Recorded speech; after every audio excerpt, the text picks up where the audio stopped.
Hey guys, welcome to my channel, and today we're going to take a look at another horrible case with you. Arthur Labanjo Hughes, then 7 years old, would give up on life at this very moment. 5 hours later, the world would hear the most tragic story on the internet, that of Arthur Labanjo Hughes, after an emergency 999 call was placed. He was discovered in a state that could not be explained by a fall, even though he had fallen and struck his head. He was remembered for his superpower, his smile. If one could ask for one last thing, despite having numerous guardian angels around him, Arthur was imprisoned by pure evil during COVID-19 and spent every day of his life in hell. Soon, the Midlands, England Police Department would find horrifying hidden footage and videos that they would prefer not to view. June 17, 2020 was the date of the call. The voice on the line was panicked. 6-year-old Arthur Labanjo Hughes had fallen down the stairs. When paramedics arrived, he was having trouble breathing. Arthur's life slipped away in spite of all the attempts to save him. Before the doctors noticed something that would haunt them for years, it appeared to be a tragic accident. Horrible injuries were found, which contradicted the caller's account. Arthur's severe brain injuries had caused his death. According to the doctors, the damage was comparable to an automobile accident. Even the on-scene paramedics observed numerous bruises on his body, in addition to severe head trauma. Amidst the frantic words and background noise of the 999 call, the truth was concealed in plain sight. Everyone would be shocked to learn the true story of Arthur's tragic demise when the recording was played again, this time with more discerning ears and a greater sense of suspicion. Something much darker now echoed what had once seemed like desperation. Emma Tustin, 32, the stepmother and caregiver of 6-year-old Arthur Labanjo Hughes, was the female voice on the call. Emma was the only person who saw Arthur's final moments because his father, 29-year-old Thomas Hughes, was not there when the alleged accident happened. She was also the one who explained how Arthur got hurt and escorted him to the hospital. However, there was a problem with the doctors. They called the police because of their suspicions, and detectives soon began requesting Emma's first formal statement. The thinking step was the punishment area that Arthur's stepmother Emma and father Thomas had created for him.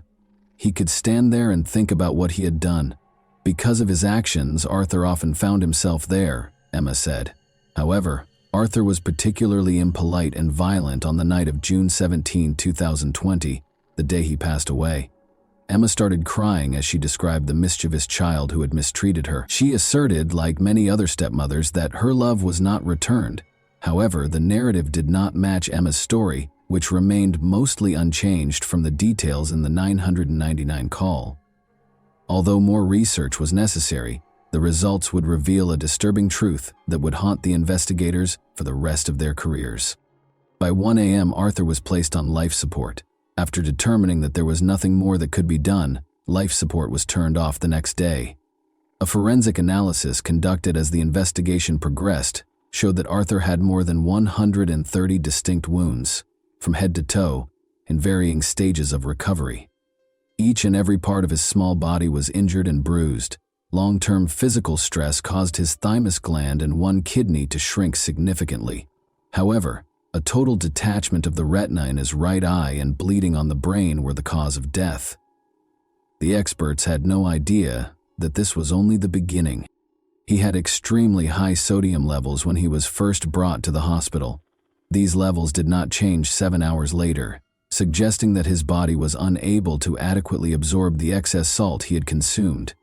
According to estimates, Arthur would have needed to eat 6 tablespoons of salt in a single day, or more likely, be poisoned with high amounts of salt over a number of days to reach such sodium levels. Torture was evident from the autopsy report and the injuries sustained.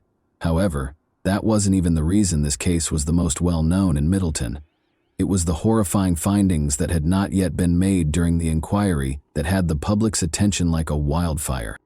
Authorities were tracking down the sadistic monster who had committed the unthinkable after discovering the unspeakable horror inflicted upon the defenseless child. Behind the story of the tearful Emma and the restless Thomas, there was little question that something was amiss. Across the nation, rumors were circulating, but it quickly became clear that these were more than just conjectures. Discovering the atrocities that had taken place behind the scenes was the difficult part. A search warrant for Emma's two-bedroom home, where she lived with her boyfriend Thomas Hughes and their children from prior marriages, was swiftly obtained by the Middleton police. Apart from a CCTV camera placed in the living room, nothing seemed especially noteworthy at first glance. Investigators were informed by Emma and Thomas that it was done to keep an eye on Arthur and make sure he didn't hurt himself. The investigators were unaware that the recordings held terrible secrets they would have preferred to ignore when they took them for additional analysis. Heartbreaking details of little Arthur's last hours were captured on CCTV, including scenes that would have horrified anyone who saw them. This unsettling video was captured just a few hours prior to Arthur's purported mishap. Arthur pleaded with Blake to come and save his life. Who were these individuals that Arthur was depending on in the final stages of his life?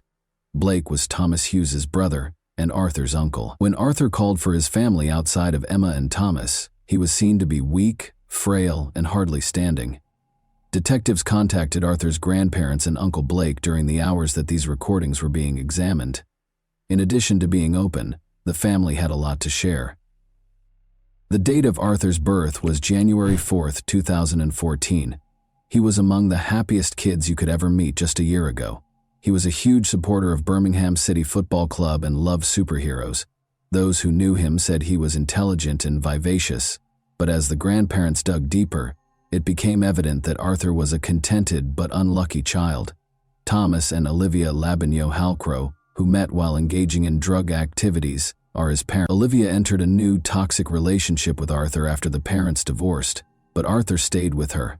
She had taken an alcohol awareness course and met a man named Gary Cunningham. Gary and Olivia both used violence against one another. In February 2019, this toxic relationship tragically came to a head when Olivia killed Gary by stabbing him 12 times while intoxicated. The fact that young Arthur saw the murder was the most startling aspect of this incident. Olivia received an 11-year sentence in 2020.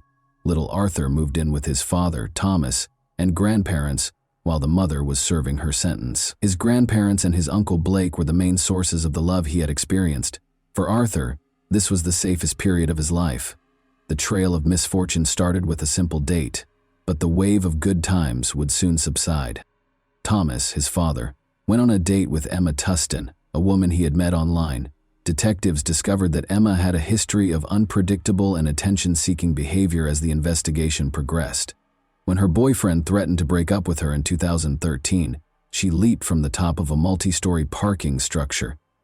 She once threw herself out of a bedroom window to stop her partner and his best friend from going to the pub. In an interview with the Daily Mail, one of her ex-boyfriends stated, "She's a black widow. Every man she hangs out with is sucked dry by her. She has absolutely no maternal instinct. She wanted children because of the attention they gave her as a newborn and the benefits they provided. But she didn't want to know once the attention stopped and she was left alone with a baby." She was also accused of being a careless mother, and social services frequently visited her home. The ultimate application of this woman's evil would be when she entered Thomas's, and eventually Arthur's, life. Thomas wasn't a perfect father, but he wasn't a total nightmare either. But as he and Emma became closer, that would soon change, and Arthur would lose his father in a way he never could have predicted. Arthur went on a number of excursions with his father and Emma, but each time he came back, the grandparents noticed that he was becoming less and less eager to accompany them. He couldn't quite understand the unnerving tension that was replacing the warmth of family. His grandparents claimed that they became aware that something was amiss in their own house. Every time Emma came to visit, Arthur would try to hide because he was afraid of her. She was disliked by Thomas's brother and parents as well, who perceived dishonesty and disdain in her. They were unable to foresee the scope of what was happening, though. When Arthur's grandmother tried to buy him a Subway sandwich during one of Emma's visits, Emma yelled at her to stop feeding him, saying it was a needless luxury. This brief interaction acted as a warning, demonstrating Emma's ease and eagerness to make choices regarding Arthur's life. She wasn't alone, though. Thomas was also acting differently. He had started to become easily agitated. Blake saw the young boy staring blankly at the wall when Thomas, for a child, it was an unusual sight. Blake tried to give him a snack to lift his spirits, but Thomas stepped in and said Arthur was being punished and shouldn't be fed. As the pandemic spread, This was only the start of a nightmare that would only get worse. A total lockdown was proclaimed by the Prime Minister. Arthur had the danger in his own house while others hunkered down to protect themselves. Separated from his cherished grandparents, he was raised by his father, Thomas, and Emma, and saw them infrequently. Things were gradually coming together for Arthur's decline. Arthur's grandmother saw a blue bruise on his shoulder during one lockdown. She took prompt action and lodged a complaint with social services, even though she was Thomas's mother. When Arthur got back to Emma and Thomas's house the next day, a social services agent called Emma and paid her a visit. But nothing was done about it. They insisted that Arthur and Emma's other 2 children looked content and healthy, and they denied that there was any bruise. But the call prior to the visit was sufficient justification for Emma to be on guard and take the required precautions to hide it, according to the grandmother. Blake tried to get in touch with the Middleton police, but sadly the officers never got through to Arthur because they believed social services was handling the case. The family made repeated attempts to enlist assistance for Arthur, but there would be no outcome. Arthur was suffering terribly, and there was nothing anyone could do about it. Meanwhile, Arthur's death was being investigated more thoroughly. Though they were unsure of what might have caused Arthur's death, Arthur's grandparents and family blamed Emma and Thomas. The couple was the subject of a more thorough investigation, and the most repulsive information began to come to light. After seizing their phones, investigators started going through the data. They found shocking information in the audio recordings and text messages between Emma and Thomas. The weight of what had been concealed behind closed doors became painfully evident with every new line that appeared on the screen. Emma and Thomas's messages exposed the depth of their perverse collaboration, and they were complicit in this nightmare. The messages described Arthur's living conditions, which included physical abuse, loneliness, and hunger. Emma vented her frustrations and documented her increasing cruelty towards the boy in the majority of these texts. She punished Arthur by depriving him of food and liquids and making him stand in the hallway for hours on end. The young boy's pleas for sustenance and solace were ridiculed. He referred to his desperation as misbehavior. For Emma and Thomas, the conversations were a perverse kind of reinforcement in these messages. When Thomas wasn't home, she would frequently record Arthur's anguished cries and send Thomas audio snippets, seemingly to get his approval for her severe treatment. Thomas would reply by expressing his own annoyance with Arthur and urging her to be even harsher, telling her to just end him or recommending violent means to stop his screams. The boy was left to suffer alone in his room or cry himself hoarse in the hallway while the couple, at times, were only a few feet away from Arthur and texted, their phones buzzing with nasty conversations. Emma complained that Arthur was acting out or spoiling him because of his need for affection. Emma and Thomas talked about how Arthur should be disciplined for small transgressions or denied certain foods. Neglect was not the only form of abuse. There were numerous instances of name-calling and verbal abuse in these messages. Both sides' hatred was clearly visible in these messages. The messages made it abundantly evident that there was physical torture and intimidation in the home. Arthur had been attacked several times. According to one of the messages, Emma and Thomas had a falling out, and Emma said she could accept Thomas but not Arthur. In a stern reply, Thomas insisted that she would have to take Arthur and him together or not at all. Since Emma's rejection of Arthur only made Thomas more irate, this exchange exposed the problematic dynamics of their relationship. This tension suggested that Thomas's rage could quickly grow and result in more abuse of Arthur. One thing was certain, despite the numerous questions, Arthur was leading a miserable life and frequently going without food. For the investigators, one CCTV clip that had previously seemed unimportant took on new significance. On one of the hottest days of the year, the video showed Thomas and Emma lounging and eating ice cream. Arthur, meanwhile, was made to stand on the stairs, hot and hungry, without water, and in a bulky onesie that made him feel even more uncomfortable. Emma stooped to eat McDonald's in front of a starving Arthur, who was left defenseless in the hallway, while Thomas sat cross-legged. The question came up. Did Emma's children all experience the same level of suffering? The investigators learned from Arthur's grandparents that Emma's children were frequently abandoned and left hungry for extended periods of time, while Emma remained in her room. But Arthur's ordeal was particularly horrifying. Emma's children didn't seem to experience the same degree of abuse as Arthur in any of the video. Subsequently, Emma's kids would inform investigators that if they attempted to assist Arthur, they would also be punished. As another heartbreaking clip awaited their review, the unsettling details of this case seemed to go on forever. Arthur was seen standing and shuffle-footing in these clips. It appeared innocuous at first, until they discovered he had been upright for as long as 14 hours. Police clamped down on Thomas and Emma as the horrific details surfaced, interrogating them about Arthur and the devastating information in the recordings. The details of Thomas and Emma's accident story started to shift piece by piece, but Thomas would be the first to reveal the truth, which was even more terrifying than they already knew. Thomas admitted to them that his punishment of Arthur might have been excessive. He explained to the investigators that Emma and the family suffered as a result of Arthur's behavioral problems. Thomas was going to disclose that he had studied torture techniques used during interrogation, techniques that cause the most pain without leaving scars or bruises. Even though it was difficult to comprehend what offense a 6-year-old could have committed to warrant such a punishment, what actually took place on June 17, 2020 then? But did Arthur's body simply give up after all this suffering? No. The case's reality was straightforward and cruel. In fact, the reality was even more horrible. Arthur was left behind as usual, weak and starved, while Thomas had gone to the grocery store with Emma's kids. Emma texted Thomas that Arthur was causing trouble and instructed her to discipline him, even though Arthur couldn't have done anything that she couldn't manage on her own. In a matter of hours, Emma made the decision to act independently and guided Arthur to his demise. Emma repeatedly slammed Arthur's head against the wall, knocking him out by the time Thomas got back. After several unsuccessful attempts to get Arthur to get up, Emma called 999 and told them that Arthur had beaten himself before falling. Thomas blatantly admitted to the investigators that he was to blame and that Emma ought to be released. He explained to them that Arthur died because he was unable to control him and was subsequently carried away. Emma wasn't at fault. From Middleton to Parliament, the unsettling case rocked the nation. The authorities eventually realized that Emma and Thomas had lied after Arthur died, and the injuries were obviously not self-inflicted. Both were taken into custody and accused of killing Arthur. At Emma's trial on December 3, 2021, the judge gave the following account of the deadly assault.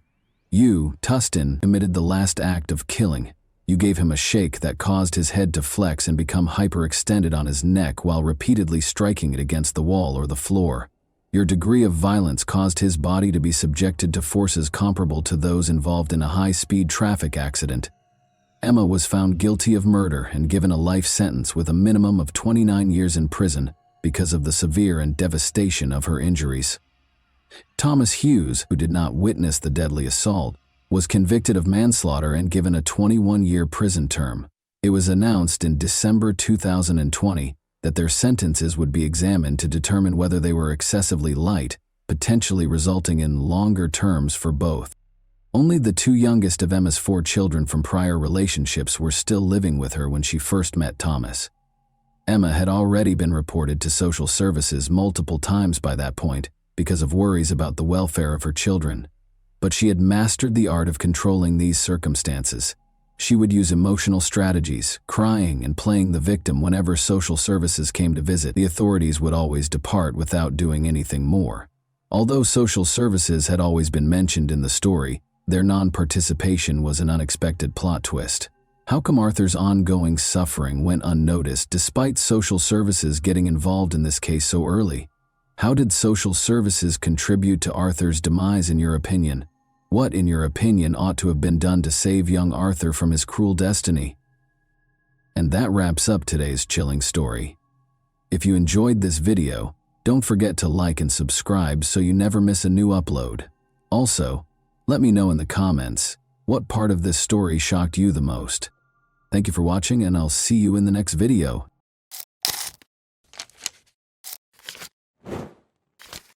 Hey guys, welcome to my channel, and today we're going to take a look at another horrible case with you.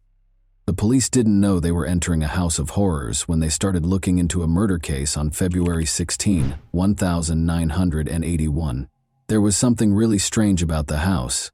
The nightmare that started inside those walls, however, would not stay contained. Indeed, it was on the verge of seeping into reality. Although the nation would be shocked by Alan Bono's murder in Connecticut, Arnie Cheyenne Johnson's terrifying allegation of demonic possession would garner the most media attention. Supported by Ed and Lorraine Warren, paranormal investigators, this case was unheard of. But were the demons inside, or the supernatural really to blame? Many believe David was just suffering from a mental illness. The true crime behind the film, The Conjuring, The Devil Made Me Do It, is presented to you this Halloween. The first illegal killing in Brookfield's history had occurred on the evening of February 16, 1981. With dense woods on either side, Brookfield Police Department Sergeant Gordon Fairchild slowed his patrol car when he saw a man stumbling down the road. The figure looked confused, as if intoxicated, and his appearance suggested a straightforward case of public intoxication. One particular detail, however, would lead to the most contentious case of the decade. Tiny blood droplets were scattered all over the man's clothing. He didn't appear to be in a state to describe the bloodstains or his location. He admitted to the officer that he had a drinking problem and needed assistance. The man was captured by Fairchild, who escorted him back to the cruiser.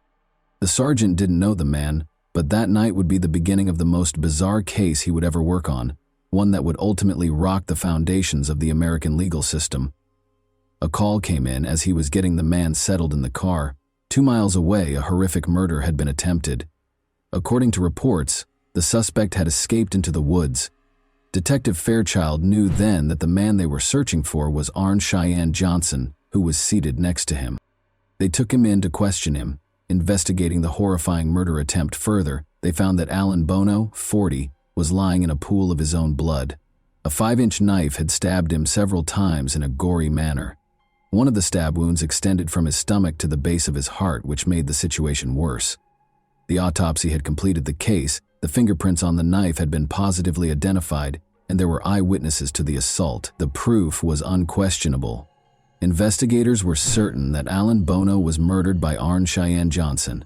However, it was the why, the reason for the action, that would transform this otherwise straightforward case into a riddle that defied reason and has sparked debate to this day. Alan, the victim, was still receiving medical attention at a hospital on the day Arnie was captured. Arnie was told that he would now face murder charges after Alan passed away from his injuries. Arnie's unexpected reaction was to take a 25-minute power nap. Police Detective Sergeant John Lucas formally charged him with first-degree murder after reading him his rights when he awoke. Arnie's only response during the interrogation was that he had no memory of the murder's time and that he didn't intend to harm anyone. Before the murder, he last recalled being out to lunch with his landlord Alan Bono with his wife Debbie Glatzel, her cousin Mary, and his own sister Wanda Johnson. His memory went blank after that. Debbie, Arnie's wife, was called in to answer questions about what happened that day and to fill in the blanks her husband had left. The detectives had no idea that her story would lead to a barrage of the strangest explanations they had ever heard during questioning. She started by giving a description of the deceased, Alan Bono, an Australian who had offered Debbie a job and rented his house to them. For the young couple, he was more of a friend than a landlord or boss. The beginning of that afternoon was pleasant, full of laughter and family, but Alan's attitude changed as he drank too much. In addition to taunting Arnie about a sinister past that had been buried but was now resurfacing, he started making offensive comments about the girls. Alan kept pushing Arnie's buttons, but there was something about his past that disturbed him, something so sinister. Alan provoked Arnie more and more with each taunt until he lost control and got to his feet. But there was a problem. A low, guttural sound escaped Arnie's throat as his body tensed and his expression twisted. He was growling, not just angry. It became evident that a physical altercation was unavoidable. Despite Wanda, Mary, and Debbie's best efforts to diffuse the mounting tension, Wanda flung herself between the two men, but Arnie suddenly produced a knife, and the women watched in horror as what transpired. As though possessed, Arnie repeatedly and wildly stabbed Alan until he was lying in a pool of blood. Then Arnie suddenly jerked to her feet and fled. Debbie said it wasn't just different from Arnie. It wasn't Arnie at all. He wasn't acting alone, supposedly. During this strange interrogation, renowned paranormal investigator Lorraine Warren called the Brookfield police station because they believed that an outside force, which they dubbed the Beast, was silently pulling the strings. She was going to say something so out of the ordinary that it would make the case even stranger. It was a malicious demon within Arn, she thought, and he was innocent. Despite the fact that the detectives clearly didn't believe her, she persisted and requested that they look over their earlier records. The police were astounded by what they saw when they examined the documents from a few months prior. Lorraine had called, and she had already told the detectives that a murder like this one was bound to happen. Neither Ed Warren nor Lorraine Warren had attained their later prominence at this point. However, it was becoming evident that Debbie and Arne had a strong ally in the Warrens, who were willing to support their bizarre allegations with their contentious knowledge, if they were lying to get away with murder. If there was a demon, why would it attack Alan? How could he have caused such a violent reaction? The demon that lived in Arn allegedly took control and showed Alan where he belonged because Alan had constantly made fun of and taunted him. Lorraine implied that the demon had a purpose and was connected to something much more profound than just a random force. She claimed that the solution was found in the troubled past of Debbie's family, which included not only the Warrens, but also her brother David Glatzel, who was 11 years old. The clock was running out as the investigators got ready to delve into this sinister past, and the story was only going to get stranger by the second.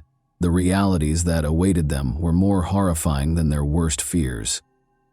It started in Bridgeport, Connecticut, during the summer of 1980. Arn and young Debbie were searching for rental properties to move in together after becoming engaged. At that point, they discovered a house close to a well. They made the decision to move in since the house was roomy and better than others in their price range. Debbie's family provided assistance with the move. However, their idyllic reality would soon be shattered by the dream home. David, Debbie's younger brother, had been asked to sweep the master bedroom, but after a while she discovered him outside in the yard, clearly shaken. He insisted on going home without cleaning the room. Debbie gave the assignment to her older brother Alan after realizing something was amiss. However, Alan also felt uneasy shortly after beginning and promptly requested to leave. During dinner at their mother's house that evening, David and Alan both related disturbing tales about what had happened to them that day. These tales would soon be woven into something much darker. David said a man shoved him back onto the bed and threatened to hurt him and his family. Alan said he had had a similar experience. The door suddenly slammed shut in his face as he felt a ghostly presence watching him. The family believed in the supernatural and was very religious. They were therefore certain that the house was haunted. They started looking for other options after giving up the rental property. The family's encounters with the paranormal did not end there, though. David started exhibiting alarming symptoms of an unidentified cause right away. He frequently communicated the beast's messages to the family because he thought he could hear it in his ears. He thought the beast had come through the storage beneath the house and was at their door one day. Each of these incidents then added to the others, and the family was unable to turn back. David claimed to have had the impression that someone was following or watching him. He was terrified and unable to sleep as a result of his intense nightmares, which were full of images of hideous people. Family members started to see David's distress firsthand. Some reported that he would speak in deep, strange voices or show unusual strength. David's family sought assistance from famed paranormal investigators Ed and Lorraine Warren after realizing how serious the situation was. Famous for their work on a number of haunting cases, the Warrens thought David was under demonic possession. They documented the strange events through a series of investigations and interviews with the Glatzel family. David reportedly had violent outbursts during one particularly intense session, claiming that a malevolent entity was torturing him. The Warrens thought that this ghost had taken hold of David and was attacking him physically and mentally. The Warrens and a number of priests performed several exorcisms at the Glatzel residence in an effort to rid David of the alleged demon. David frequently screamed, convulsed, and displayed strange behaviors during the rituals, making these sessions tense and frightening. The Warrens claimed that David's suffering was so intense that he would physically attack family members and anyone else who was around when the exorcisms were taking place. During these sessions, the exorcists claimed to have seen odd things like moving objects, cold spots in the room, and a sense of an oppressive presence. David claimed to have overheard voices mocking him during this period, claiming that he was helpless and would never be able to escape its hold. The young child suffered a severe psychological injury, becoming scared and perplexed, and frequently doubting his own reality. Following months of suffering and several unsuccessful attempts, a team of priests, assisted by Ed and Lorraine Warren, performed David Glatzel's last exorcism. Among the rituals carried out, this exorcism is frequently characterized as the most severe and hazardous. David's behavior peaked in a terrifying way during the session. It was reported that his voice sounded unnaturally guttural. "You are repulsed by Jesus," the priests chanted, "leave this child alone." Those involved claimed that David had demonstrated supernatural strength well beyond his physical capabilities and had levitated off his bed. Following what felt like hours of fervent spiritual struggle, David's condition abruptly changed. His body, which had been stiff and tense during the exorcism, began to loosen up. David was calm for the first time in months, as his screams stopped. The priests and the Warrens thought that the demon had finally been expelled at this point. David didn't display the violent and unpredictable behavior he had previously displayed. Instead, he looked tired but lucid. Witnesses to his ordeal, his family described the moment as a relief, a weight being taken off their lives and their home. Nevertheless, although the exorcism was terminated, the demon continued to exist. Everything would be completely upended at this point. Here, the startling link between Arn and the eerie case of demonic possession started to emerge, exposing facts that nobody could have predicted. Ed and Lorraine Warren, as well as the Glatzel family, said that Arn had grown impatient with the demon's seeming control over David. During one of the exorcism sessions, Arn confronted the entity thought to be torturing David in a show of defiance and concern. He yelled at the demon, demanding that it abandon David and take possession of him instead. They said, "Take me on," Arn said. "If you're so strong, leave David alone and come into me." These words were meant to be a taunt, challenging the evil force to target him instead of young David. This challenge that Arnie presented to the demon deeply troubled Lorraine. She thought a horrible thing might happen, so she called the Brookfield police to express her fear that something terrible was going to happen. And it did. As events transpired, investigators were certain that Arnie and his followers had a story that was both frightening and humorous, but unquestionably implausible. From the investigators' point of view, the day's events were simple. After consuming excessive amounts of alcohol, Arn and Alan ended up with young girls. Alan's offensive comment about Arn's sister-in-law pushed Arn over the edge, escalating the tension. Under the influence of alcohol and his tumultuous past with the Glatzel family, Arn either lost his mind or used this as an easy excuse to confront Alan physically before leaving. The charges against him were based on this. However, what would Arn's defense entail? Did he have a crime? He would make a plea that would catch the attention of everyone on the planet, not just one of simple guilt. Ed and Lorraine Warren said during the trial, which started in October 1981, "We're going to take the devil to court." Martin Minella, Arn's defense lawyer, claimed that because Arn was under the influence of a demon at the time of the murder, he was not accountable for his actions. Such a defense was employed for the first time in American history. Minella attempted to have the Warrens testify regarding the alleged possession by Johnson and the exorcisms. Additionally, he intended to subpoena the priests who were performing the exorcisms. The defense team maintained that Arnie's actions could only be explained by demonic influence. However, the defense of demonic possession was promptly dismissed by the case's presiding judge, Judge Robert Callahan. Because it was not verifiable by any legal or scientific standards, he decided that such a defense could not be used in court. Supernatural claims are not admissible under the American legal system, which is founded on observable facts and logical reasoning. After the demonic possession defense was rejected, Arn's legal team turned to self-defense. Judge Callahan said, "The courts have dealt with the existence of God. Now they're going to have to deal with the existence of the devil." The next question on the trial was whether Arnie had acted in self-defense during an altercation with Alan Bono while intoxicated. According to testimony given during the trial, Alan started the deadly altercation by grabbing Mary Glatzel, the sister of Arnie's girlfriend, and refusing to let her go. Although the specifics of the altercation were unclear, witnesses stated that Alan had been drinking excessively and had become agitated. Assistant State's Attorney Walter Flanagan led the prosecution's argument that Arn stabbed Alan on purpose. Although the prosecution argued that the murder was the consequence of a heated argument rather than any supernatural influence, Johnson had a history of good behavior and no violent tendencies. The jury deliberated based on the evidence presented in court, despite the case's sensational nature and the initial defense's reliance on the demonic possession argument. On November 24, 1981, the jury found Arne Johnson guilty of first-degree manslaughter. Following 15 hours of deliberation, the jury agreed with the defense's arguments of mitigating circumstances, such as the fight between Arne and Alan, and rejected the notion that the murder was premeditated or that Johnson had acted with malice aforethought.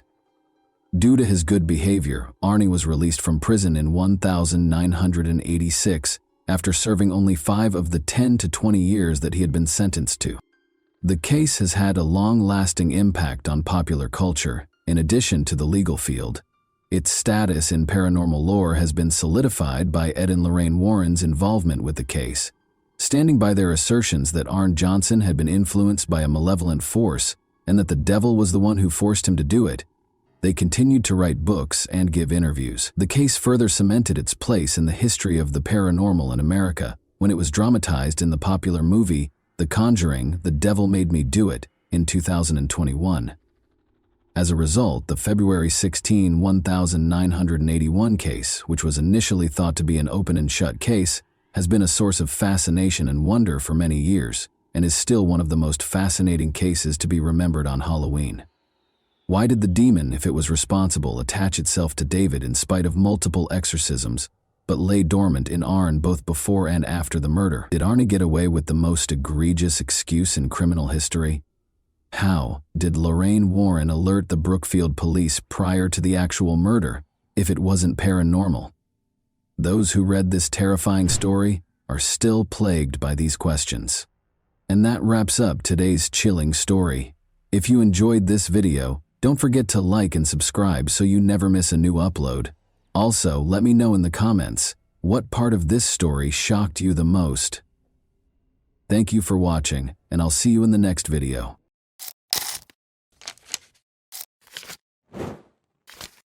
Hey guys, welcome to my channel, and today we're going to take a look at another horrible case with you. The nation was rocked by the disappearance of Adam Walsh from Hollywood, Florida, on July 27, 2981. He vanished from a nearby Sears store, and the ensuing investigation was beset by misunderstandings and errors, leaving detectives frustrated and with dead ends. Adam's family was left in despair when police were unable to piece together a clear timeline or motive despite a plethora of leads. What serious errors occurred during this investigation, and how did the pursuit of justice come to a standstill? Let's examine the specifics. Reeve and John Walsh welcomed Adam Walsh into the world in Hollywood, Florida. He was a normal child who made his parents happy, loved baseball, and was quiet. But after going missing on July 27, 1981, when he was 6 years old, he became well known. Adam and his mother, Reeve, went shopping at the Hollywood Mall that summer afternoon. They went directly to the Sears store after entering the mall via the north entrance. Reeve was there with a specific goal in mind: to ask questions regarding a lamp that was for sale. She left Adam at a kiosk with Atari 2600 video games, where a number of other boys were gathered and playing the games, to keep him occupied while she took care of her business. Around 12:15 p.m., Rev finished her questions in the lamp department and went back to the kiosk where she had left Adam. Adam and the other boys were gone, and she was shocked to find this out. Rev was overcome with fear, as any parent would be when they lose sight of their child. She was told by a store manager that the boys had gotten into a fight over who would get to play the video games first. A security guard responded to the commotion by telling the boys to leave the store. The older boys responded that their parents were not present in the store when the guard asked them if they were. This implied that Adam, who was quieter and younger, probably lacked an adult companion to provide him with support at that time. Adam was a shy kid, and Rev later surmised that he might have been too scared to speak up when the security guard was questioning him. She thought the guard likely didn't realize Adam was alone, because he thought he was one of the boys. The security officer forced Adam to leave through the same door that the other boys had used to enter the store, the Sears West entrance. Adam's parents were increasingly worried about his safety after he went outside because they thought he had lost contact with the group and was now alone in a strange place. As the minutes went by, Rev frantically looked around the toy section for Adam, but was unable to locate him. Her panic increased in intensity with every second that went by. She asked the store staff to shout his name over the loudspeakers in a last-ditch effort to find him, hoping that if Adam heard it, he would come back to her. She kept searching the store, calling out his name and searching every hallway in the hopes of finding him while she awaited a response. She happened to run into Jean, her mother-in-law, who volunteered to assist in finding Adam right away. They searched the store together, asking staff and other customers if they had seen him. But after searching for more than 90 minutes and calling on Adam several times without finding him, Rev realized that time was of the essence. She had a growing fear in her heart that something horrible had occurred. She made the difficult choice to call the Hollywood police at 1:55 p.m. with a heavy heart and a sense of urgency. She had no idea that her worst nightmare was going to come true. A massive search for her son was launched in response to this call, with ground crews searching the area for any hints and helicopters hovering overhead. A horrifying find was made in a drainage canal next to the Florida Turnpike, close to Vero Beach, on August 10. On closer examination, two fishermen saw what appeared to be the head of a baby doll floating in the water, but it turned out to be a child's detached head. They called the police right away, horrified. The Indian River County Sheriff's Office sent Detective Ralphie Latimer Jr. and a deputy to the scene to conduct an investigation. Regretfully, no additional remains were discovered during the canal search conducted by divers from Indian River County and St. Lucie County. Adam's parents, meanwhile, continued to hope that their son was still alive. They were left to look for him by themselves, heartbroken and feeling totally powerless. The FBI's National Crime Database at the time allowed reports of stolen vehicles including horses, but there was no mechanism in place for missing children. Because of this, law enforcement was unable to communicate important details about missing children, giving the impression that Adam might be anywhere. Adam's parents made a public plea for their son's safe return on the Good Morning America television show on the morning of August 11th. In the hopes that their message would strike a chord with viewers and inspire anyone with information to come forward, they shared their anguish and desperation. Additionally, they promised a $100,000 reward for any leads that could lead to Adam's location. This outreach emphasized the gravity and urgency of the situation and was a component of their attempt to engage the community in the search. The medical examination was essential in identifying the recovered remains as the investigation progressed. Adam's dental chart and the severed head discovered in the canal were thoroughly examined by the coroner's office. One notable similarity that emerged from this comparison was a filling on the cheek side of a lower left molar. This distinctive dental feature verified that the remains were, in fact, those of Adam Walsh. The coroner then conducted an autopsy to ascertain the cause of death. Adam had died from asphyxiation, according to the examination, which indicated a lack of oxygen because of an obstruction of the airway. This suggested that the act was violent and planned. In addition, the condition of his remains indicated that Adam had most likely passed away a few days prior to his head being found. Adam's death was officially declared a homicide by the coroner, which horribly confirmed the worst suspicions. Despite thorough searches of the canal and the surrounding areas, the remainder of Adam's body was never found, which presented a major challenge to the investigation. The nation was shocked when Adam's head was found 130 miles from his Hollywood home. People were saddened and deeply disturbed by the heinous crime. The way the Hollywood Police Department conducted the investigation into their son's disappearance infuriated John and Reeve Walsh. They believed the case was not handled with the necessary urgency from the beginning, which resulted in a disjointed response that made them feel powerless. John took action to bring attention to Adam in those early days. He held press conferences, distributed flyers featuring Adam's photo, and contacted the local media to request information. In addition to finding Adam, they wanted to force a more exhaustive police investigation. They argued for a thorough investigation of every lead during their meetings with law enforcement. They persisted in trying, but the police's lack of cooperation demoralized them more and more. John became a vocal critic of the investigation as a result of his frustration, which eventually influenced his subsequent public policy work. Their message was further amplified by John Walsh's hosting of the 1988 premiere of the television program America's Most Wanted. The program developed into a potent vehicle for bringing attention to wanted criminals and missing children. in order to encourage viewers to pay attention and report any information they may have. Each episode included segments on current missing child cases. In addition to educating the public about the realities of child abduction, the series gave law enforcement a way to ask for community assistance. The life of convicted serial killer Otis Elwood Toole was filled with violence, abuse, and chaos. Toole was born in Jacksonville, Florida on March 5, 1947. His early years were characterized by an abusive mother who dressed him in girl clothes and called him Susan, an alcoholic father who abandoned him, and a maternal grandmother who exposed him to satanic rituals and practices. His older sister and a neighbor next door were among the many family members and acquaintances who sexually assaulted him. With an IQ of 75, Toole was categorized as having mildly disabled intellectual capacity.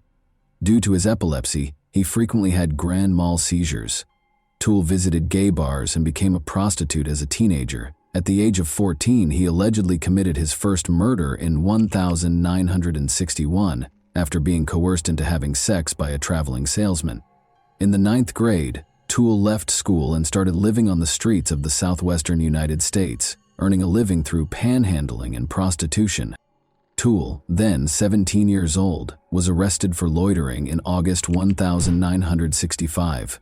Although there is little evidence of his activities after this arrest, authorities believe he drifted around the southwestern United States between 1966 and 1973, making a living through panhandling and prostitution. Toole was implicated in the 1974 murder of Patricia Webb, a 24-year-old woman in Nebraska.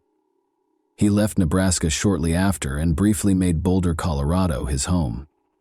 His stay was brief, though, as he quickly emerged as a leading suspect in the October 14, 1974 murder of 31-year-old Ellen Holman. Toole's private life was a mystery in the years that followed.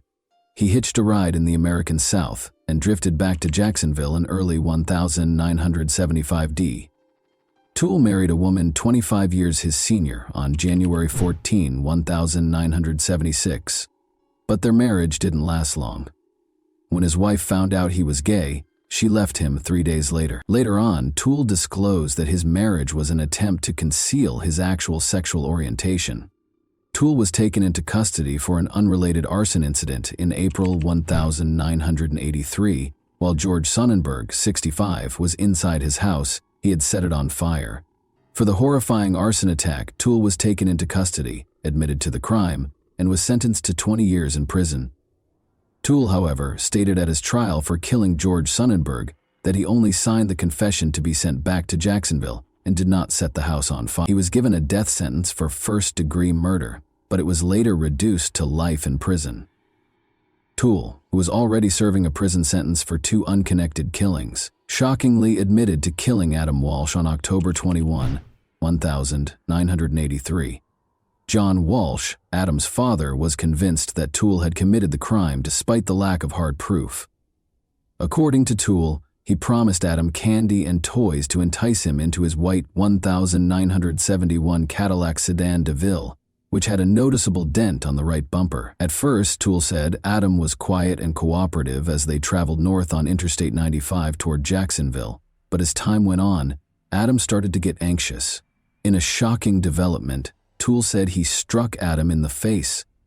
He claimed that when things became more heated, he hit Adam once more, knocking him out.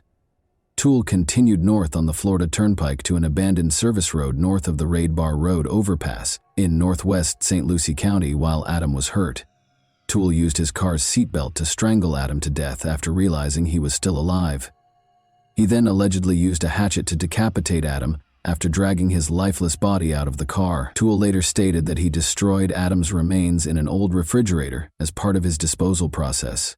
He claimed he wanted to adopt Adam after he got back to Jacksonville, but that plan wasn't seen as feasible.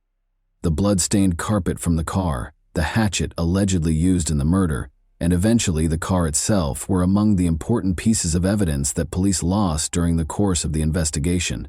This evidence loss was a major blow to the investigation. However, Toole was never formally charged or found guilty of Adam's murder because there was not enough tangible evidence.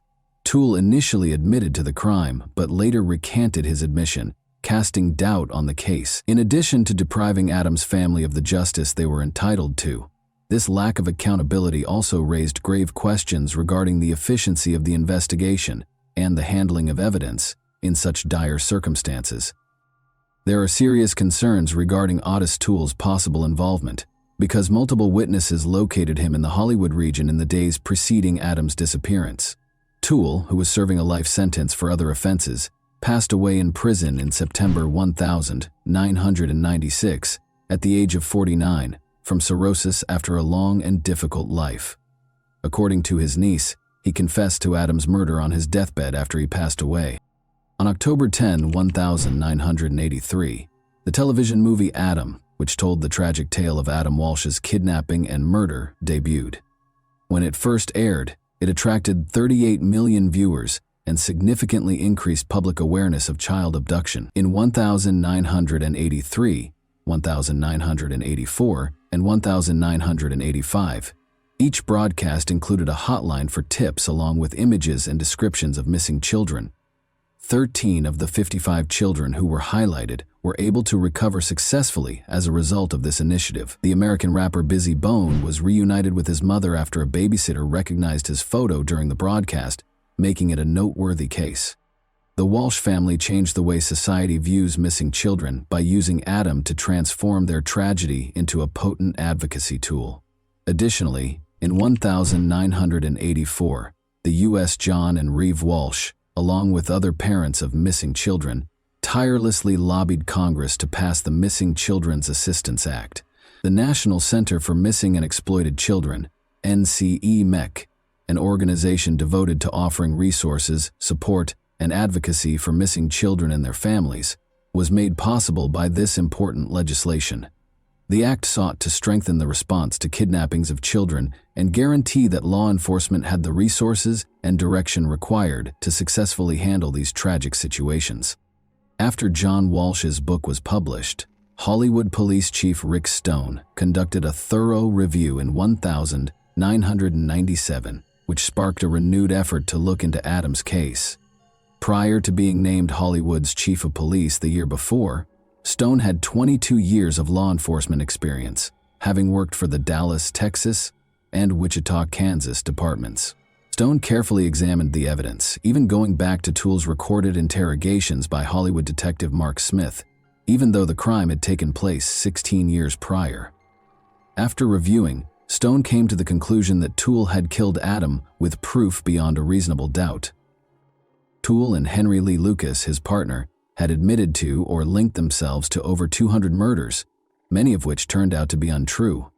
The majority of Lucas's confessions were actually discovered to have been forced by the police, which further calls into question the veracity of Toole's statements. After Adam Walsh's father called the America's Most Wanted hotline to voice concerns about his son's pedophilia, Jeffrey Dahmer was named as a suspect in the case in 2007. At the time of Adam's kidnapping, Dahmer had resided in Miami Beach, which is close to Hollywood.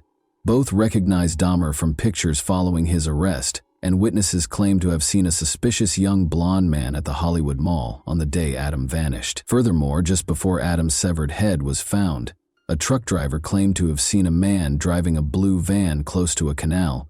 However, police rejected his account. John Walsh voiced doubts about any link between Dahmer and the murder of his son, pointing to a dearth of evidence, even though Dahmer denied any involvement in Adam's case. Due to his 2-week absence from home in 1981 and the installation of a new seat cover in his vehicle soon after Adam's disappearance, Edward James, another suspect, sparked suspicions. Investigators cleared him after a voice stress analysis revealed no deceit. Only incomplete dental records were used to identify the child, and there was no autopsy report. Even though the Walsh family acknowledged Otis Toole's guilt, these unanswered questions cast doubt on the case's legacy. With John Walsh at his side, Hollywood Police Chief Chad Wagner declared the case closed on December 16, 2008. The police came to the conclusion that Otis Toole was the murderer following an outside review. Following Adam's tragic story, legislative efforts kept changing. On July 25, 2006, the Adam Walsh Child Protection and Safety Act was passed by President George W. Bush, who signed it into law a few days later. This historic act strengthened punishments for violent crimes against children, put policies in place to prevent human trafficking, and created a national database for convicted juvenile offenders. The Adam Walsh Reauthorization Act, which was introduced in 2016, made sure that programs established under the 2006 Act had the money they needed to continue their essential work. This law, which was a part of the Survivors' Bill of Rights, demonstrated a strong dedication to protecting children. Even though Adam Walsh's passing is a tragic chapter in American history, his narrative has sparked important change. And that wraps up today's chilling story. If you enjoyed this video, don't forget to like and subscribe so you never miss a new upload. Also, let me know in the comments, what part of this story shocked you the most? Thank you for watching, and I'll see you in the next video.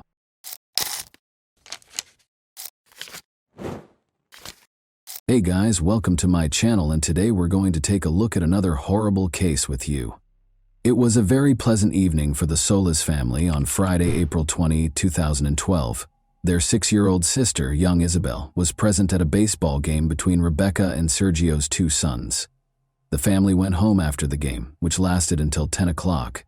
Rebecca braided the girl's hair to save time before work the following morning, when she was scheduled to play baseball. After saying goodnight to his daughter, Sergio departed at 11 o'clock.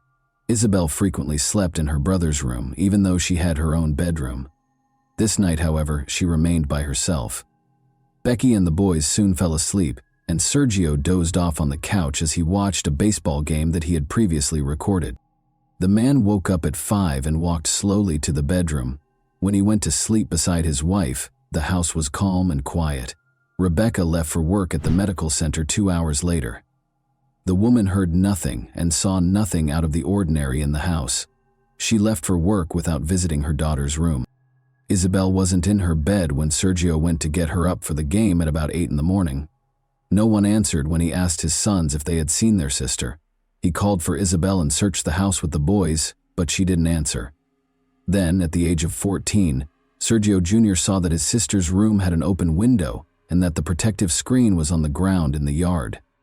While Rebecca was hurrying home and the sons were desperately looking around the neighborhood for their younger sister, Sergio called his wife.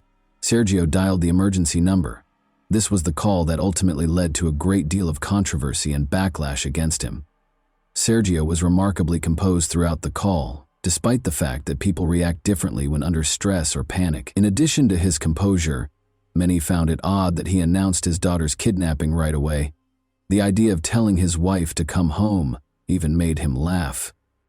Sergio clarified that he was only attempting to maintain composure so that he could give the police all the information they required. It's interesting to note that Sergio Jr.'s neighbor also dialed 911. He was obviously upset and trembling, unlike his father, but he also said right away that his sister had been abducted and that they would not be able to locate her. Rebecca, who had also been in a state of panic and despair upon arriving at her house, was then given the phone. She was able to provide a detailed account of the attire her daughter was wearing prior to going missing. In fact, the girl's bedroom window had a protective screen on the ground in the yard when the officers arrived. It had a big hole in it, like it had been made with a tool. Soft toys that were always lying in the room beneath the girl's window were now strewn about. Isabel's shoe prints, which were found on the electrical box beneath the family's high fence and on the alley behind the house, were found on the floor next to blood. When he kidnapped the girl, the criminal most likely climbed over it. The police conducted extensive door-to-door searches, dismissing the possibility that the 6-year-old girl had escaped because they thought the case was one of kidnapping. Around 6:30 a.m., Alicia Stardavant, the Solis family's neighbor, reported being awakened by a noise. The girl's room is right across the fence from her bedroom. Alicia claimed to have heard the barking of the Solis family's dogs as well as her own. She heard men's voices outside of them, as if they were coming from her side of the fence rather than the Solis family's house. However, she ignored the fact that it was already becoming light outside and went back to sleep. The men didn't whisper or lower their voices, according to Alicia, and she didn't even consider the possibility that there was a small child present. Only locals were permitted to pass through the checkpoint that the police had set up around the Solis family's home. Since children are typically killed within 100 meters of the scene of the kidnapping, The search initially concentrated on a small area surrounding the house. After that, they interviewed residents and broadened the search area to include multiple apartment complexes. Officers used underwater cameras and sonars to examine the lakes and ponds, the local garbage dump, and the stadium where Isabel's baseball game was scheduled to take place. The Solis family's house was searched by forensic specialists and search dogs, and border guards handed out pictures of Isabel. There is a significant likelihood that children who disappear in Arizona wind up on the Mexican border. Furthermore, 16 criminals who had harmed women and children resided close to the family's residence in 2012. At the time, they were all questioned and turned away. There was a theory that someone had followed the family after spotting Isabel playing with her brothers in the evening and kidnapped the girl from the house at night. Officers followed this lead by looking up the registration numbers of every vehicle in the parking lot. The family's home was close to surveillance cameras, which revealed an exceptionally bustling nightlife. A car belonging to a private security firm pulled up in the alleyway close to the house at 2:36 a.m. 10 minutes later, 2 more cars were spotted in the parking lot. All of a sudden, there were a lot of people walking around the house, some of them curious about the trash cans. A car sped around the corner next to the trash can an hour before the 911 call, but during the 10 hours of filming, the girl did not show up anywhere. However, when the police searched the house, they found something intriguing. Inscriptions were discovered by the officers on Isabel's wardrobe doorframe. Rebecca said she was unaware of the inscriptions, which were written in a child's handwriting and contained phrases like "bad father," "I don't love father," and "bad day." Nevertheless, the police chose to thoroughly question Isabel's family. According to one of the sons, their father got violent, cursed, and struck him twice after drinking. Concerned about the Solis sons, investigators invited Child Protection Services staff because, as it turned out, the agency had been called to the family's residence multiple times. One of the boys left a glass in the detergent while doing the dishes in January 2012. Sergio reprimanded his son for his error and drank water from that glass. The boy told his friends about the incident the following day, and someone's parents called Child Protection Services, despite Rebecca's insistence that they laughed about it. In any case, Sergio willingly left the house in May 2012 at their request, despite Rebecca's assertion that her husband was a great father and that all questions would be addressed when Isabel got home. Sergio was able to return home to his wife and sons after the incident was quickly resolved, but the family was disappointed that the investigation produced no findings. The police kept focusing on them, Sergio in particular, even though they were never named as suspects.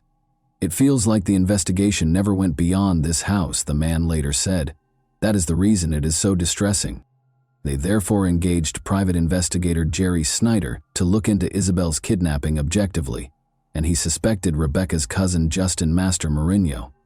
Initially, Justin spoke to reporters and conducted interviews as a spokesperson for the family.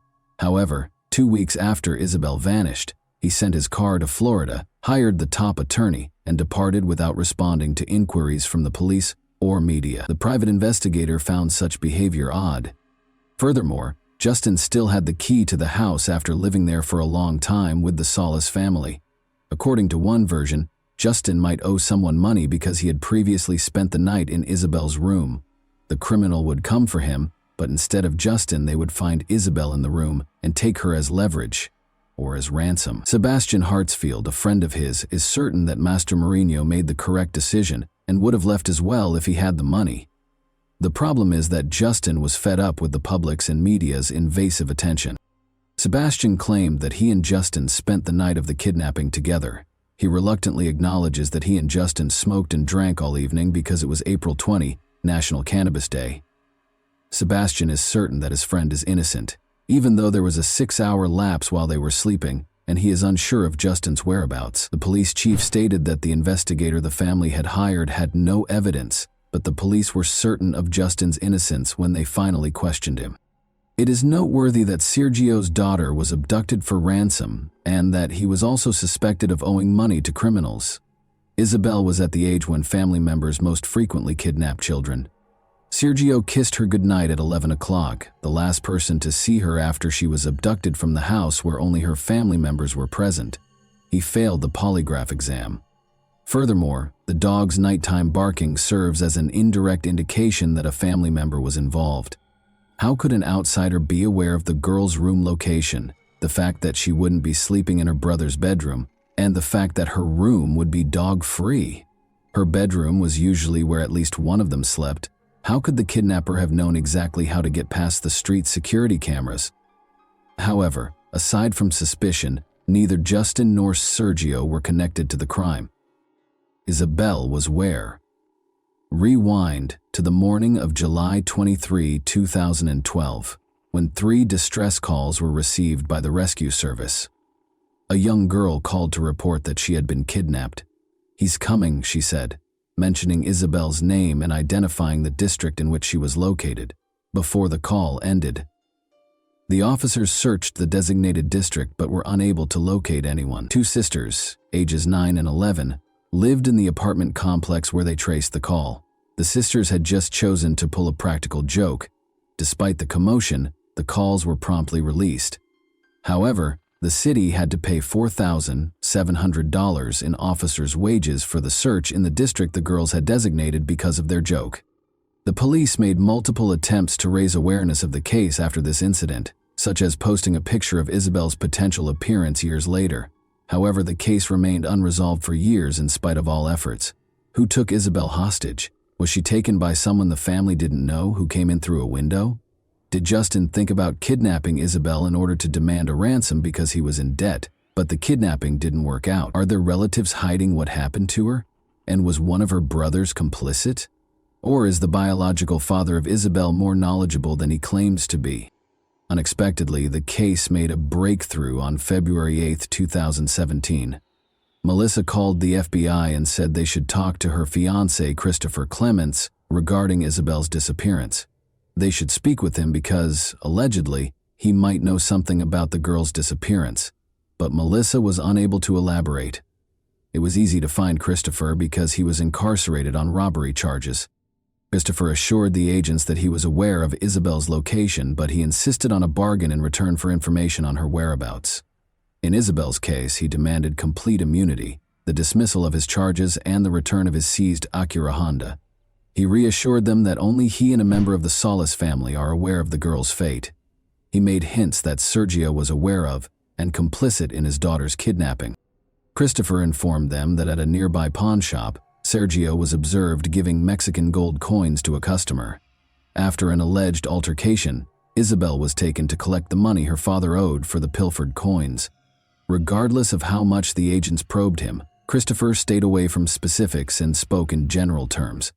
The man refused to back down, a deal in exchange for information. He achieved his goal. After negotiating, the prosecutor's office dropped the robbery charges and gave the car back. On March 3, 2017, the police and FBI discovered Isabel's remains after the man gave them the location. Rebecca and Sergio Solis had to confront the sobering realization that Isabel had permanently departed. Any hopes they had of a joyful reunion were dashed. Christopher Clements did not, however, get the freedom he had hoped for from the agreement. He was instead taken to the Maricopa County Jail, where he was accused of committing another robbery. Full immunity, which Christopher insisted on in Isabel's case, was not provided by the agreement. Investigators started looking into the man's past in greater detail. He committed first-degree violence when he was 16 years old, beginning his criminal career. Ever since, he had been in trouble on several occasions. The man's ex-wife claimed that Christopher was compelled to sleep in the car until they left, frequently brought girls home from strip clubs, and was obsessed with adult films. He was employed at a shopping mall just 2 kilometers from Isabel's residence when she vanished. Detectives definitely looked into Sergio's relationship to the local pawn shop that Christopher had mentioned. 2 months prior to Isabel's kidnapping, they learned that 21 gold coins had been taken from a woman's home, and they assumed Christopher was the thief. Hours after the theft, he was seen on the security camera entering the pawn shop, delivering the items, and taking the cash. Sergio's involvement or any connection to the case was not implied in the video. Christopher was probably merely researching the charges against Sergio that were reported in the media and speaking with agents in an attempt to discredit the girl's father. A search warrant for the home where Christopher and his fiancée Melissa previously resided was among the many that the police were issued. investigators discovered a sheet of plywood in one corner of the yard, beneath which was a plastic container filled with ashes and a number of gory finds, such as a faded, lilac child's hooded hoodie and a very young child's school assignment with the name Mercedes on it. She was Isabel Mercedes Solis in full. On Christopher's devices, they also discovered explicit images of girls between the ages of 3 and 13. His computer was searched for Isabel Solis, unsolved cases in Arizona, and child killer acquitted. According to a former acquaintance, Christopher discussed the Isabel case and hinted that there might be evidence in his car's trunk. Thus, its return was essential. The vehicle, a Honda Acura, was reportedly given back to the man in return for details regarding Isabel's location. Although Isabel's cause of death is still unknown, the same acquaintance claims that she was suffocated and that chemicals were poured over her body. The man recalled that Christopher had concealed pictures of the Solis house in a Bible in his room and showed them to him. In addition to obtaining a warrant for this Bible, investigators did discover images of the house. After 2 months, the Tucson police chief declared that they had a suspect, Christopher Clements, 36, who was accused of 2 murders. The problem is that when Christopher told 2 agents on March 3, 2017, where they would find Isabel, he pointed out a crucial marker, a stack of tires that obviously did not appear there in a single day. The agents were immediately alarmed by this instruction, because the police had discovered the body of a teenage girl from Tucson near that same tire pile a few years prior. Maribel Gonzalez was the girl's name. Isabel had been missing for 2 years when a rescue service dispatcher received a terrifying call in June 2014. A woman reported seeing a body by the side of the road. When the police arrived on the scene, they discovered a naked body buried beneath the tire pile, the smell of decay and evidence that someone had been dragged on the ground. The place was a long way from the closest residences. In an attempt to identify the girl, the police sent a picture of the tattoo on her collarbone and a chain with an anchor that she was wearing to the media. In fact, a number of people reported that it was 13-year-old Maribel Gonzalez to the police. According to Maribel's relatives, she was seeing Mariano, a man in his 20s. A month before Maribel vanished, they ended their 3-year relationship. Around 11 or 12 p.m., Mariano told the police she sent him a message. She had a fight with her mother the day she vanished, so she asked him to come get her. He had to get up early for work, so he disregarded her message. She was never seen by him again. Even at night, she enjoyed taking solitary walks, according to her boyfriend. She also enjoyed visiting the mall, which is the same one where Christopher Clements worked and is close to Isabel's house. Because the bodies were discovered close to one another, the police were able to connect these cases. Maribel's DNA and Christopher's DNA were compared, and they matched. 2 years prior to Maribel, Isabella was abducted and murdered. Could Maribel's death have been avoided if the offender had been apprehended following the initial crime? As it turns out, Christopher's name was mentioned multiple times during the investigation prior to his 2018 conversation with the agents. As is already known, the officers got in touch with everyone who lived close to Isabel and committed sexual offenses, which are violent crimes against women and children. Christopher was one of 16 names on the list. He was classified as a Class 3 offender, which means that he has a very high chance of committing the same crime again. He spoke with the police, but he clearly managed to persuade the officer that he was unrelated to the case. Maybe he had an alibi from his girlfriend. In addition, Isabel's parents requested that anyone who might raise suspicions, such as traders, distributors, advertising agents, unannounced visitors, or unexpected meetings, be remembered after Isabel vanished. Rebecca thought of the man who had shown interest in their red Acura right away. Despite his 2 visits, he never entered the house, and the woman was unaware of his name. It's interesting that during the interrogations, Christopher also brought up that encounter. On February 10, 2017, he told FBI agents this. He claimed that 2 individuals feigned interest in the vehicle. Actually, they had to confirm that Sergio actually resided at that address. Rebecca gave them her phone number and insisted that they speak with her husband Sergio about the possibility of purchasing from him. The men thus verified their desire. Christopher claimed that although he was aware of the visit, he had never gone to the Solis residence. However, he repeatedly used the pronoun we rather than they throughout the conversation, seemingly admitting that one of the men was actually him. With one exception, the woman described only one man who fit Christopher's description and drove the same car as him. Her account of the visit deviates slightly from her husband's account, but otherwise, it is consistent with Rebecca's account. What if this lead had been pursued by the police right away after Isabel vanished? Would they have found Christopher Clements as a result? Investigators think Isabel was not abducted on her own initiative. Christopher's crimes were premeditated. When the woman from whom he had stolen gold coins was not home, he called her house several times. As early as October 2011, he also made a call to the Sellers family residence. Christopher washed his car and changed his phone number the day after the kidnapping. He usually pays about $10.35 to have his car cleaned, but this time he paid $110. However, since phone records connected Christopher to two crimes, changing his number did not help. The shoes that Christopher was frequently spotted wearing and even photographed in, but which none of the Solis family wore, matched the footprints discovered at the scene of Isabel's abduction. Investigators also examined images on his devices and discovered a small snapshot. It was a selfie of a man who resembled Clements, sitting in the front seat of a car, and a young girl who was lying on the back seat and looked a lot like Isabel.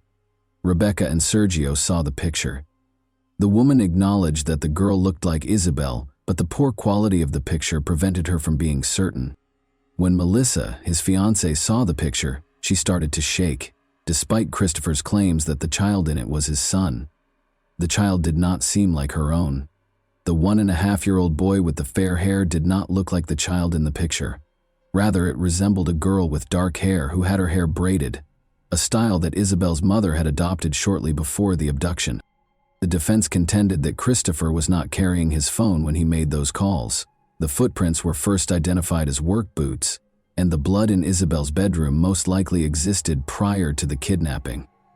In order to prevent the prosecutor from presenting evidence for both crimes at once, Christopher's attorneys were successful in their efforts to have the Isabel case and the Maribel case tried separately. But since he had already been convicted of Maribel Gonzalez's murder, this did him little good. He is still awaiting trial for Isabel's abduction.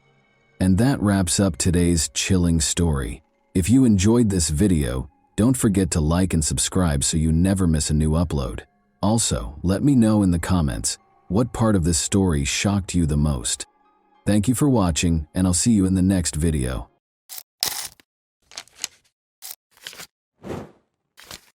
Hey guys, welcome to my channel, and today we're going to take a look at another horrible case with you. On February 27, 2017, the 1-year-old Valerie Arrow was found dead in her home. The scene that unfolded before the eyes of the police was shocking in its cruelty. Valerie lay on the bed wearing a bathrobe, her wrists bound with a shoelace, and a scarf in her mouth as a gag. It was soaked in blood that had flowed from her throat. The room's floor was covered with the torn underwear of the girl, ripped in half. One obvious injury on her body was a strangulation mark on her neck. The police had even more to ponder after the autopsy. The toxicological analysis revealed that Valerie had been under the influence of multiple substances, and 2 scarves were discovered deep in her throat. They were so numerous that they might have killed her on their own. In addition, Valerie's backpack was discovered in the trash a few days prior by a building worker where the girl resided. Her papers, an ashtray, cigarette butts, a glass, shoes, apartment keys, and a blood-stained bedside lamp were all found inside. After compiling this data, the investigators came to the conclusion that the girl had committed suicide on her own volition. The matter was resolved. Naturally, Valerie's family was not pleased with this conclusion and made vain attempts to convince the police to look into the case as a murder. A girl named Law Martin's wallet and documents were discovered by hikers on the Fenway Trail 11 months later.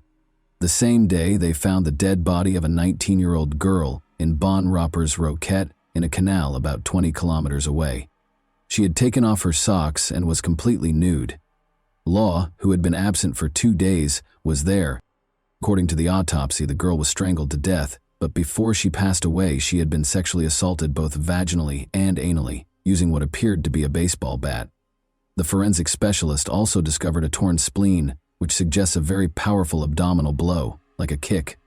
Despite starting an investigation, the police were unable to find any solid leads. Furthermore, nobody ever thought to link the two cases together, of course. After 7 years, the morning of February 11, 1997, arrived. In Toulouse, firefighters broke into a fourth-floor apartment in a multi-story building at 9 in the morning. They found a 29-year-old woman named Martin Matten's charred and lifeless body inside. Martin was on the bed, face down. There was a magazine from an automatic pistol on the floor and a ripped and blood-stained bra in the bathroom. Blood was all over the carpet and the bathtub, and a light bulb that had been unscrewed was lying on the floor. The firefighters came to the conclusion that there were two fires, two obvious attempts at intentional arson in the living room by the armchair and in the bedroom. After weighing all of the available evidence, the investigating police inspector came to the conclusion that Martin's death was caused by a choice she made. Emily Espies, then 21 years old, went into a Toulouse bar 10 days later, on February 26, 1997. She wanted to grab a drink with her friends in the afternoon. She met Patrice, a nice and attractive man in the bar. Because he gave Emily and her friends illegal drugs, he had his own method of luring girls. The rest of the day and the next morning were spent with Patrice and Emily. The young man asked Emily to accompany him to a concert that he was planning to attend that evening. He invited her and she accepted. They did, however, meet up with Patrice's friend Eve, whom he had been living with for a while prior to the concert. The young people in the group shared a meal and some beverages. After that, Patrice and Emily headed to the concert in Patrice's car, arriving at around 1:30 a.m. While Patrice spent more time drinking beer at the bar, Emily danced a lot. Emily asked her new acquaintance to drive her home at around 2 in the morning because she was exhausted from not sleeping for 2 days. The tired girl fell asleep right away, before she had even had a chance to sit in the car. She was lying on the back seat of the car when she woke up, even though it felt like only a moment had gone by.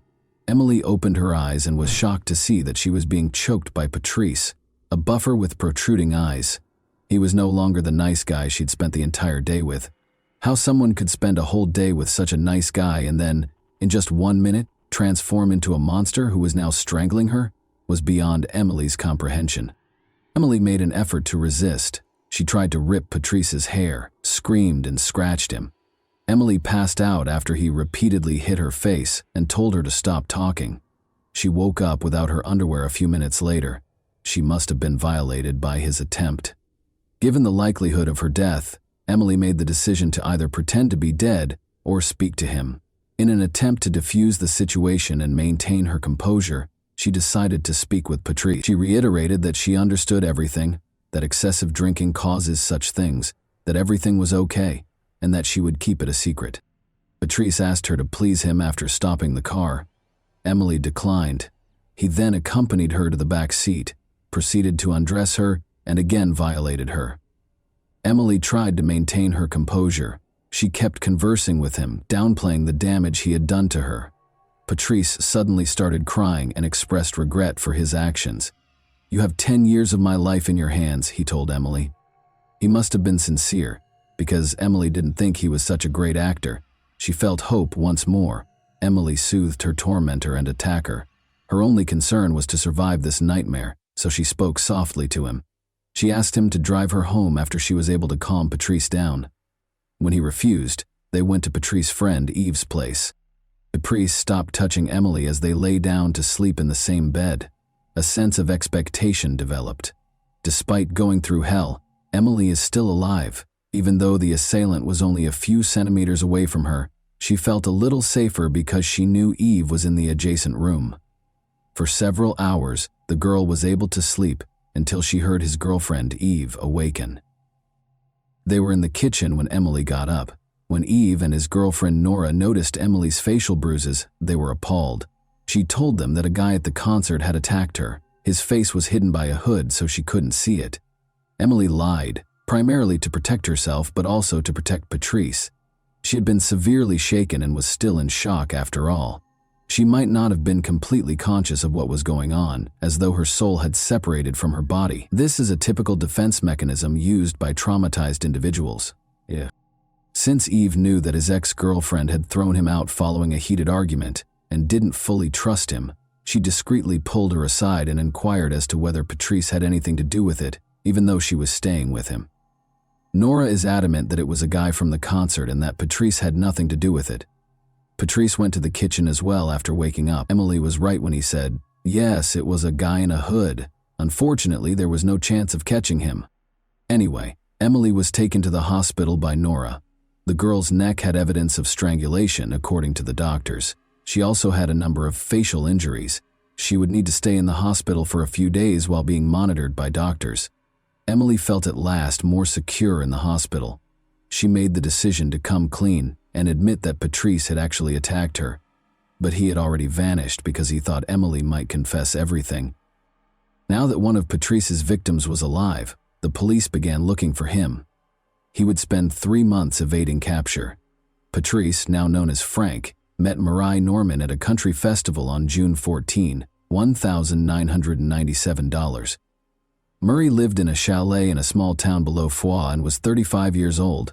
When the young man complained about having nowhere to stay, Murray felt sorry for him and offered to let him live with her in return for some housework. In addition, Murray decided that Frank would take care of the house while she visited her parents on the 20th. For a few days, Murray and Frank lived together in this manner. He fixed things and worked in the garden during the day, and they ate dinner, chatted, and smoked together in the evening. Murray and Frank had a terrific time on June 19th. She organized a dinner to celebrate Murray's new position at a wolf sanctuary in Orlu.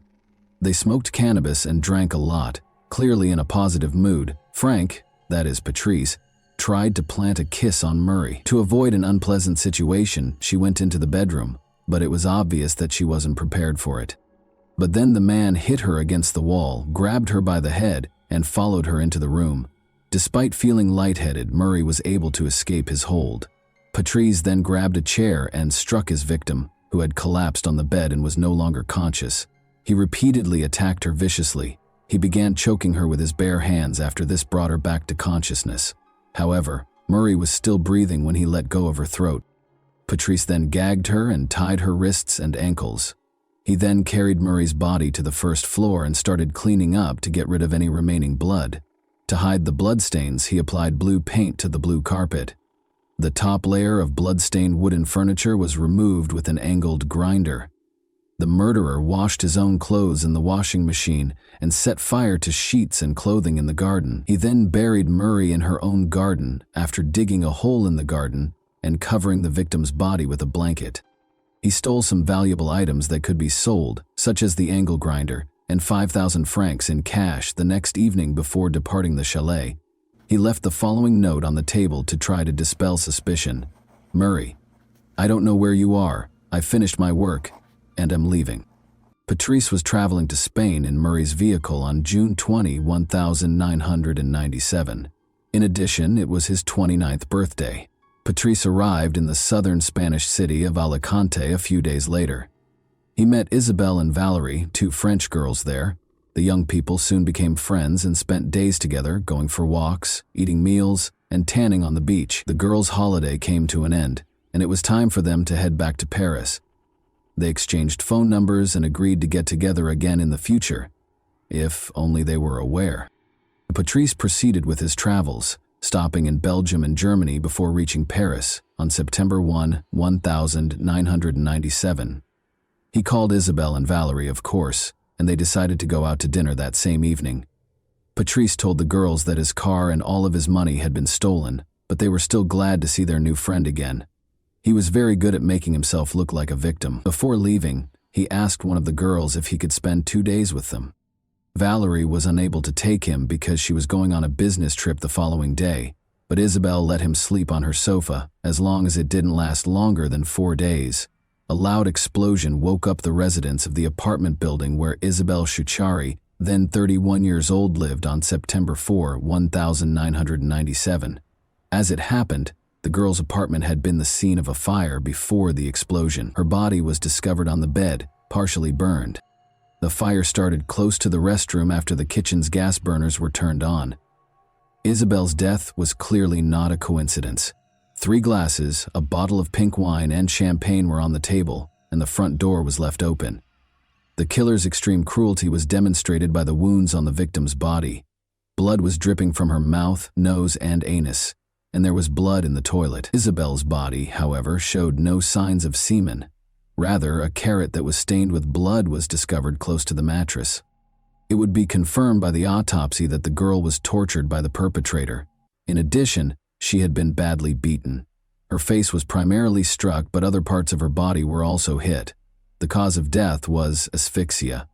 Because of the testimony of Emily Espy, who survived Patrice Allegre's attack at the end of February, investigators were immediately alerted to the fact that Isabel had provided shelter to a man named Patrice. This was because the police had been looking for a particular Patrice for a while.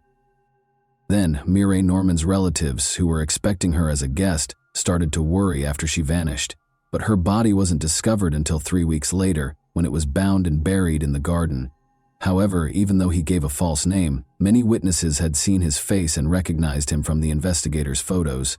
So after the body was found, gendarmes' suspicions were strongly connected to Patrice. He was already being actively sought when he returned to Paris in early September. His search warrant made the rounds of France. The police reached out to his friends and family and offered a reward for helping to apprehend him. Patrice then got in touch with a friend and asked him if he could spend the night in Paris. At that point, the investigators saw a chance to capture him. They requested that this man give Patrice a call back and point him in the direction of a prime capture site in Châtenay-Malabry. At 5:10 p.m. on September 5, 1997, Patrice went inside the house where the police were already concealed. He didn't fight being arrested. He even appeared relieved to be arrested, as if he were sick of hiding, according to some witnesses. Unexpectedly, the public paid little attention to the serial killer's arrest. Since the investigators were initially unable to connect the various cases, it could be that the media failed to report that a serial killer was on the loose. However, it was also because the car accident and Princess Diana's death in Paris on August 31, 1997, took center stage in the news. Consequently, there was little media coverage of Patrice's arrest. It didn't garner much media attention. Patrice voluntarily cooperated when he was being questioned. He gave a detailed account of his crimes and admitted to them.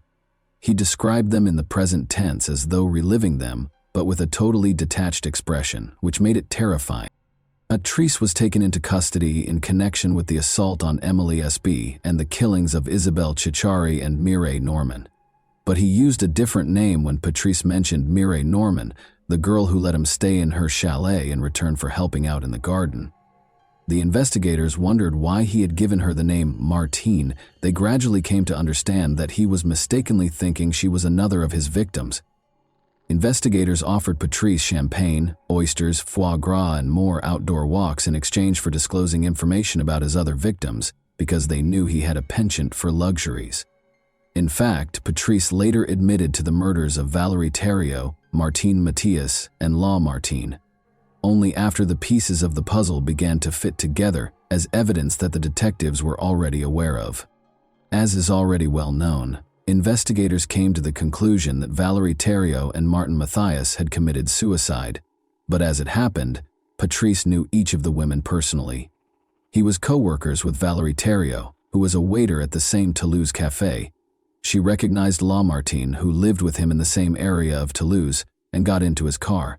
She was Patrice's neighbor, Martin Mathias. They shared apartments across from one another. To put it another way, investigators were unaware of numerous hints that suggested Patrice Allegre was a potential suspect for a long time.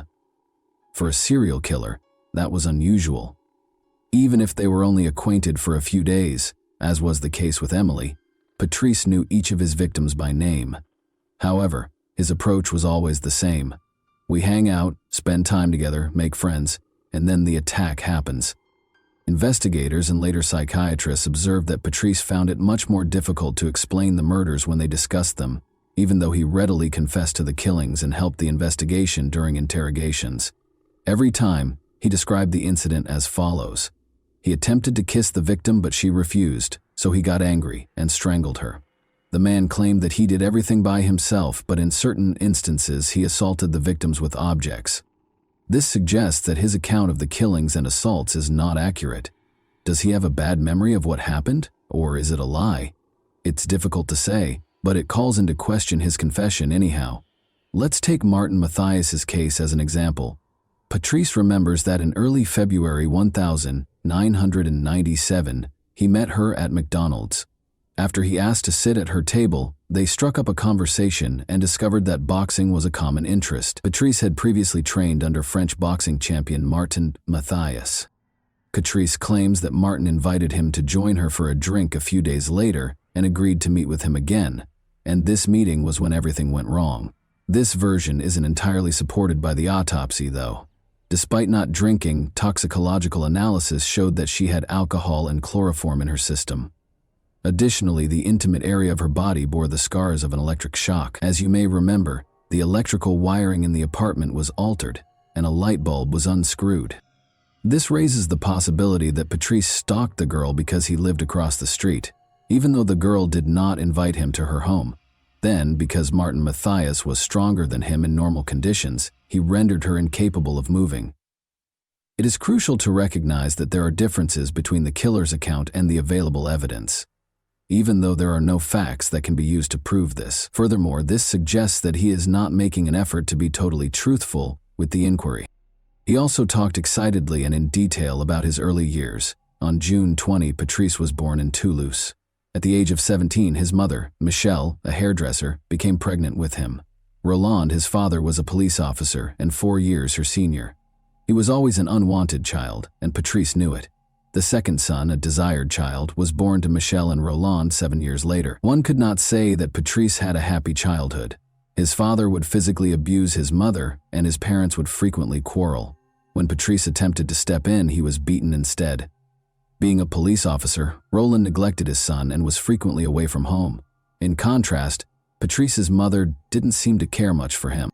But when Patrice was young, she collapsed into an alcoholic coma in front of him in her beauty salon because she was an alcoholic. She also consistently cheated on her husband and was unfaithful to him. Patrice was able to observe some of her private interactions and the post-fight reconciliations between Michelle and Roland. He would frequently try to sleep in his room by covering his head with a pillow to block out the sounds of his mother's groans coming from the room next door. Another time, when Patrice, then 6, was sitting in the back seat and watching everything, she got pleasure from one of her friends in the car. Patrice idolized his mother and hated his father in spite of everything. He would stand up for her and was offended when others made disparaging remarks about her. He had to repeat a year multiple times because he struggled to learn in school. Because his mother permitted it, he would skip classes. He started stealing, selling drugs, and committing crimes during this time. But each time he was taken into custody, his father would save him. For instance, Roland once compensated the victims of Patrice's thefts with 300 francs. His actions may have stemmed from a traumatic incident that happened to him when he was 13 years old. 2 boys kidnapped him after he fled his home. He was abused in a car and drugged with strong illegal substances before being abandoned on the side of a distant road. For a boy who was not yet 14, this could not have failed to leave scars. This gives us a chance to learn more about him, but it doesn't excuse what he did later. He began abusing drugs and drinking excessively when he was 14 years old.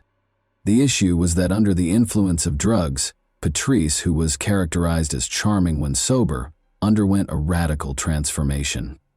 He became so genuinely aggressive that his friends, who were aware of it, were terrified of him. Patrice once became furious when someone made a negative comment about his younger brother while he was intoxicated at a bar. After leaving, he came back to the bar brandishing a weapon, held it to the victim's head, and squeezed the trigger. The gun miraculously failed to discharge, and Patrice was captured. His first and last murder might have been this one. At the age of 17, Patrice Allegre attacked a girl for the first time. Everything was going well when he first met the girl at a party. They went to a park, where the girl pushed Patrice away when he tried to approach her. It should be clear to you by now that rejections made him furious. He apologized, took the girl home, and immediately stopped choking her.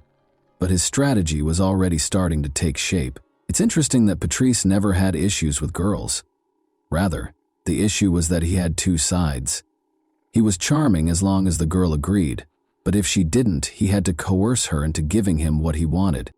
Patrice had 2 committed romantic relationships in his life. Cécile was the subject of the first. Their first real love story began in 1986, when Patrice was 18 years old. After 7 years of dating, the young couple had a daughter. But their relationship ended in 1989, just months after he committed his first murder. Their bond was similar to Patrice's parents. Patrice would physically assault Cecile during their heated arguments, but Patrice could control himself to some extent with Cecile. He tried to strangle her, for instance, but stopped when he said, "No, not you, not you."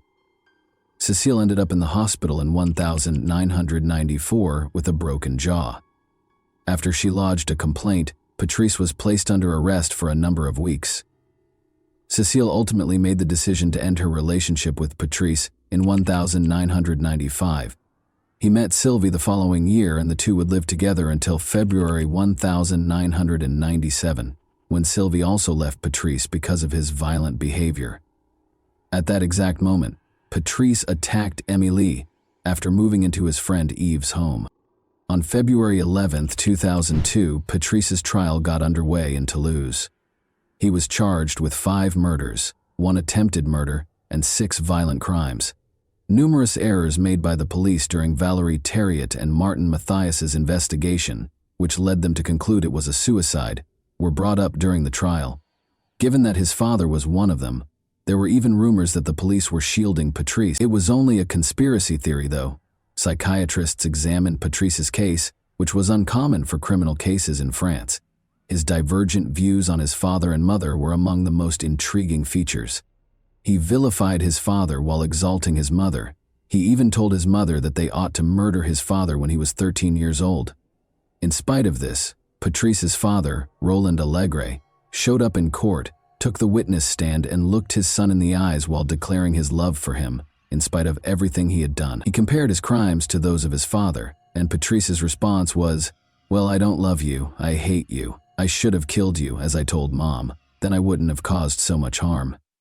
But he never once put the blame for anything on his mother. Psychiatrists think that the trauma from his mother's private adventures had a big impact on him.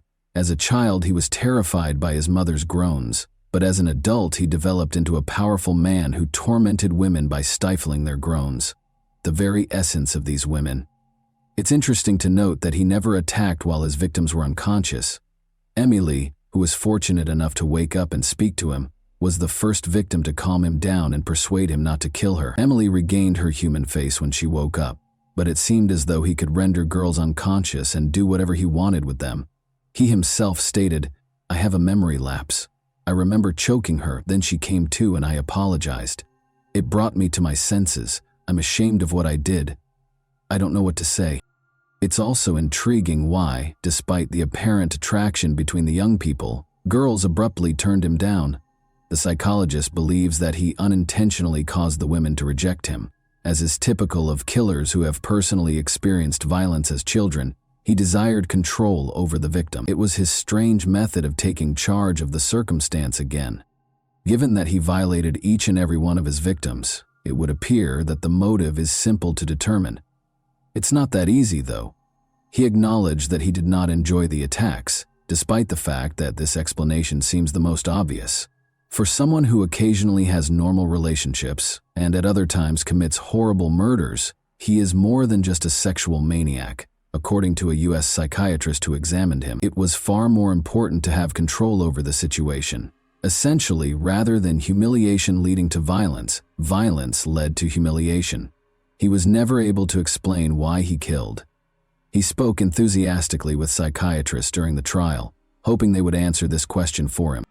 Another crucial query was whether Patrice had any additional victims, particularly during the period between 1990 and 1997. That is quite possible, because some of his known victims were not properly investigated. Even though Patrice says he didn't kill anyone else, is he reliable? At first, he only admitted to 1 violent act and 2 murders. To find out if he might be accountable for any other unsolved crimes, the police assembled a team of experts. They were able to get a clue from Patrice regarding the unresolved murder case of Lynn Gabaldi by promising her champagne and oysters, along with another walk. After looking into 191 unresolved cases since 1984, they were able to locate 2 witnesses who had previously worked as prostitutes in Lynn Gabaldi's case: Crystal Berg, also known to the public as Patricia, and Florencia Caliafi, who was known to the media as Fanny. They all accused Patrice of killing Lynn, but in addition to him, they also accused Marc Barrage, the Toulouse prosecutor, of committing crimes. He allegedly hosted sadomasochistic parties where judges and politicians would have a good time. According to Fanny, the girls were abused, tortured, and occasionally killed because they did not voluntarily attend the parties. The orgies prostitutes were supplied by Lynn Gabaldi. Marc Barrage ordered Patrice to kill her because she threatened to tell the police everything. The name of Dominique Baudis was mentioned once. He was the former mayor of Toulouse and is said to have been with Barrage when Lynn was murdered. As the tension around his case increased, Patrice wrote a letter to a popular program claiming that Barrage and Baudis were in fact a part of a criminal organization. Fanny was interviewed by the same show 2 weeks later, during which she described the children she witnessed shackled in a torture chamber on the ground floor of a home close to Toulouse. However, Patrice withdrew his confession to the murder of Lynn Gabaldi only 15 days later. Later, it came to light that Patrice and Fanny had received generous compensation from the show's producers for their stories. It also turned out that Marc Barrage didn't even know Patrice, and Dominique Baudis couldn't have been at Lynn's murder because he was in Paris. Patrice and Fanny were accused of giving false testimony, and the politicians were exonerated of the charges. For providing false testimony, Fanny and Patrice received sentences of 18 months and 3 years in prison, respectively. In July 2005, Patrice Allegre was given a life sentence on February 21, 2002, with the possibility of release after 22 years. He has already completed the required 22 years of service and is currently 54 years old. He started dating a Canadian psychologist during this period who relocated to France and lived near her prison-dwelling beloved. Patrice must want to see the woman and his daughter when they are not incarcerated. He applied for early release, but he dropped the plan after psychiatrists concluded that he has not been rehabilitated and that he has a very high risk of relapsing despite his best efforts. 9 years after the attack in 2006, Emily, the only survivor of Patrice's assault who testified against her attacker in court, died. Regretfully, she decided to do this herself. That concludes the terrifying tale for today. Please remember to like and subscribe if you liked this video so you don't miss any future uploads. Tell me in the comments what surprised you the most about this story as well. And that wraps up today's chilling story. If you enjoyed this video, don't forget to like and subscribe so you never miss a new upload. Also, let me know in the comments what part of this story shocked you the most. Thank you for watching, and I'll see you in the next video. Bye.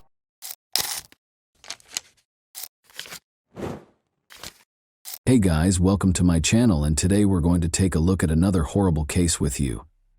This was a mass killer confessing his darkest intentions, but the real horror was the cold, calculated execution of his crime, captured in real time. On June 5, 2014, Ybarra brutally entered the Seattle Pacific University lobby and took his first victim. He had planned a massacre, but that was not what happened. During one of Seattle's worst crises, a single small mistake set off a series of events that would change everything. There were a number of horrifying facts that were just waiting to be revealed. June 5, 2014, started out like any other day until, shortly before 3 p.m., a string of calls from the same location flooded the Seattle Police Department's helplines. The city would be thrown into an unimaginable crisis and chaos in a matter of minutes. A nightmare started when a man carrying a gun entered SPU. With each call, more terrifying information surfaced. The description initially appeared ambiguous and unremarkable, but the details were beginning to come together. He wasn't an aspiring pupil. His purpose for being on campus that day was darker. But why was he there, and who was he? They would soon find out more about his nefarious schemes. The white pickup van he was driving was seen parked on the street close to the Seattle Pacific University campus in Washington. This man, whoever he was, had no intention of going away quietly.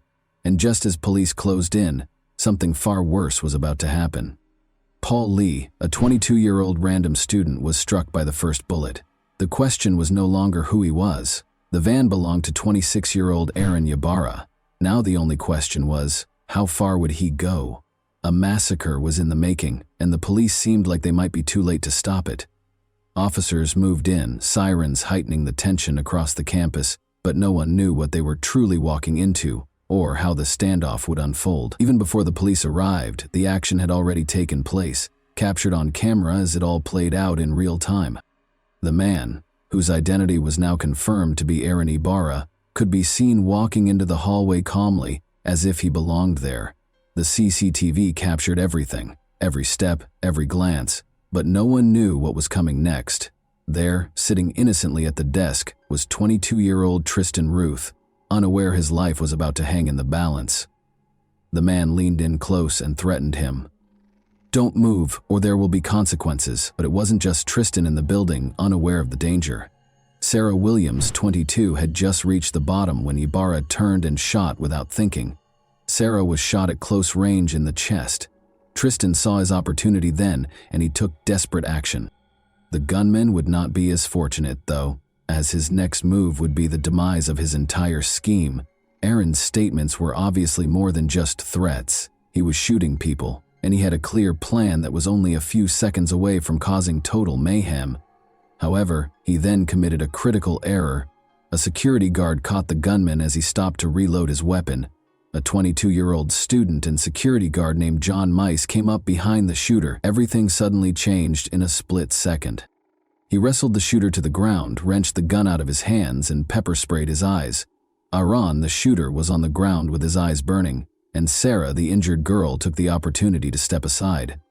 John moved away with the weapon to keep it out of the shooter's reach, but when he returned, he'd find a surprise. Aaron had produced a knife from his pocket.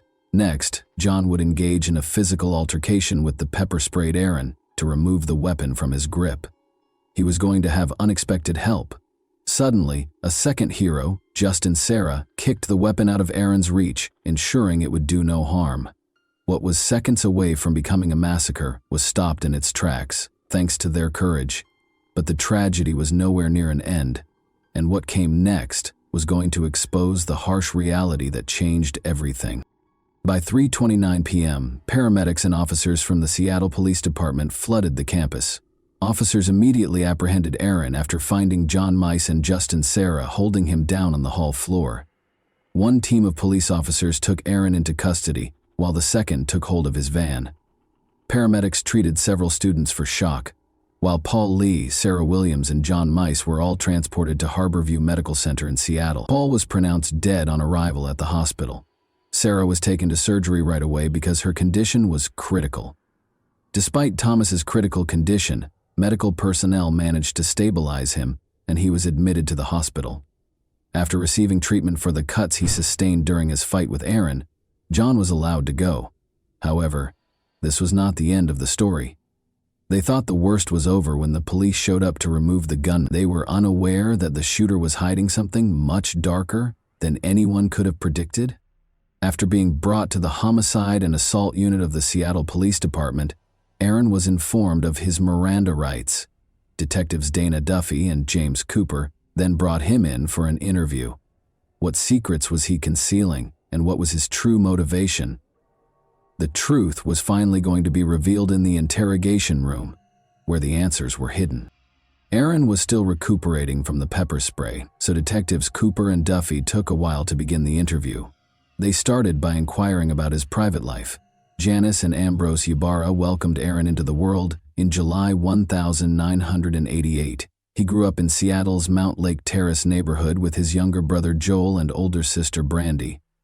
From the start, Aaron's life was described as turbulent. Ambrose, his alcoholic father, was a frequent source of conflict for the family. Aaron discussed his psychological issues, including his severe OCD, as he became more at ease during the interrogation. As the investigators spoke with this profoundly disturbed individual, they discovered that his OCD was only the beginning of his psychological problems, which started when he was 13 years old. Innocent students were suffering on the SPU campus because of a sin that only existed in Aaron's troubled mind and about which they knew nothing. When Aaron was little, his family made the decision to rearrange the furniture in his bedroom. Aaron claims that he became fixated on the status quo and that this changed him. Aaron had realized that respect could be gained by using fear. The mass murderer Eric Harris served as his initial source of inspiration.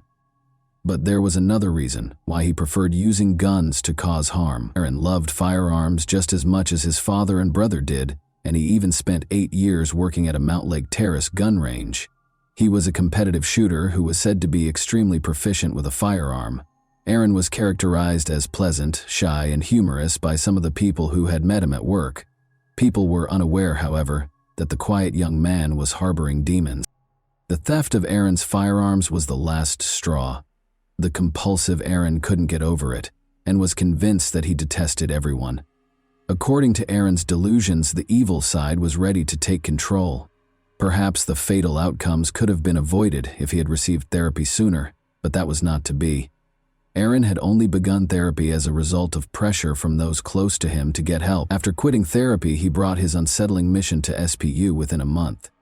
The next thing Aaron would say to investigators would make it impossible for it to be anything other than a premeditated crime, something he and his attorney would sincerely regret in court. Aaron's plans for July 5, 2014 were well defined. He aspired to end his life, just like one of his heroes did. It was supposed to be a declaration, but the students never took Aaron seriously and were unable to comprehend the full scope of what they had to deal with that day. He claimed that he was treated disrespectfully and that to be respected was to instill fear. Paul Lee, a 19-year-old student, was standing there. He took Aaron lightly, which was a fatal error. Aaron told the two detectives that he kept his plans a secret from everyone. Nevertheless, he documented everything in his journal and hoped that if he were killed in the shooting, others would comprehend his motivations. Aaron talked to Detective Duffy one-on-one during the interview, telling her that he had realized something was wrong with him, but that his hatred eventually got the better of him. Aaron appeared to have accepted his fate and realized that his actions would have a severe impact on his life and future by the end of the interrogation. As investigators got to work on their case against Aaron Ybarra, students began to return to campus life and resume their regular activities in the wake of the tragedy. Aaron had only managed to kill one person, but his goal was much more deadly: to cause widespread devastation. However, the prosecution was aware that the defense was preparing for a tough fight as they worked tirelessly to create a strong case. The real battle was only getting started. Aaron Ybarra was put on trial for his crimes on October 10, 2016. Prosecutors weren't going to let Aaron's defense team get away with a lesser charge or sentence, even though they were already ready to use the insanity plea as their argument in the case. According to defense lawyer Ramona Brandis, Aaron experienced crippling bouts of mental illness and depression, which caused him to hear the voice of God, who urged him to go on a murderous rampage. She also questioned his upbringing and his unstable home life, claiming that he never got the support he actually required. Aaron's victims' testimonies were crucial to establishing the case as it actually was. Paul Lee was the worst hit, followed by Sarah Williams. Before she could resume her regular life, she spent days in the hospital. She made an effort to describe the pain she endured in court. The entire scene in the SPU lobby where he and John Mice had overpowered Aaron was described by Justin Sarah. Ramona, the defense lawyer, also contended that Aaron's actions were influenced by his upbringing and unstable home life because he had sought professional help for his years-long mental illness. Under the direction of Senior Deputy Prosecuting Attorney Kristen Richardson of King County, the prosecution team was ready for the insanity defense. Aaron's own words were going to be used against him by the prosecution. They provided evidence that Aaron had voluntarily stopped taking his medication and quit therapy in order to allow his dark side to take control, shattering the notion that he did not receive assistance for his mental health problems. The assertion that Aaron was getting assistance from at least one family member was supported by testimony from his mother, Janice. His journal also provided evidence to the prosecution that he had premeditatedly planned and executed the shootings.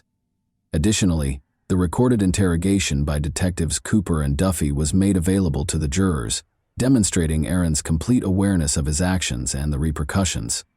Aaron tells detectives in the video that he was inspired and motivated by Sung Hui Cho and Eric Harris, but he makes no mention of hearing the voices of God or Satan. Although the prosecution acknowledged that Aaron had serious mental health problems, they made it abundantly evident that Aaron planned and chose to carry out the shooting.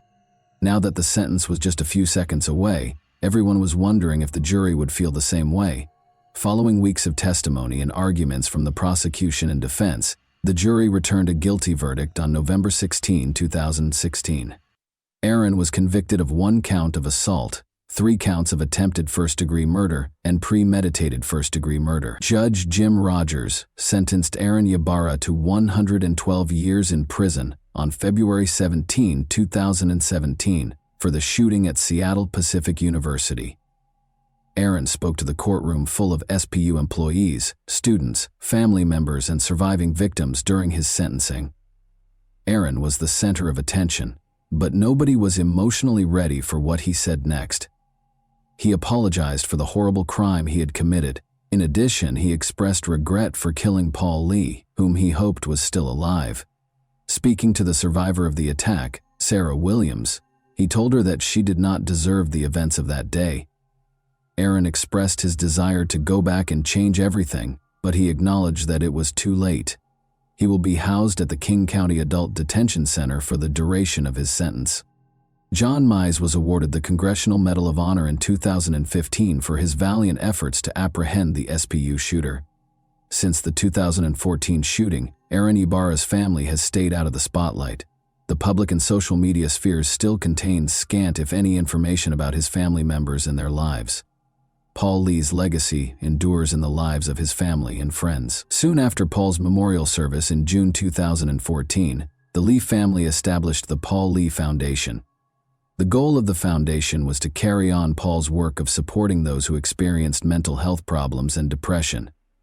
It was cruelly ironic. He wanted to help people with mental illnesses, but before he could complete his education, he was harmed by someone he would have preferred to assist. The foundation has made it its mission to raise money to support groups that conduct research and create solutions to assist people with mental health conditions. Many people will be discussing what caused Aaron Ybarra to become a school shooter in this case today. Seeing young lives lost so needlessly and murderers succumbing to their own mental health problems is heartbreaking. Could something have been done to prevent this tragedy, considering Aaron's family life was, to put it mildly, turbulent? Or was he destined to become a killer?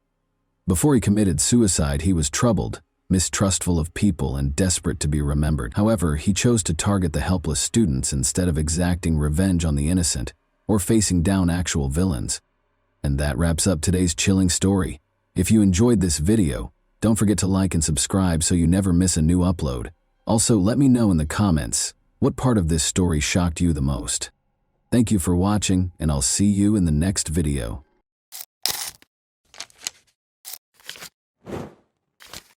Hey guys, welcome to my channel, and today we're going to take a look at another horrible case with you.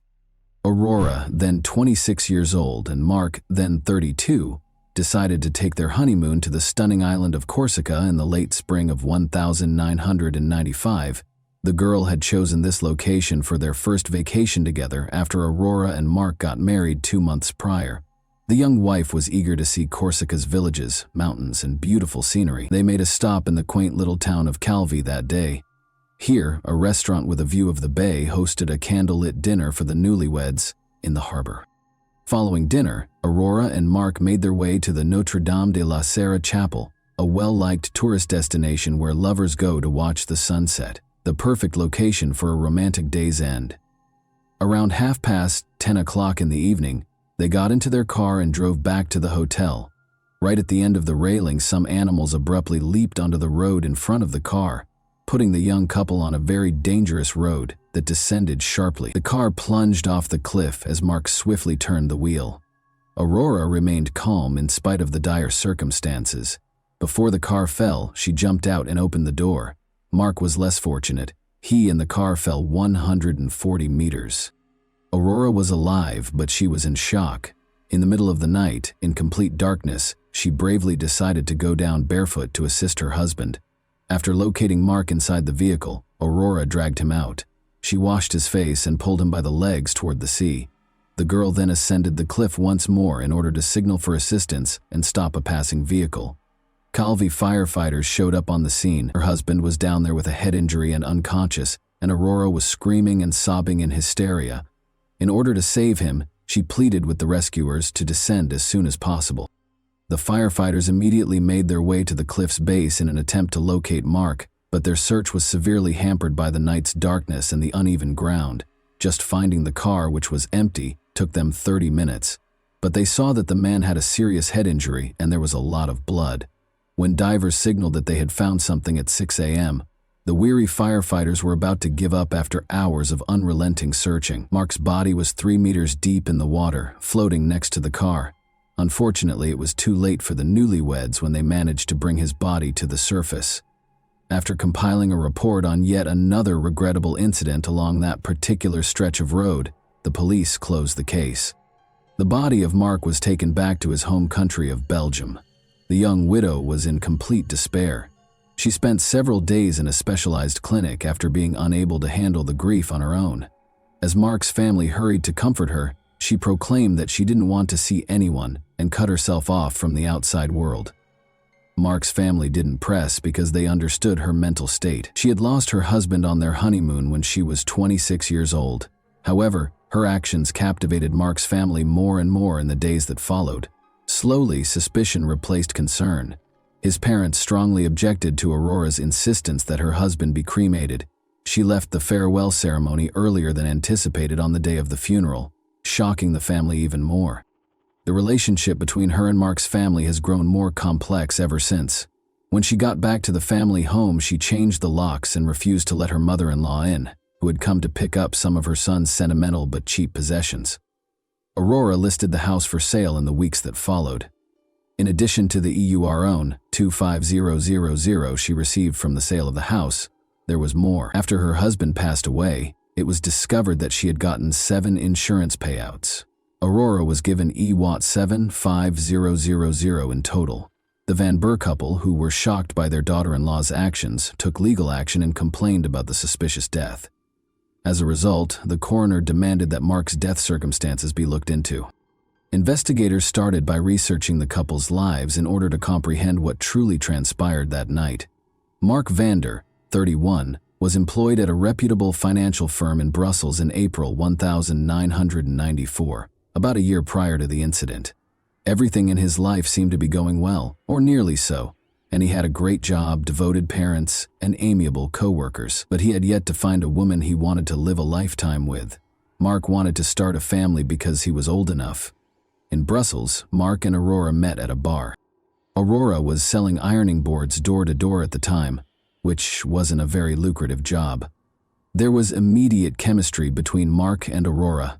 Mark was enamored with the attractive girl and fell in love with her right away. Their lively relationship left Mark's friends in awe and jealousy. Mark was shy, a little overweight, and uninterested in sports, whereas Aurora was very attractive, athletic, and fit. However, Aurora moved in with Mark a few weeks after they first met. Seeing that their son was content with her, the future husband's family embraced her as their future daughter-in-law and the mother of their grandchildren. When the young couple decided to tie the knot a year later, nobody was shocked. The girl asked Mark to put half of the house in her name, among other requirements for her future husband. Although this might have seemed strange or improper, Mark, who was incredibly in love, accepted all of the bride's demands. The young couple exchanged vows on March 11, 1995.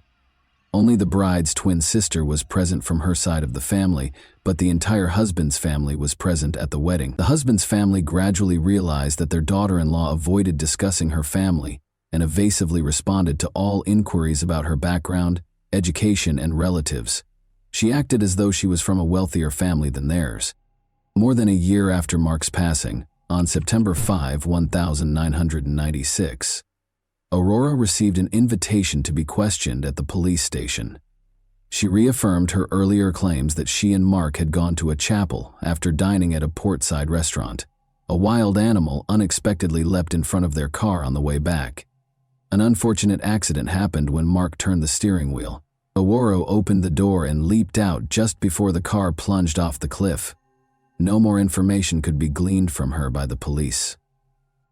On October 8, 1996, Mark's body was exhumed in an effort to learn the truth. Some of the injuries were caused after death, according to the forensic expert. Although the body had many wounds, none of them were bleeding, suggesting that Mark passed away before the car plunged off the cliff. The widow was nowhere to be found when the police wanted to question her again. 2 years after the incident, the detectives made the decision to look into the crime scene in Corsica. The newlyweds' car plunged into the ravine, and Belgian police officers were at the edge of it. Armed only with photographs and without the car, the task became more difficult. However, the expert was able to reconstruct the car's pre-fall trajectory. A person's reaction to an unexpected event on the road, such as an animal running out, is to turn the steering wheel but not all the way around. Under no circumstances could the car have ended up where it was found if it had veered off the road and fallen into the water. The expert also observed another contradiction in the accident theory. When firefighters arrived on the scene, they reported that the bushes growing on the cliff's top had been crushed. The bushes would have been cut off if the car had sped down. It was clear from the crushed vegetation that the car had remained on the bushes for a while before descending gradually. Additionally, blood droplets were discovered unevenly distributed between the car and the water following the incident, indicating that the body was carried rather than dragged. Could an 80-kilogram man have been carried by Aurora, who weighed less than 50 kg? Aurora's version of events did not match the investigation's conclusions. The car was pushed off the cliff, according to the experts' conclusive findings. The investigators were now interested in learning what transpired following the incident. Did Aurora come down to assist Mark? Did she have the bravery and strength to go barefoot down the rocks? It was possible, as hard as it may seem to believe. Since Aurora Martin was a skilled athlete and a champion rock climber, the police found it difficult to deny that she had truly gone down to assist her husband. For them, it was a dead end. Since there was still no update on the young lady, the investigators made the decision to learn more about her past. Really, who is she? What secrets are concealed by her evasive responses? In actuality, the girl had a very challenging upbringing, devoid of both a loving family and a quality education. Her mother moved to Germany after her parents divorced when she was 12, so she hardly ever saw her daughter. Although her father was not very involved in her life, she led a carefree life with her two sisters. With lofty aspirations, the girl left her childhood home when she turned 18. Aurora entered beauty pageants in hopes of becoming a model, but was not very successful. She thus found employment as a bar hostess and occasionally as an escort service model. At the age of 24, Aurora made the most of her beauty and lived life to the fullest. In February 1993, she went to a rock climbing club one day as usual, where she met Peter Schwett, who would be her fateful encounter. He shared her love of mountaineering and was young, attractive, and wealthy. She was 24 years old and he was 23. At first sight, it was love. Aurora was able to move on from her previous life next to Peter. This tale sounded too good to be true. In fact, the investigators discovered an oddity while looking into Peter Schwett's past. He was a widower for a young man his age. The circumstances surrounding his wife's death were suspicious. 2 years earlier, on his 21st birthday, Peter was serving in the German army in Belgium. Peter liked going to clubs, and one night he met Ursula Deschamps, a young student, while he was out with friends. They fell in love quickly, and 3 months later Peter proposed to her. Ursula soon learned, though, that Peter was not content with a single woman. Other surprises were in store for her. At their house, Ursula discovered counterfeit documents and substantial sums of money. She wanted to tell the police what she had discovered. Their young marriage became strained, and they made the decision to file for divorce. However, Peter was supposed to teach his wife how to drive, so he and Ursula got into a convertible and left on a trip on the evening of August 29, 1992. The outing was peculiar for soon-to-be ex-houses. Peter was behind the wheel and driving as fast as he always does. The car crashed into a canal at high speed after he lost control. Although Peter was able to flee in time, he was unable to save his wife, who perished in the water with the car. He remembered that even though he touched her hand, he was unable to grasp her and drag her to the surface. A few days later, Ursula's body was discovered. Nothing from the autopsy would raise any questions about the girl's drowning. Peter provided a convincing explanation of how he had gotten out of the car through the rear window when the police recreated the crime scene.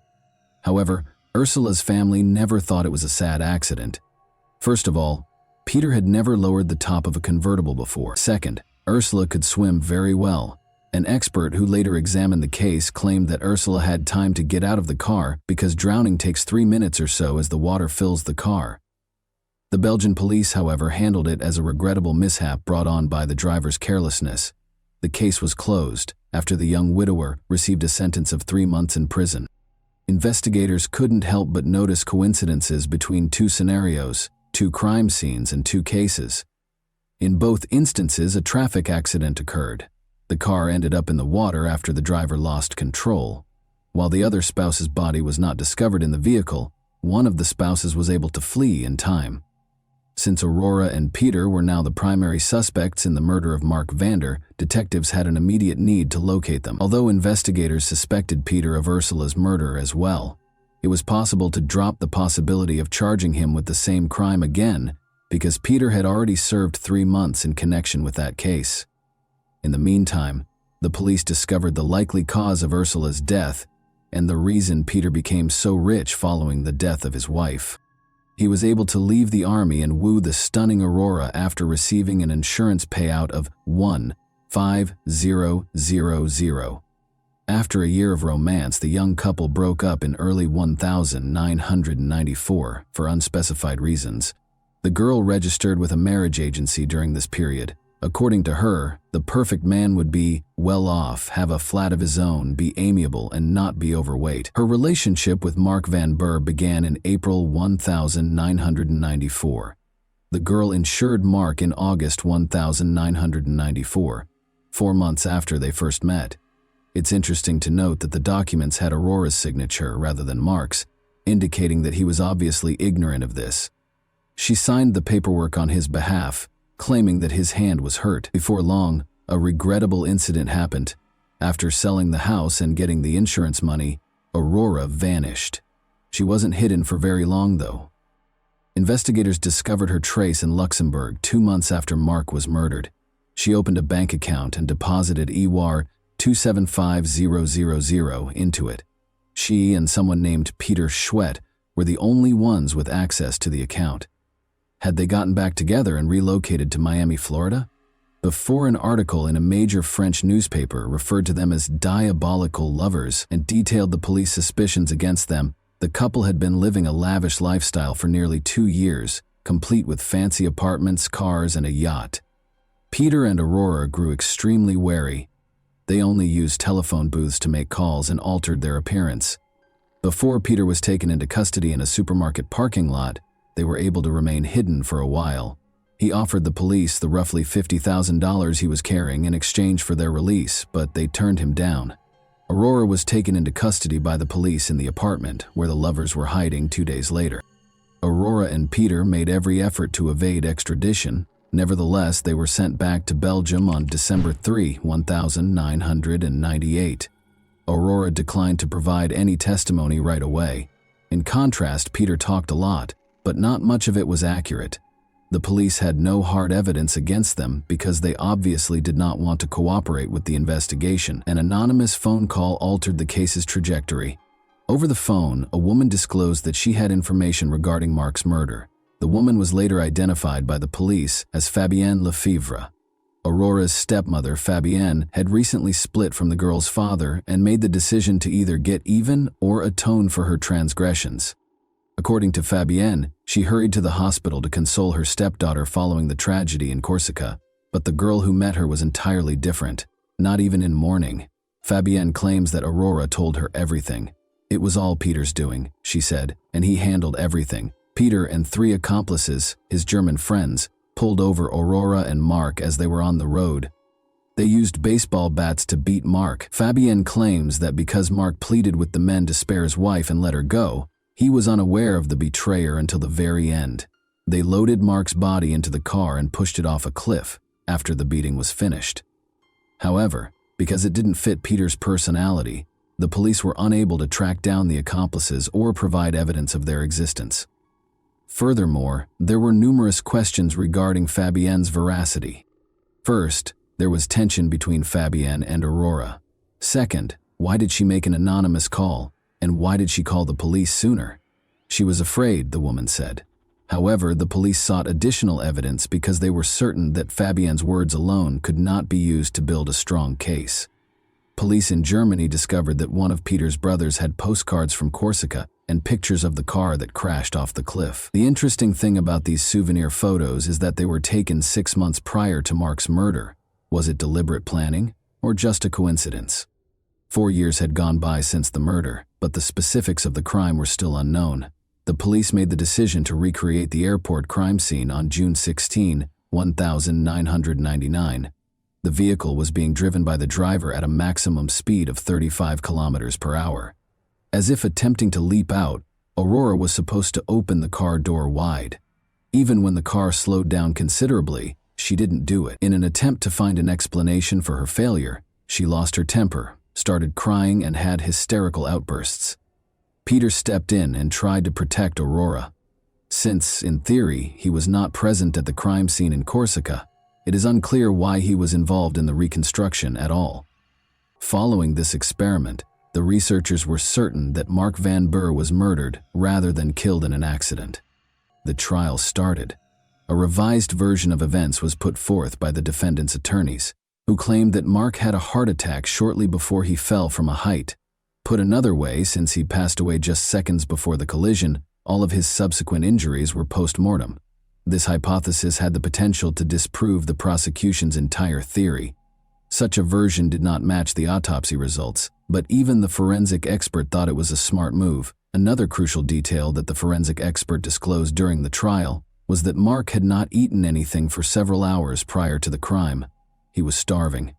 The juror's last straw was when Aurora even made up a story about having a romantic dinner with her husband that night. Both of them were convicted. Peter received a 20-year sentence, and Aurora received a 15-year sentence. They probably didn't even complete half of their sentences. They were made available a long time ago. As of 2021, they remained together even after Aurora was forbidden from leaving the country, and Peter was deported to Germany. Peter secured employment as a carpenter, and Aurora is employed due to her multilingualism. The most amazing aspect of this case is that Aurora and Peter committed 2 nearly flawless murders. If Aurora had been a little more patient and hadn't slammed the door in front of her husband's family, the second murder would have probably gone undetected. She would have quietly left after a few months if she had continued to be the kind girl they knew, and the Van Burr family would never have suspected her of anything. And that wraps up today's chilling story. If you enjoyed this video, don't forget to like and subscribe so you never miss a new upload. Also, let me know in the comments what part of this story shocked you the most. Thank you for watching, and I'll see you in the next video.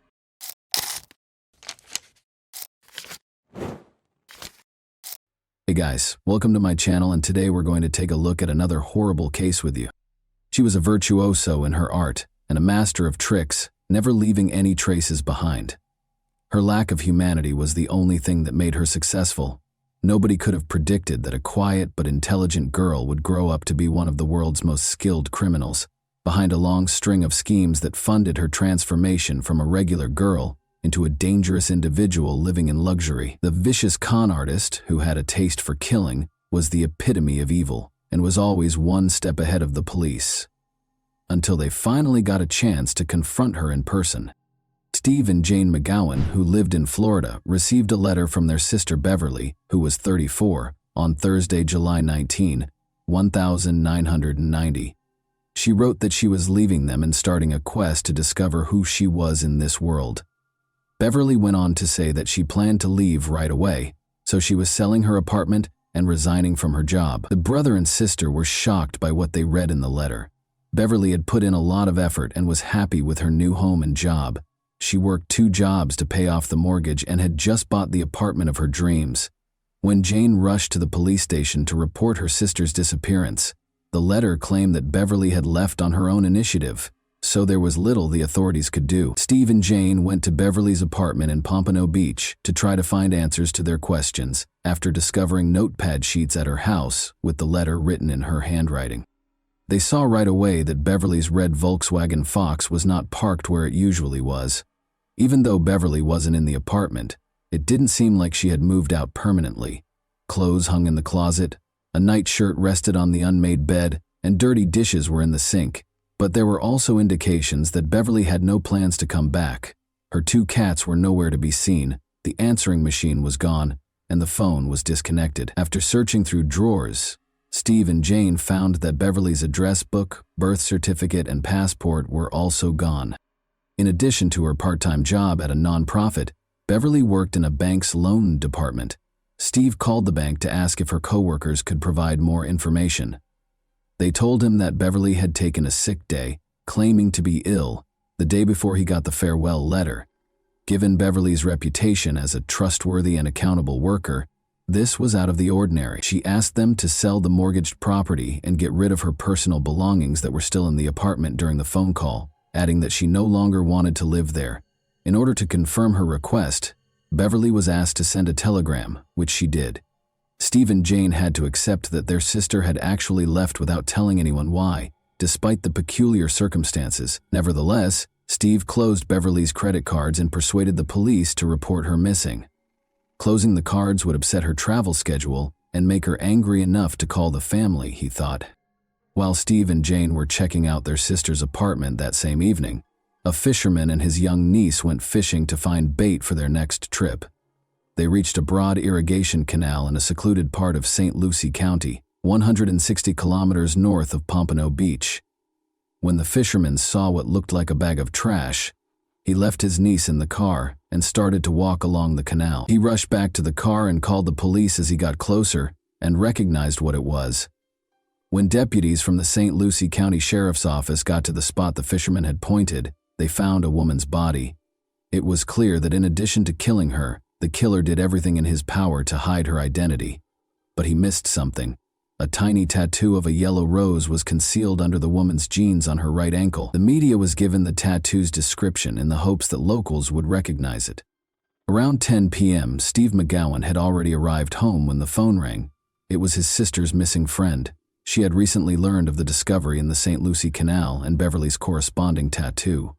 Steve and Jane went to St. Lucie the following day to talk to investigators and show them a picture of their sister. Although conventional identification techniques had to be disregarded due to the body's condition, they were both certain that it was their Beverly. A comparison of her dental records proved it was her. No blood or suspicious objects were found during the examination of Beverly's apartment. No indication of a struggle was present. Jane and Steve were unable to comprehend who would hurt their sister. Her nephews in particular loved her, and she loved them in return. Beverly didn't have a lot of money, and she didn't have any complicated relationships. The deaths of her two boyfriends in different auto accidents cast a shadow over her life, but Steve was sure Beverly had been enjoying her life lately, even in spite of her past. Despite working 2 jobs, Beverly's income was insufficient to pay her mortgage. She began renting out one of her apartment's bedrooms in order to supplement her income. Investigators discovered a notebook containing a list of possible tenants while searching her apartment. Except for one, each entry contained the full name, phone number, and the time of the apartment viewing. Alice was the only name on the first line, which was scheduled for Tuesday at 6:30. Beverly had heard nothing but good things about Alice. She worked for the famous company IBM, was from London, drove a fancy car, and was immaculately dressed. Due to a temporary transfer to the company's Fort Lauderdale office, Alice had relocated to the area. She told her friend that Alice would be moving in on Friday, July 20th, and she had impressed Beverly enough that she decided to make her the new neighbor. By the way, Beverly said she was first introduced to numerology by Alice. Alice tried to forecast Beverly's future, but she required a number of numbers that were important to Beverly, including her date of birth, social security number, passport number, and even information from her driver's license. The odd thing is that Beverly gave her all these numbers. She shared Alice's future predictions with her friends because, all things considered, she was happy with them. Regretfully, she didn't give them her new neighbor's last name. The identity of Alice was still unknown. Furthermore, there was no proof that Alice had ever been to Beverly's apartment, let alone moved in. When the investigators contacted IBM, they were told that the company did not have any UK workers in the South Florida region. They didn't even have a Fort Lauderdale office. According to the results of the financial investigation, someone took $795 out of the $800 in Beverly's bank account on the day her body was discovered. Then, at a Miami shopping center, she used her credit card to buy books and women's clothes. The customer was described as bright blonde with a British accent by the salespeople who assisted her. The tall blonde woman who had garnered national attention at the time fit the description. Police officer Lori Bembenek had been given a life sentence in 1,982 years, 8 years prior, for killing her ex-husband's ex-wife. There had been a stir about the case. Lori was somewhat of a celebrity due to her glitzy appearance and the high-profile nature of the case. Lori had freed herself from Wisconsin prison a few days prior to Beverly's murder. The Miami salesperson identified Lori Bembenek as the person who had used Beverly's credit card after seeing pictures of her, until it was revealed that Lori had actually fled to Canada and was not in Florida at the time of the crime. The police were baffled as to how the path of a modest bank employee could have intersected with that of a convicted killer. However, Beverly's card was used once more in Miami, this time at a travel agency, on Friday, July 20, 1 day after her body was found. Interestingly, the cardholder looked like a man disguised as a woman. The individual wore oval-shaped glasses and a cheap black wig in the Cleopatra style. The man identified himself as Sam and spoke with a British accent. Sam apparently used the card to buy a ticket for British Airways Flight 2922 because he was going to London in 2 days, on July 22nd through 2922. Investigators looked through Flight 292's passenger registration records and those of every other flight that was scheduled to depart for Britain on July 22. None of them bore the name of Beverly McGowan, but after being parked there for 5 days, Beverly's car was discovered in the airport parking lot. 4 synthetic black wig hairs were found inside the car, but fingerprints inside the car did not show any significant results. On Monday, July 23rd, according to London time, British Airways Flight 292 touched down at Heathrow Airport. A traveler with oval glasses and short black hair came up to the Avis car rental desk after the plane touched down. The passenger, who was most likely Sam, provided her driver's license as identification and made a car reservation in Beverly McGowan's name. Beverly wore glasses and her dark hair reached her shoulder. She looked like the person behind the counter. Sam gave Beverly's Visa card to the clerk when she asked for a credit card to pay for the car's fuel. However, the card was turned down. They may have gone over the limit and paid in cash, Sam clarified. Actually, Beverly's credit cards had been canceled by her brother Steve by that point. Sam was long gone by the time Florida detectives found out about this botched transaction. Transactions on the credit card could not be tracked because it was no longer in use. American law enforcement agencies had no jurisdiction over Sam once he arrived in Britain. Detectives from Florida called the London police to ask for help. John Cornish, a detective, consented to assist with the global investigation. He talked to the Avis company and told their employees to tell the suspect to go to their closest office if he got in touch with them. Sam did get in touch with Avis later that week. He was asked to come to the local Avis office and asked for an extension on the rental car. Sam never arrived at the location where the police were waiting for him. On the day of the car's return, a contingency plan was developed in which officers would wait at Heathrow Airport. When that day finally came, Sam was nowhere to be seen. Without any hints, Sam's abandoned car was discovered a few miles from the airport in the early morning. Detective Cornish ordered his team to board all flights to the U.S. that day in order to check the passengers, because he suspected Sam might be trying to fly back to the U.S. However, this effort was in vain. The chance to capture the criminal was lost on the police. British Airways Flight 292 was the last lead the police had. Sam had purchased a ticket in a different name because he did not board the flight using Beverly's passport. Although it was illegal for investigators to check passengers who did not live in Florida, they made an effort to examine the 248 people on that flight. So they turned to the United States for help, State Department in Washington, D.C.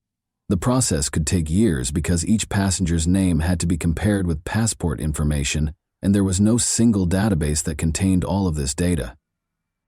The State Department didn't give the police a name they considered significant until January 1996. British national Sylvia Hodgkinson was on Flight 292. A woman with dark hair and eyebrows was shown in the passport photo. She was compelled to relocate to a women's shelter following the death of her spouse. There was nowhere else for her to go. A passport was issued in her name less than a year after her husband's passing. It was suspected by investigators that someone else had taken Sylvia's identity in order to obtain documents in her name. There was fear that Sylvia had met a similar end to Beverly's because they were unable to find her in any way. Additionally, the State Department found a fascinating link between Sylvia and two other women, Elaine Antoinette Parent and Charlotte Ray Cowan.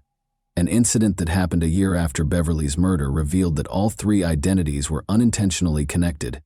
A woman in a rental car was approached by North Miami police on May 22, 1991. It was past due to return the car, which had been rented in Los Angeles 6 months prior. To hide its origin, stolen license plates were affixed to the vehicle. A tall redhead woman, who introduced herself to the officers as Charlotte Ray Cowan, sat inside the vehicle. The woman's personal diary, 2 dogs, multiple wigs, and several documents bearing Charlotte's photo under the names Sylvia Hodgkinson and Elaine Parent were all evidently in the car with her. Charlotte's failure to return the rented car led to her arrest by the police. The following day, she posted bail after spending the night in jail. Surprisingly, the police did nothing about this issue, even though the woman was clearly using a false identity. One of the arresting officers was in the building on the day of Charlotte's court hearing for the offense. A redhead woman stood up when Charlotte's turn to appear before the court came. The officer who had arrested Charlotte, however, was taken aback to discover that the woman he had arrested was not the same one who had been called to court by the subpoena. Charlotte was perplexed as to why she had been summoned to court so abruptly. She questioned the officer about the height and red hair of the woman he had arrested. She boldly declared that she knew exactly who it was when he said yes. Almost 10 years prior, in the middle of the 1980s, Charlotte was unwinding at an Orlando bar when a well-dressed woman with a British accent came up to her. Like Charlotte, she had stunning blue eyes and short red hair. The woman offered to buy Charlotte a drink and identified herself as Anne Tremont. The offer was accepted by Charlotte, and they struck up a conversation. Anne mentioned numerology in passing during their conversation. She began by requesting Charlotte's birth date, adding that she would be pleased to make a matching matrix for her. Anne took Charlotte's driver's license information and social security number one by one. She wrote it all down on a napkin and made a hopeful forecast for Charlotte's future. Anne and Charlotte began talking and became friends right away. Charlotte met Anne's brother a few days later. He was a tall, blonde man who shared his sister's grace. The women eventually lost contact with one another, though, as they saw each other less and less. When Anne called Charlotte a few months later to inform her that her aunt had died and left her a sizable inheritance, Charlotte was taken aback. Anne claimed that her brother had chosen to have her institutionalized in order to keep all of the money for himself, even though they were meant to split it. Anne showed up at Charlotte's door at 3 in the morning, approximately a month after the phone call. She was wearing a man's shirt with a tie and a tangled wig. She broke down in tears as she described how she had gotten out of the institution where her brother had put her. She needed assistance going missing because she was hiding from her family. In order to establish a new identity for herself, Anne pleaded with Charlotte to let her take her birth certificate. At first, Charlotte declined, but after witnessing Anne's distress, she grudgingly consented. The birth certificate would be returned shortly, her friend assured her. Charlotte didn't hear from Anne for weeks. She started to worry. The birth certificate and a note from Anne expressing regret for the wait were finally sent to her. It wasn't until she was summoned to court in 1991 that Charlotte learned more about her friend. After hearing this intriguing tale, the investigators were curious to find out who the mysterious and elusive scammer was. Although not much was known about Elaine Parent's life, she was a real person like everyone else. On August 4, 1942, she was born in the Bronx, New York. Her parents were loving and reasonably well off, and she was their only child. She was a tall, slim beauty with dark hair and piercing blue eyes by the time she reached adulthood. She relocated to Florida at the age of 30, where she briefly worked at a real estate company before being arrested for shoplifting in Fort Lauderdale in 1976. They took her fingerprints and put them in the database. She then stole $40,000 worth of jewelry from an elderly acquaintance in 1985. Parent and Charlotte met at about the same time. The fingerprints of the parent and the woman who was arrested in 1991 for not returning a rented car were compared. They were identical. Elaine Parent was the woman posing as Charlotte Cowan. Naturally, it was assumed that Elaine Parent, the elusive suspect Sam, and the new neighbor Beverly McGowan's Alice were all the same person. They still had to establish a clear connection between Elaine and Beverly's murder, though. In addition to reviewing the case's evidence, the detectives looked through a notebook that contained letters that Beverly had written to her sister and brother. This specialized equipment uses an electrostatic detection device, ESDA, to find impressions or indentations left by previously written letters on paper. The notebook had been used for a number of other letters that weren't written in Beverly's handwriting, according to the analysis of the notebook. The author appeared to be a woman with a deep-seated animosity toward Beverly. Threats were included in the rather aggressive messages. Elaine Parent's handwriting samples were compared to the letters, and they matched. Parent's letters were sent to a woman in London who was the chief executive officer of a large corporation. She filled in many of the gaps in the elusive fraudster's life, but was named Witness X in the case materials for her protection. The woman disclosed that she and Elaine became friends right away after meeting during a trip to Miami in the 1980s. Elaine reportedly fled to London in 1985 while the police were looking for her in connection with the jewelry theft, and she asked Witness X if she could stay with her. However, Elaine's unstable and explosive temperament quickly made it clear to the two young women that they couldn't live together. The scammer went back to the United States in 1990, but Witness X was shocked when she left for London at the end of July. She was operating an Avis-rented vehicle. Parent stole two of her old friend's dogs and fled to the United States 3 months after she returned to London. She then tried to extort a ransom for her dogs by sending Witness X threatening letters.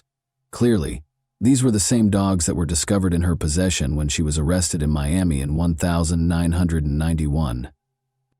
The State Department accused Parent of forging her passport by the end of 1996, but they were clueless as to where she might be hiding. Elaine Parent was featured in an episode of the television program America's Most Wanted in 1998. Patricia Evans of St. Petersburg, Florida, was watching television at home when the show started. She instantly recognized Elaine when she saw her photo. Elaine was known to Patricia Nevins, a church employee, as Sandra Little, a blonde. In 1992, Patricia met Sandra Little while she was residing in a St. Petersburg homeless shelter. Sandra lived with Patricia for nearly a year and a half after Patricia let her use her empty bedroom. Sandra sued a restaurant during this time after she hurt herself after slipping there. She prevailed in the case and was compensated, though it is unknown how much. Patricia talked about a number of odd things that happened when she lived with Elaine. She was once informed by Elaine that adopting a new identity was one way to live a dignified life. After that, at a dinner party, Parent indiscriminately cut a guest's hand in order to take a gold bracelet. Elaine's psychiatrist, whom Patricia arranged for Elaine to see, told Patricia that Elaine was a highly intelligent sociopath who would leave Patricia's life as soon as she entered it. When the women parted ways in 1993, this prophecy was realized. An interesting letter was delivered to the St. Lucie County Sheriff's Office after the police made a public plea for the community's assistance in apprehending Elaine. There was a copy of an oil-colored painting inside. It showed Elaine Parent, with pearl earrings and a teal-green swimsuit. She had gray hair that was styled the way her parents usually did. She was shown emerging from a swimming pool. This was printed on the back. "Best wishes, your chameleon." According to psychiatrist Barbara Caven, who had been helping the police with the case, Parent both feared and desperately needed police attention. The painting is very telling. She sent it to the police to taunt them, as if to say, "I'm alive, I'm okay, look for me." Elaine gained international recognition after appearing in the documentary series World's Most Wanted in February 2009. People from all over the world began reporting that they had seen Parent in South Africa, Australia, France, and Turkey. The media referred to her as the most wanted woman in the world.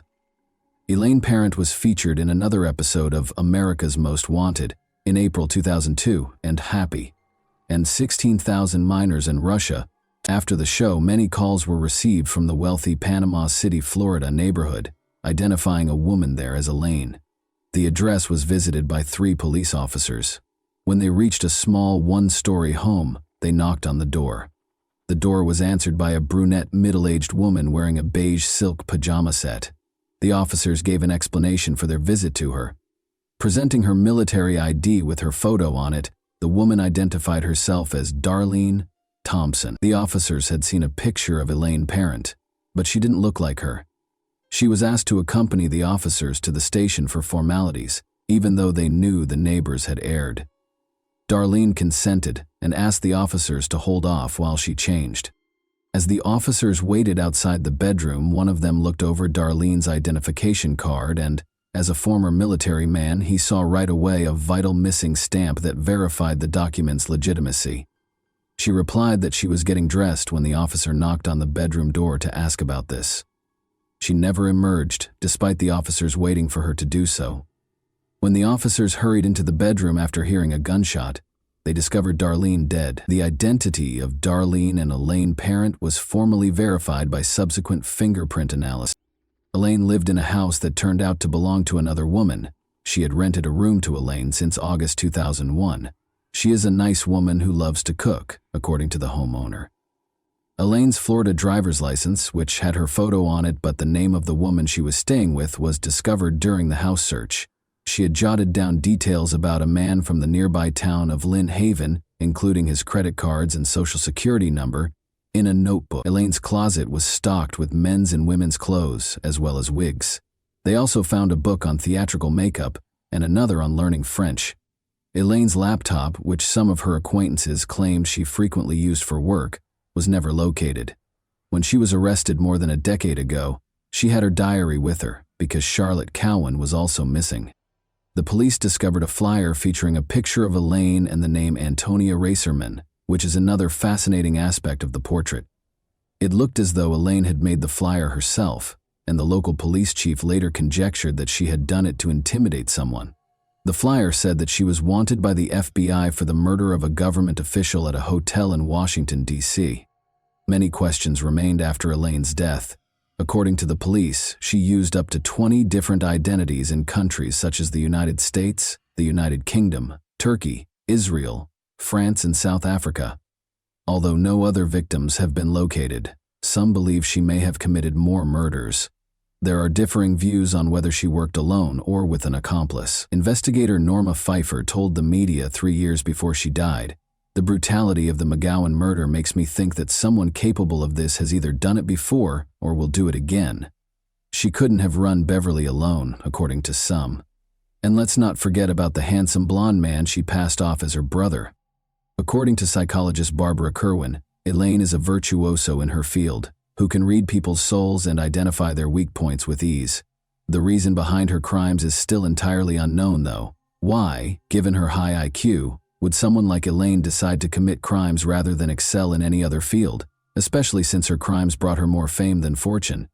Kerwin, however, feels she is aware of the motivation behind Elaine's plots, her own inner demons. Barbara said, "I believe she impulsively stole the identities of others to fill her own emptiness." And that wraps up today's chilling story. If you enjoyed this video, don't forget to like and subscribe so you never miss a new upload. Also, let me know in the comments what part of this story shocked you the most. Thank you for watching, and I'll see you in the next video.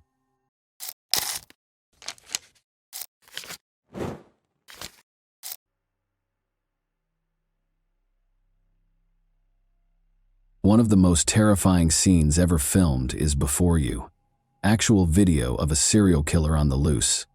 Because its owner was already being watched by the police, fate stepped in before the murder kit could take another life. From a sunny UK resort to a charming southern Italian town, he left a bloody trail in his wake. The criminal mastermind ridiculed the investigators and misled them by leaving obvious clues close to his victim. The man's bizarre fetish ultimately brought about his terrible demise, but it also motivated him to carry out unspeakably cruel deeds.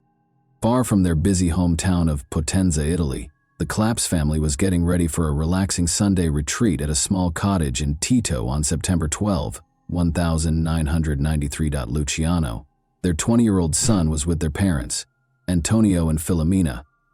Gildo Claps, 24, their oldest son, and Elisa Claps, 16, their youngest daughter, were expected to arrive soon. Together with Elisa's friend Eliana D'Alessio, they were scheduled to arrive in the afternoon. Eliana and Elisa had decided to go to the town center church for a service. The girls then intended to head back to Elisa's house before having lunch at the cottage with the rest of the family. Gildo started to worry when the girls hadn't returned after an hour. His sister would call home if she was going to be late, and she was always on time. Ileana was the one who rang the doorbell. Ileana assumed her friend had already gone home after they parted ways at the church. The fact that Elisa was still missing shocked Ileana. Gildo wandered around the town center, worried, trying to find his sister. Elisa was not in the crowd of people that gathered around the church. The rest of the family returned to Potenza to inquire about the situation after Gildo and Elisa failed to show up by 2 p.m., and they were shocked to learn that the girl had disappeared. Gildo asked Eliana to describe his sister's precise morning movements. Eliana then admitted that she hadn't been entirely truthful. Elisa used the service as a pretext to meet with her friend, 21-year-old Danilo Restivo, a dental technician student, even though they didn't attend. Despite coming from a well-respected family, his father was the director of the local National Library branch. The young man was unpopular and frequently the object of jeering, particularly from girls. Being a good-hearted and sympathetic person, Elisa felt sorry for him, but she made it plain to him that they could not be together. However, he insisted on giving her a gift to celebrate her passing her exams, so she consented to meet him that day. Danilo and Elisa made plans to meet at the church as the service was coming to an end at 11:30 a.m. Eliana unintentionally ran into Angelica, another friend, while she was waiting outside. The girls thought they might have missed Elisa in the crowd, but they didn't see her leave the church. Gildo called Danilo's house and demanded an explanation because he was the last person to see his sister. According to Danilo, they sat at the altar and talked for 15 minutes during their meeting. Restivo stayed behind to pray after Elisa left the church, and that was the last time he saw her. After a few hours, Elisa didn't come home, so her brother Luciano went to see Restivo in person.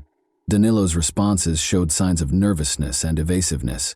Luciano inquired as to what had happened after noticing a big bandage on his left hand. Restivo described how he cut his hand after tripping at a construction site. "I don't know where the girl is," he repeated. After Elisa's family called the police to report her missing, they asked that Restivo be questioned. However, their request was denied, and they were told to return home and wait for the girl to come back on her own.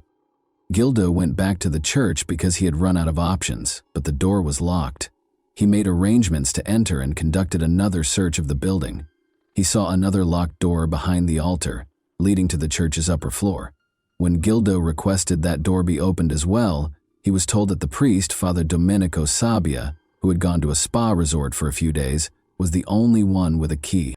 When the police eventually spoke with Danilo 2 days later, after the girl had not returned, he stated that Elisa was unhappy at home and wanted to flee to Naples, but he attempted to talk her out of this plan.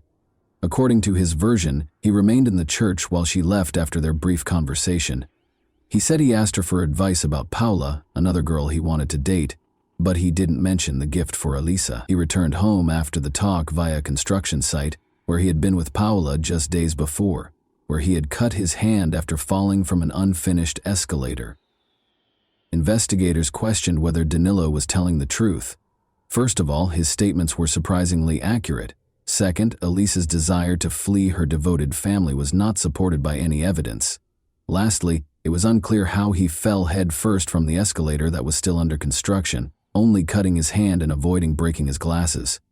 When the police came to the Restivo's house, they asked to see the clothes their son was wearing that day. But without a warrant, Danilo's father wouldn't cooperate. Persuaded that Restivo was concealing something, the police checked his name in the database before leaving empty-handed.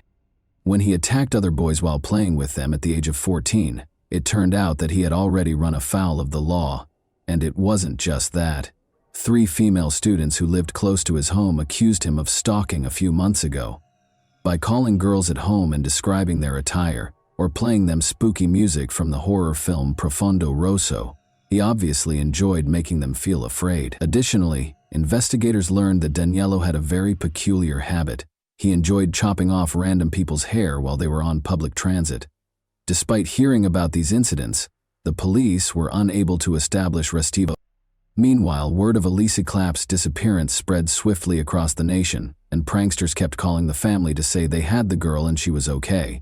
While some of the messages claimed to have seen the girl in a white Fiat Uno, the police ignored the majority of these calls. The problem is that on that particular day, Elisa's friend Angelica disclosed that Ercilio Gegari, a 20-year-old admirer of hers, was out and about in the city center. Ercilio and his family had just arrived from Albania. Ercilio denied attending the church when he was asked to testify, and he gave the police the names of friends who could verify his alibi. But not only did his friends not believe his account, they also claimed that he was in the city center on the day the girl vanished. Additionally, one witness named Ercilio as the driver of a white Fiat Uno, which is the same model of vehicle that multiple witnesses reported seeing Elisa in on the day of her disappearance. When the police discovered Elisa's diary, which was missing several pages, suspicions of Ercilio's involvement increased. After reconstructing pieces of those pages, forensic specialists found that some words were written in Albanian. Ercilio was questioned again, and each time his account was altered. He once asserted that Danilo Restivo gave him instructions to deny knowing one another. Ercilio was eventually accused of providing false testimony. The police received an anonymous call in December. According to the female caller, she saw Elisa in Rome. Elisa had reportedly been assaulted and coerced into a white Fiat Uno. "Please help her and help me," the voice said toward the end of the call. The recorded call was analyzed and the results were shocking. Eliana was the caller. Because she was known to alter her version of events, investigators had long been suspicious of her statements. She was accused of providing false testimony, just like Ercilio. Detectives eventually concluded that Elisa was dead and that Danilo was to blame for her disappearance, even though they could not totally rule out the possibility that the girl had fled from home. He might have forced other people she knew to tell lies to the police, but they had nothing to accuse him or any other suspect of, other than false testimony in the absence of a body. However, the Claps family believed that powerful individuals, such as Danilo's father's friends and the priest of the church where she vanished, were defending the reputation of their daughter's murderer, even though all other churches were happy to have a box placed in the building where anyone could anonymously leave a note with information about Elisa. Father Domenico Sabia, in particular, forbade anyone from entering the church's attic. He even made an effort to deny ever knowing Danilo, but this was swiftly refuted when a picture of the two of them together on Danilo's 18th birthday appeared. Danilo Restivo was eventually taken into custody for providing false testimony after all the information was gathered. He received a 20-month prison sentence after being found guilty. Gildo was astounded by the legal system after the trial, questioning how someone could be found guilty of providing false testimony and still not be forced to tell the whole truth. However, Danilo was released after serving half of his sentence. There was nothing else the police could accuse him of. Because Eliana and Ursi allegedly gave false testimony out of fear for their own lives, rather than to muddle the investigation, the judge did not find them guilty of perjury.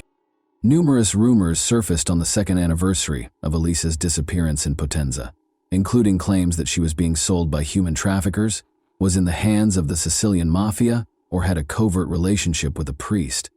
People who demanded money in exchange for information about the girl harassed the family on a regular basis.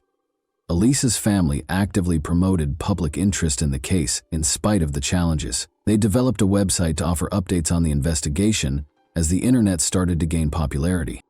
An email purportedly written by Elisa appeared on the website on April 23, 1999. She said she was living in Brazil after leaving Potenza. The girl explained that she was unhappy and had to leave forever, but she also begged for forgiveness for hurting her family. "This will be my first and last letter to the family," she added. Filomena fervently hoped her daughter was still alive and well. Her sons weren't persuaded, though. They engaged a private investigator to track down the email's IP address because they knew their sister had left the house without cash or a passport, only to find out it was sent from a Potenza internet cafe rather than Brazil. Danilo Restivo was in the cafe when the email was sent, according to a list of all the patrons that day that the cafe staff had provided. Believing that Danilo had come up with this scheme to persuade them to stop looking for the girl, Elisa's family called the police right away and insisted on questioning him. They were informed, nevertheless, that there was nothing further they could do and that the investigation's active phase was over. 2,000 kilometers north of Potenza is the resort town of Bournemouth, which is situated on Britain's southern coast. For the Barnett family in Bournemouth, Tuesday morning, November 12, 2002, began as any other Tuesday morning. After dropping her children, Caitlin, age 11, and Terry, age 14, off at school, Heather Barnett, 48, came home after 8:30 a.m. As usual, Heather was eager to start working and have her morning tea. She made custom pillowcases, curtains, and other items from home. That day was no different from the many orders she always had. Terry and Caitlin came home from school a few hours later. Their mother was undoubtedly at home because her car was parked in the driveway and the radio was on, so the kids were a little uncomfortable with the unlocked front door. Their mother didn't answer. Caitlin called for her brother after looking in every room but the bathroom. She didn't want to enter for some reason. The kids knocked and got no answer, so they pushed the door, which slowly opened to reveal a horrifying scene. Evidently the victim of a very heinous crime, their mother lay on the floor. After phoning 911, Terry escorted his yelling sister outside to await the arrival of the police and ambulance. The neighbor across the street saw the two agitated kids while they were parking their car. Assuring the kids that they would be safe in their house, they took them inside. When the police arrived, they found no evidence of forced entry and that nothing had been stolen. Shortly after the woman dropped her kids off at school, the actual crime took place. Luminol testing showed that the woman's size 9 shoe prints led from the restroom to her workshop before abruptly vanishing in the center of the space. Before leaving the house, the murderer had obviously changed out of their filthy shoes and put on clean ones they had brought. The fibers found on the woman's body suggested that the offender had gloves on. Every piece of evidence suggested that the crime was well planned. The murderer arrived armed with gloves, a knife, a hammer, and a change of clothes and shoes. One piece of evidence, though, was left behind. A green hand towel that had been stained with Heather's blood was resting on the workshop chair. Only the murderer could have put the towel there, given its location and the fact that it did not belong to the family. Before putting on new clothes, they used it to clean their hands and face of the blood. The hair that was discovered in the woman's hands, however, was the most intriguing piece of evidence. At first, the police thought she had successfully removed a hair from the offender, but forensic examination showed something different. The hair in one hand belonged to Heather, but the hair in the other belonged to another woman, and it had been neatly cut with a sharp tool. Speaking with Caitlin and Terry, the detective discovered that their extra house keys had vanished a week prior to the murder. Although they changed the locks, they had suspicions because their neighbor had just come to get curtains for his girlfriend. The children were consoled by the same neighbor, an Italian man they called Danny. After moving to Britain in May 2002, Danilo Restivo, known to his neighbors as Danny, married Fiona Mozingo, an Italian woman he met online. Their residence was right across the street from Heather Barnett's. When the police arrived at the crime scene, they spoke with Danilo right away, and he quickly told them that he had an alibi for the whole morning. He said he went to classes at a computer center after taking a bus. His statements were fully supported by the police when they looked through his bus ticket and the center's registration log. However, Danilo grudgingly led the detective to the bathroom, where his sneakers were soaking in a bucket of bleach, when an officer came to his house 5 days later to take DNA samples and asked to see the shoes he had on the day of the crime. "I'm cleaning them," he explained. The detective became suspicious of this and seized the shoes. The sneakers did not, however, match the footprints that were discovered in Heather's home. The police had cause to suspect Danilo Restivo, despite the absence of concrete proof, because of his dubious actions when it came to cleaning his sneakers. When they chose to search a database for his name, they discovered something startling. Restivo's name had previously been connected to a criminal investigation.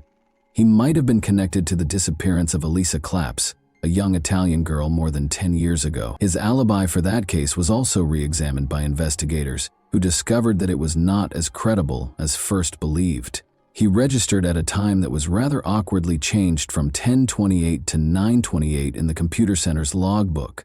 Nothing would have stopped him from getting off at the next stop and going back to Heather's house, even though he had a bus ticket with the allotted travel time. Additionally, at 9:24, a man who looked like him was seen on security footage crossing the street close to Heather's residence. Unfortunately, the man could not be precisely identified due to the poor quality of the video. However, Danilo was the main suspect in a case for the second time in his life, but this time, all of the evidence against him was circumstantial. When the detectives called the Potenza police, they learned of Danilo's uncommon fetish of chopping off the hair of unidentified girls. The investigator's conviction that he was involved in the crime was only reinforced by this information. When the police started monitoring Danilo Restivo in April 2004, they soon discovered another questionable behavior. Restivo enjoyed going to a secluded park in Throop, which is close to Bournemouth. There he would hide behind bushes and watch girls walking their dogs or jogging. Wearing 2 sets of clothes, waterproof pants, gloves, sunglasses, and a hooded sweatshirt that covered his face, he was in the park on May 12 despite the nearly summery weather. The police were worried that they wouldn't be able to stop another murder because of his suspicious behavior. A number of uniformed officers approached the suspect while posing as investigators of car thefts in the park and requested to examine his possessions in order to conceal the surveillance. Police discovered what they dubbed Restivo's murder kit, which included a big knife, ski mask, gloves, scissors, wet wipes, and trash bags. Remaining composed, Restivo said he had located the knife in the grass and had taken it to protect the kids. He claimed to be gathering insects for his pet lizard when asked what he was doing in the park. He was hiding in the park bushes, and even the police had to concede that it was a reasonable explanation. Once more, the detectives had nothing tangible to present to Danilo. The decision was made to switch strategies and ask for public support. The goal of the investigation was to identify the owner of the hair strands that were discovered in Heather's hand. They contacted the media in Italy and Britain, and since 2002, when Restivo relocated to Bournemouth, they have received a lot of calls from girls who have had their hair cut in incidents involving public transit in Britain. None of the DNA samples that the girls gave matched the hair that was discovered at the scene of the crime. The investigation stalled for a while until the hair strand was re-examined in 2007 using a new technique that could identify the hair's previous residence. It was discovered that the hair belonged to a girl who lived in the UK, but had traveled to Tampa, Florida, a few weeks after visiting Valencia, Spain, 2 months prior to having her hair cut. Motivated by such specific information, the police made another unsuccessful attempt to contact the public. The police worry that the girl might have been a victim of the killer's prior crime, but it's also possible that she was just not paying attention to the news.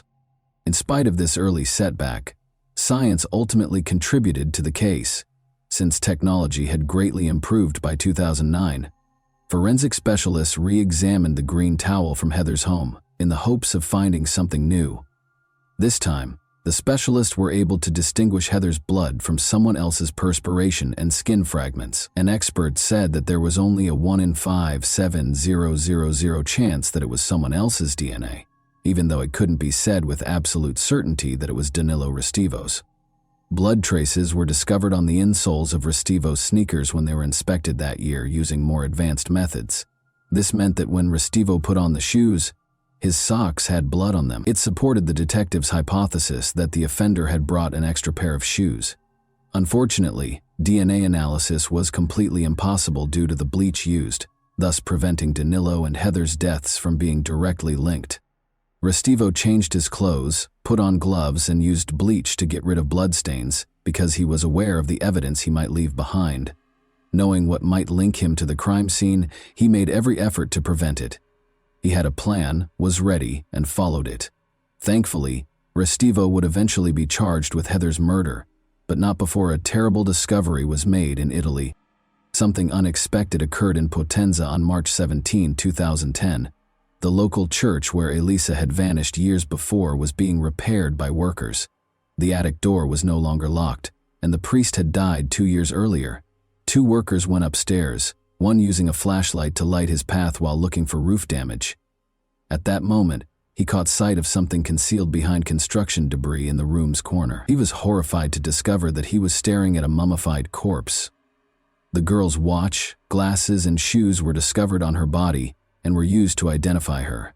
17 years after going missing, Elisa Claps was found in the same church. She had died on the day of her disappearance, and her body had been dragged away and hidden, as the forensic examiner later concluded. Her body was found to have evidence of violence. However, several hair strands discovered in her hands, and a few more close to the body, were the most damning pieces of evidence. Professor Vincenzo Pascali in Rome was tasked with analyzing a sample of foreign DNA discovered on the girl's body, but, to put it mildly, he carried out the investigation rather sloppily and had ties to the church where the crime was committed. He said that the DNA did not match Danilo Restivo, but when the investigator decided to confirm this and sent the sample to another lab, it did match Restivo's DNA. The professor was placed on 18 months of work suspension, and on May 19, 2010, Restivo was arrested. The jury found Danilo guilty of Heather's murder on June 30, 2011. Following 5 hours of deliberation, he received a life sentence without the chance of release. But after he prevailed in an appeal on November 21, 2012, the court modified the punishment for Heather's murder and gave him a minimum of 40 years in prison. Restivo was found guilty of Elisa Clapp's murder and given a 30-year prison sentence in absentia on November 11, 2011. Investigators believe it is crucial to look into Danilo Restivo's relationship to other unsolved crimes in both Italy and Britain because of his obvious propensity for murder. It is thought that he was most likely involved in the death of a 27-year-old North Korean student studying English in Bournemouth. 2 months prior to Heather's murder, on July 12, 2002, the girl, who went by the name Jung-uk Shin, Loki, was making her way home on foot following an evening spent with friends. She was fatally injured by an unidentified attacker just 3 blocks from Restivo's residence. By yelling at him, Loki was able to repel him, and he even told the medical staff that the assailant was wearing a ski mask. After 3 tries, another man was found guilty of this crime, but his conviction was based only on the testimony of a female informant who had previously made false statements and frequently found herself intoxicated. There were many inconsistencies in her story, and she failed to mention the killer's ski mask. The 2 girls' physical similarities lend credence to the idea that Restivo was involved. Furthermore, the fact that the murder took place on the 12th of the month, as did the killings of Elisa and Heather, as well as the fact that Restivo visited the park where his murder kit was discovered, indicates the importance of this date to him. The length of the knife found in the park with Danilo is the same as the wound on Loki's body. Furthermore, different hair strands were discovered on the sidewalk close to Loki, but it was challenging to pinpoint their exact origin because of the nearby hair salon. From a legal standpoint, Loki's case is over. 2 murders have been formally charged against Danilo Restivo. Investigators are certain that there might be additional victims, though. Elisa's body was meticulously concealed, but Heather's was cruelly displayed for her own kids to see. Experts say that this shows that the criminal changed and that he was unable to stop on his own. And that wraps up today's chilling story. If you enjoyed this video, don't forget to like and subscribe so you never miss a new upload. Also, let me know in the comments, what part of this story shocked you the most? Thank you for watching, and I'll see you in the next video.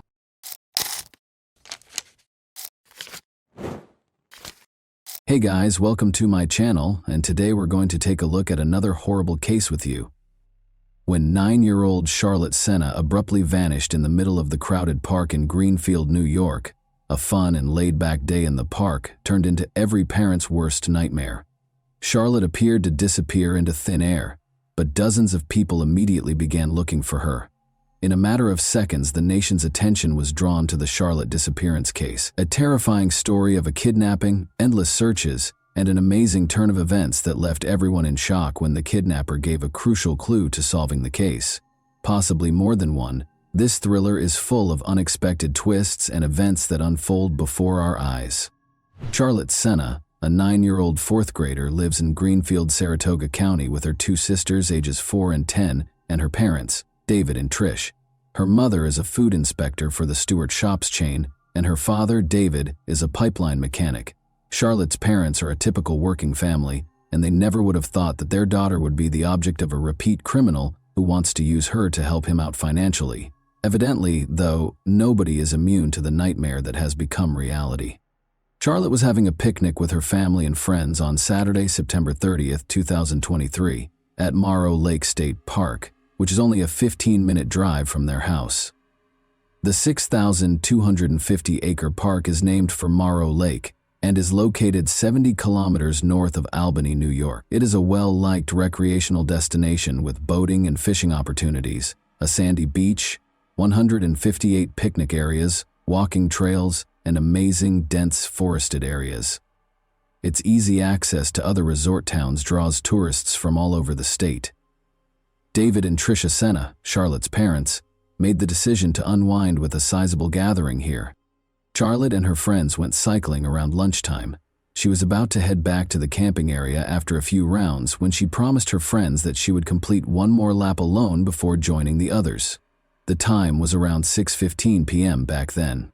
Her parents, however, became aware of her absence 10 minutes later. Other park visitors quickly joined them as they started looking for her and addressing her by name. To assist in finding the child, people got up from their tables and left their food. The area where she vanished became chaotic. They eventually located her daughter's bicycle at 6:45 p.m.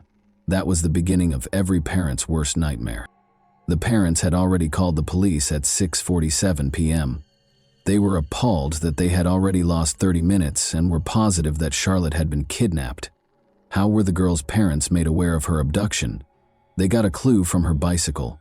Charlotte wasn't the type to just up and start walking instead of riding her bike. She could ride with the breeze, so why would she get off? If the bike had malfunctioned, things would have been different, but it was in perfect operating order. Besides, it was standing on its kickstand, not lying on the path. In other words, something, or probably someone, managed to attract the girl's attention, stop her, and then kidnap her. Police officers reached the park by 7 p.m. There were definitely severe worries about Charlotte's safety, because the bicycle was located, but she was nowhere to be found. But the police could not rule out the possibility that the child had just lost their way. As a result, both directions were pursued. Information regarding the missing child was quickly disseminated by the media. Numerous individuals looked for her, but as night fell, the situation deteriorated. Over 100 people had already begun searching the park by Sunday, and another 300 joined them the next day. They looked through a number of phones near the park. Luckily, visitors had to register and pay an entrance fee, which allowed the police to interview everyone who had come to the park for recreation. But this took time, and when the officers searched diligently and failed to locate the girl nearby, they began to suspect that she had been kidnapped. Furthermore, Charlotte's scent trail was lost nearly at the same location as her bicycle. If it was a kidnapping, the kidnapper probably had a car, took the girl inside, and drove off.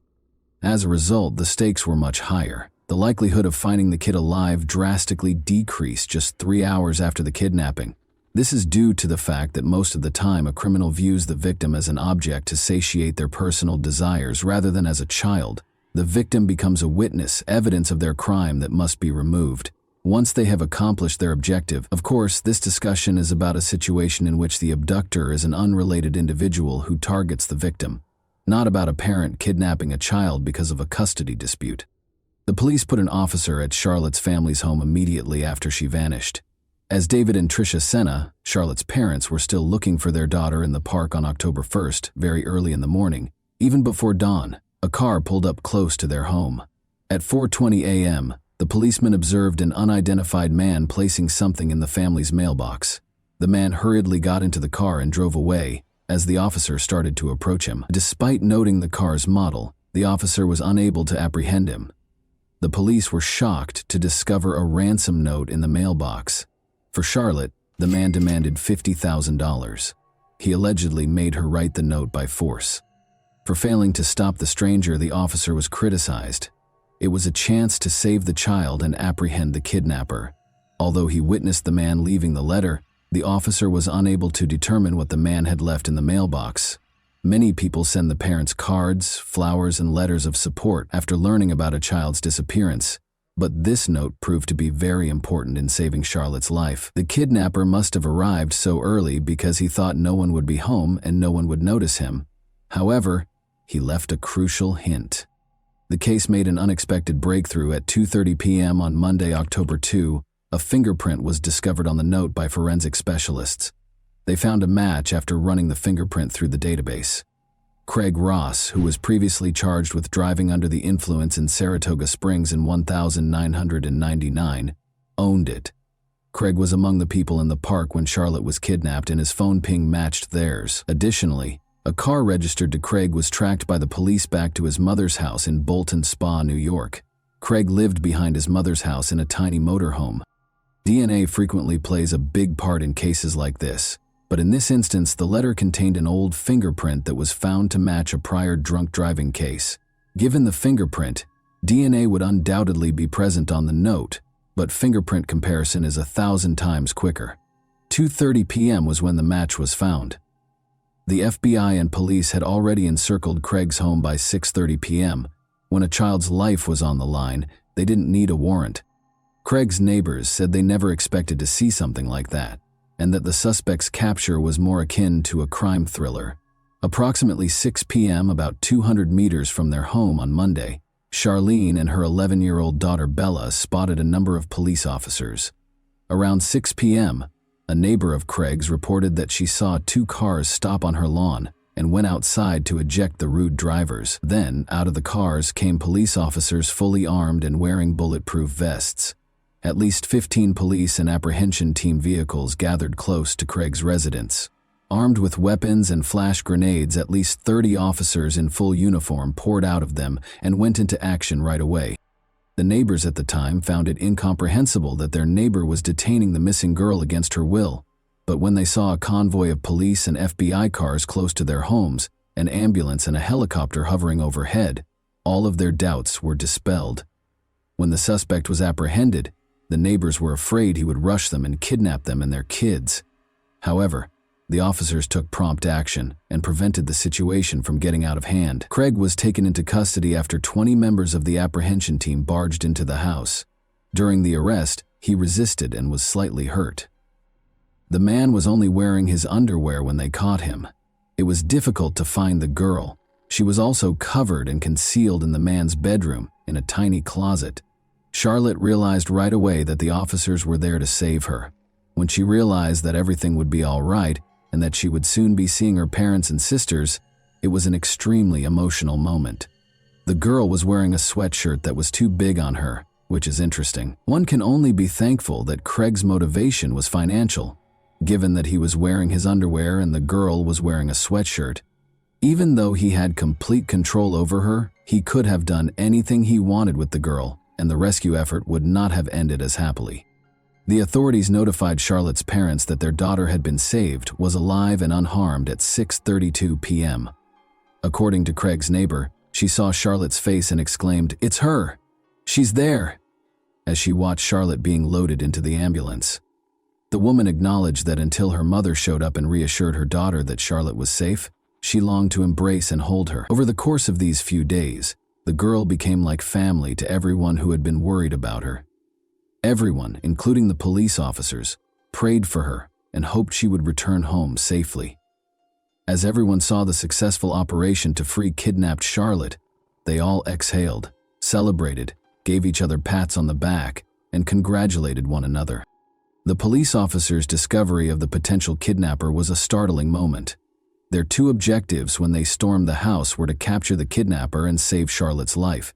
In this instance, things turned out better than anyone could have imagined. The criminal has been apprehended and the girl is safe and unharmed. But what if money hadn't been his motivation?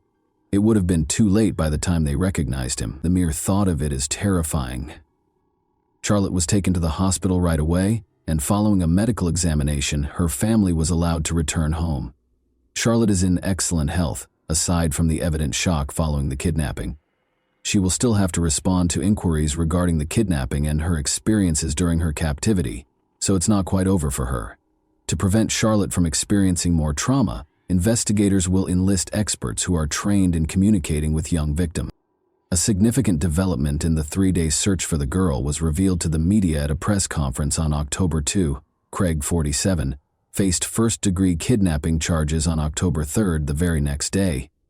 He had previously dealt with the police. First of all, he was arrested for driving while intoxicated in 1,999. His fingerprints were taken at that time and added to the police database, allowing the authorities to connect him to Charlotte's kidnapping. After he was arrested for second-degree stalking in 2016, his girlfriend sought a restraining order against him a year later, after he tried to strangle her by grabbing her by the neck. The police were looking into his involvement in violence against his 12-year-old relative just 1 month prior to Charlotte's abduction, but the case was closed. According to reports, the man, who has multiple sclerosis, moved into a trailer on his mother's property. Due to missed payments, his condition became so bad that he was unable to stay in his previous home in Porter's Corners, New York. Craig has an 11-year-old daughter and 2 grown children. He is characterized by his neighbors as a reclusive individual.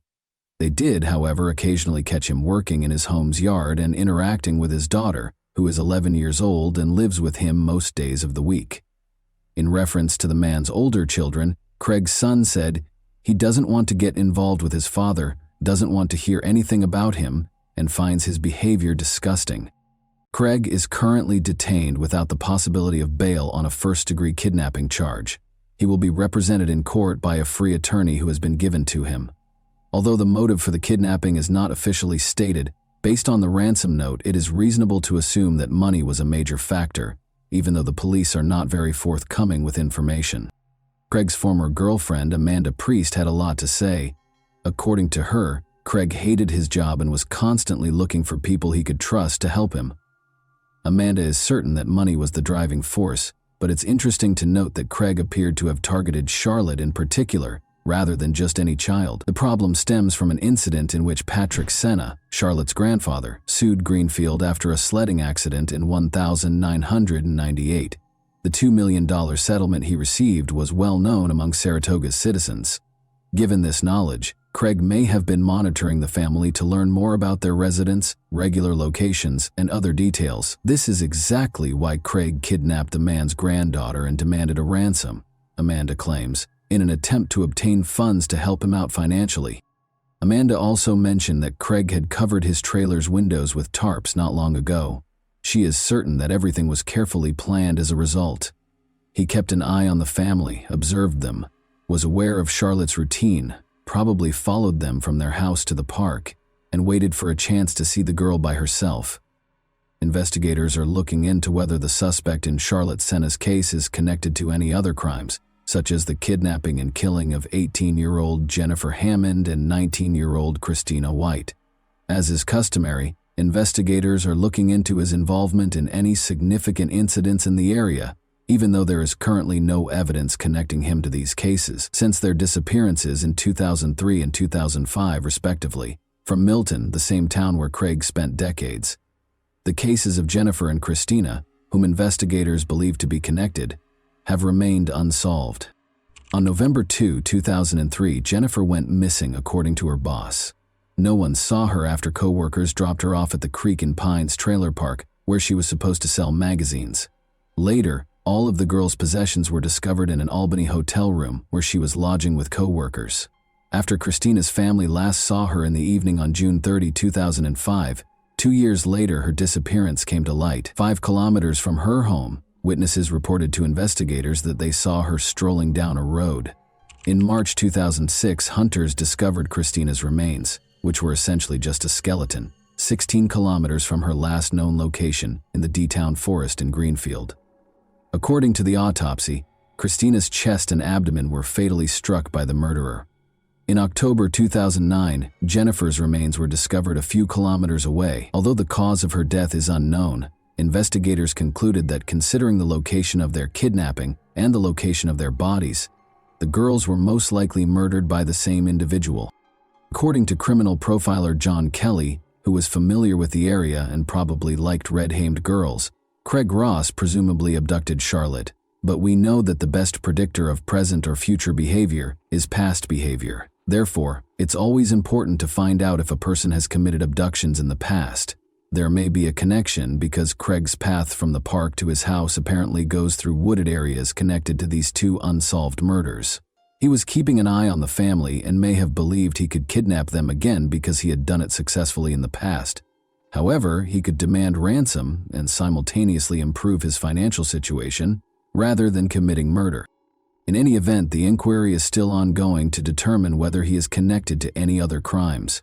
He has been questioned by the police in the interim to determine whether he was keeping an eye on Charlotte and whether his motivations extended beyond his need for money.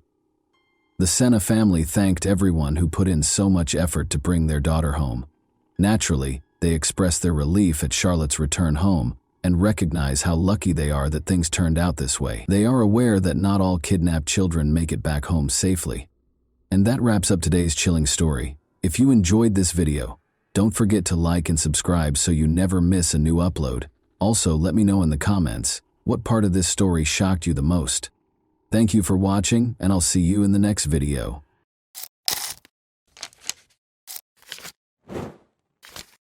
Hey guys, welcome to my channel, and today we're going to take a look at another horrible case with you. Carrie Swenson never would have thought that biathlon would become her life's work, but she most likely learned to ski before she could walk. This sport just didn't exist before for women. Women were finally permitted to compete in biathlons in 1983. The USA squad competed in the first Women's World Championship in Chamonix, France, but did not qualify for the first Women's European Cup, even though many of them had undergone years of intense training. Carrie Swenson, a 22-year-old American, began with the customary 10-kilometer race. She came in 5th place, directly behind the Soviet athletes, who were regarded as the sport's unbeatable leaders. She finished 13th in the 5-kilometer sprint, the best among her teammates. But the relay was where the team, and Carrie personally, truly triumphed. Carrie and her teammates became the first American medalists, while the Americans finished in 3rd place. Following the conclusion of the biathlon season, Carrie went back to Montana and organized the summer of her dreams. She worked at Lone Mountain Ranch, a well-known tourist ranch, and ran trails in the backcountry in her spare time. Carrie let the night air into her bedroom by opening the window. She had earned her microbiology degree from Montana State University that morning. Her parents celebrated her graduation and her brother Paul's 21st birthday with a party after the ceremony. Just the summer before, they had relocated to the Lone Mountain Ranch in the Big Sky region to practice and take in the mountains, just like they had as kids. She had dreamed since she was 5 years old that she would leave to pursue her dream of studying veterinary medicine after one more year of competitions. Unaware that her dreams would soon be dashed by the self-centered schemes of 2 recluses, Carrie turned off the light in her room and contentedly fell asleep. Carrie was unaware of the 2 men's conversation that was going on in the mountains a few kilometers away. The younger man was clearly irritated. Though he felt lonely in the mountains and yearned for female companionship, he generally enjoyed living away from people and their rules. "Do you recall the plans we talked about to find a woman for ourselves, Dad?" After giving his 18-year-old son a close examination, the father questioned, "Do you believe the time has come?" The son confidently nodded in response. Carrie ran around Old Ray's Lake on Sunday, July 15th. Bob Sharp, the proprietor of the snack bar where she worked, had informed her that he had spotted a grizzly bear nearby, and she was keen to see one for herself, so she decided to take this route. Carrie ran pretty fast as usual, paying attention to her breathing. She only realized there were 2 men in front of her at the last second. The strangers appeared disheveled. The younger one had a knife and a pistol in his hands, and neither of them was grinning. The hunting season was long over, but there were still rifles lying by a tree. The men made it clear to Carrie that they had no good intentions without taking their eyes off her.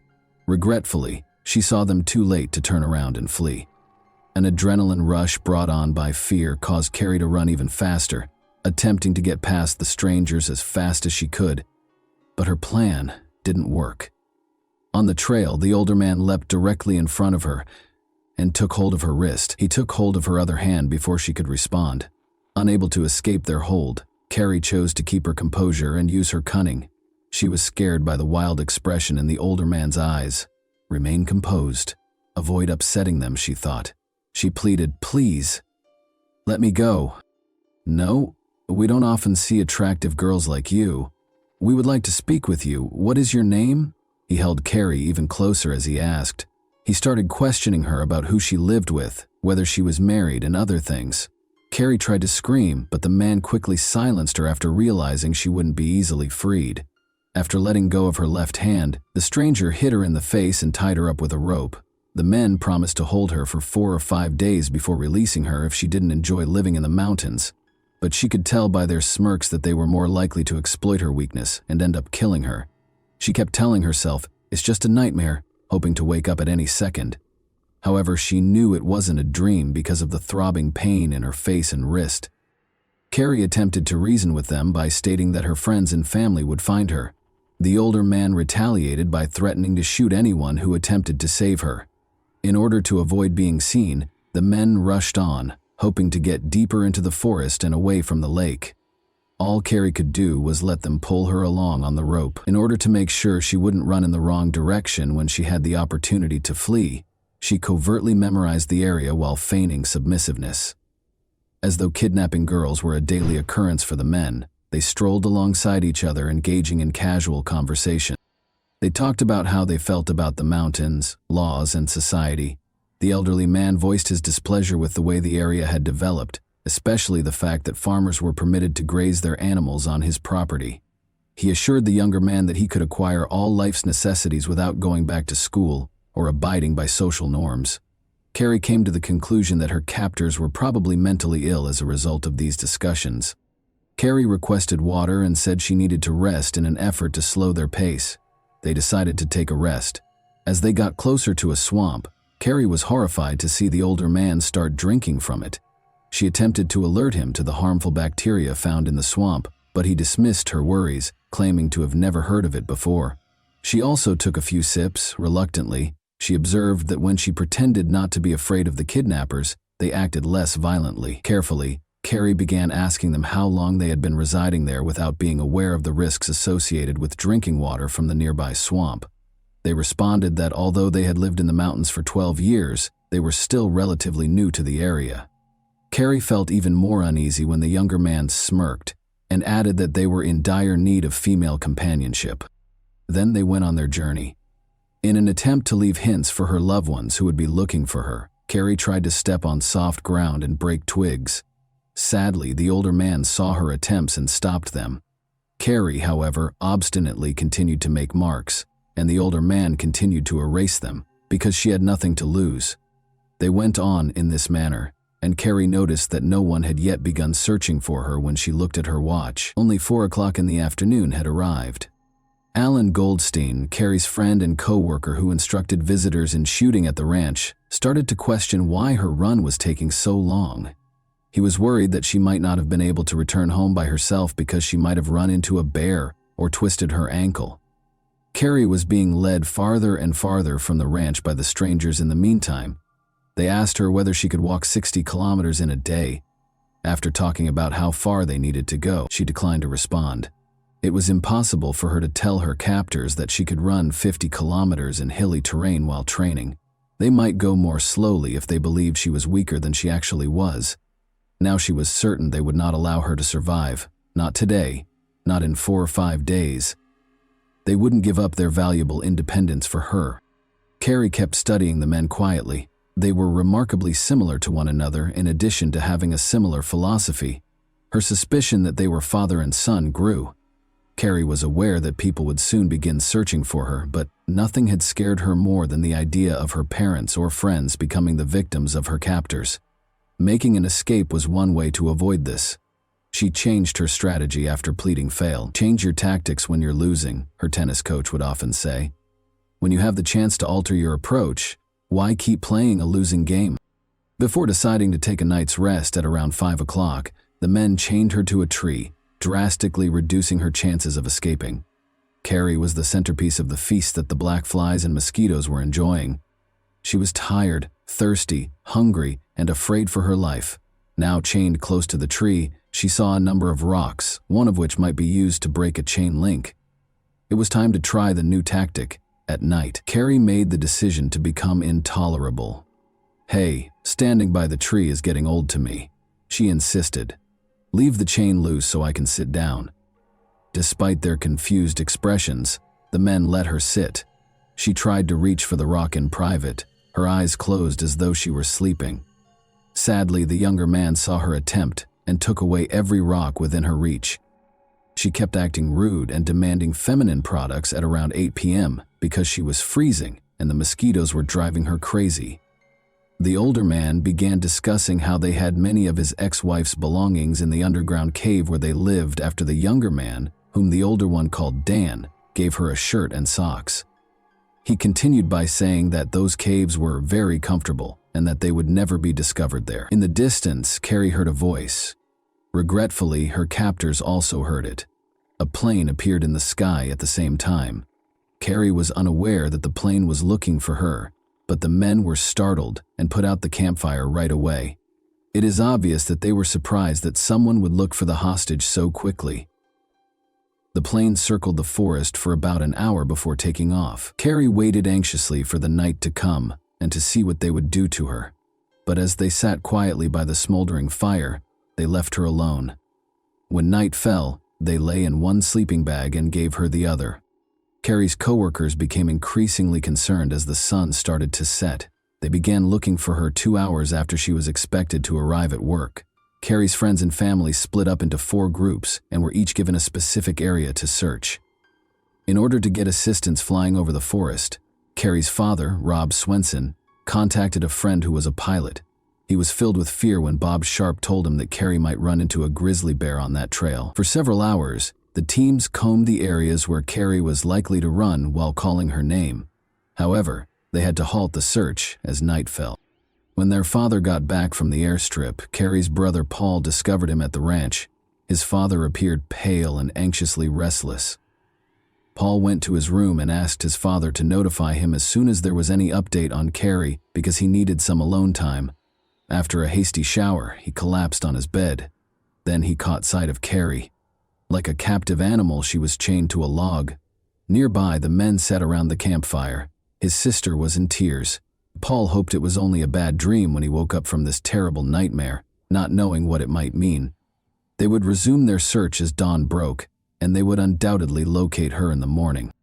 To Carrie's surprise, the captors only moved the camp roughly 50 meters from the original campsite when they made the decision to move it. Dan didn't think twice about using his gun to go hunting and shoot a squirrel for breakfast, in spite of the continuous search for her. The older man insisted that Carrie turn over her shorts while Dan was making breakfast, claiming that their vivid red hue drew too much attention. After taking them, he returned to the former campsite. This gave Carrie a chance to speak with Dan alone. By claiming that he was too young for such crimes, she attempted to convince him to allow her to return to her family. Dan said, "No, you're cute, and you'll stay with me," after giving her a close look without showing any signs of regret, worry, or a smile.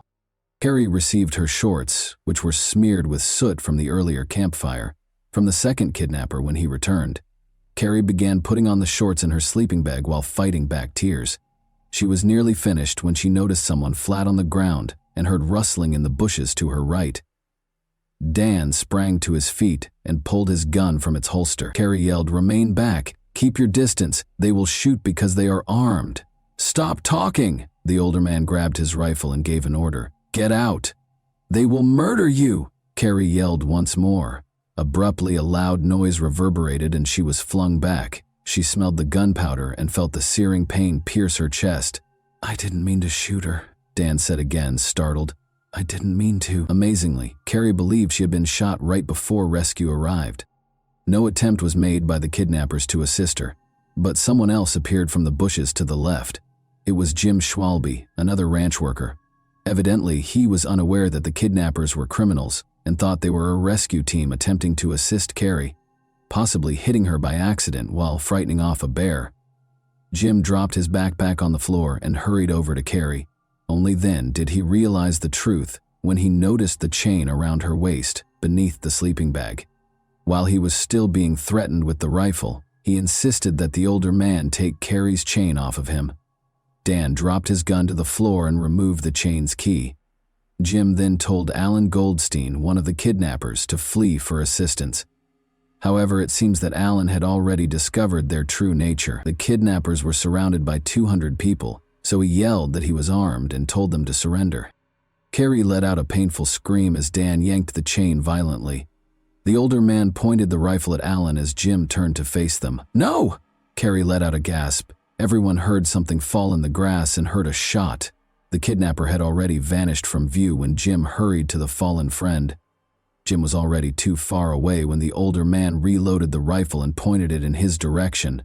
With haste, the abductors stuffed their things into their backpacks, removed the chain, and even threw Carrie out of her sleeping bag, claiming she would no longer require it. Carrie and Alan lay on the cold ground, and they did nothing to help them. Carrie could hear Alan's radio crackling, but she dared not try to get to it because he was lying too far away. Her whole body felt cold, and she tried to crawl toward the extinguished fire with what was left of her strength. Hoping there were still warm logs to help the leaves catch fire, she tossed some leaves and twigs toward the fire while lying on her stomach. Carrie lost consciousness when she attempted to blow on them because she was too weak. An army of black ants raced toward her blood-soaked shirt as she awoke. No, she chased them off. She was reminded of her desire for life by these ravenous insects. Alan had fallen too far away for her to help him find the radio, but then she saw Jim's backpack close by. After struggling to unfasten the backpack with her icy fingers, she discovered a sleeping bag, a chocolate bar, and a water bottle inside. There was no radio. After successfully inserting her legs into the sleeping bag, Carrie opened the water bottle to find some warmth. She took a sip of what turned out to be warm lemonade and nibbled on the chocolate bar. Carrie attempted to approach Alan once more, but this time she had to pull the sleeping bag with her. She couldn't help but think of her brother Paul's reaction when he saw her crawling on the ground like a caterpillar. He would most likely chuckle and encourage her at every turn. She laughed at the absurd ideas that crossed her mind during these times. Unaware of the situation, other search teams carried on their work about 1.5 kilometers away from the shootout. Jim Schwalbe, breathing heavily, abruptly cut them off. To those around him, he yelled, "There were two guys. When Carrie yelled at us to keep away, they shot her and tied her to a log." "Is she alive?" Bob asked him. "She was when I fled, but she was shot by that scoundrel, and Alan was struck in the head by the elderly man." Carrie was losing life with each breath. The bleeding worsened as breathing became extremely challenging. She instinctively made a choice. She closed her eyes and found herself back on the biathlon track, where, like speed and accuracy, athletes systematically practiced their breathing technique.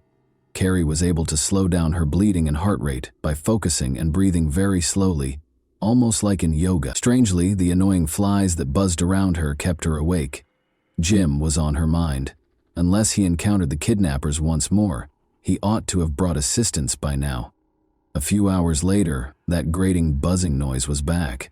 Searching for the source, Carrie noticed a helicopter hovering over the treetops. People were looking out of it as it paused right over her. "Please, locate us as soon as possible," she begged in silence. She heard the sound of a radio and the crack of branches as the helicopter took off. "Aid!" With all the strength she had left, she let out a cry. "She's right here," someone yelled. "We located her. Carrie, are you all right? Do you hear me?" "Yes," she said in response to a man's question. All she could do was smile, wishing she could yell, scream, or thank them for finding her.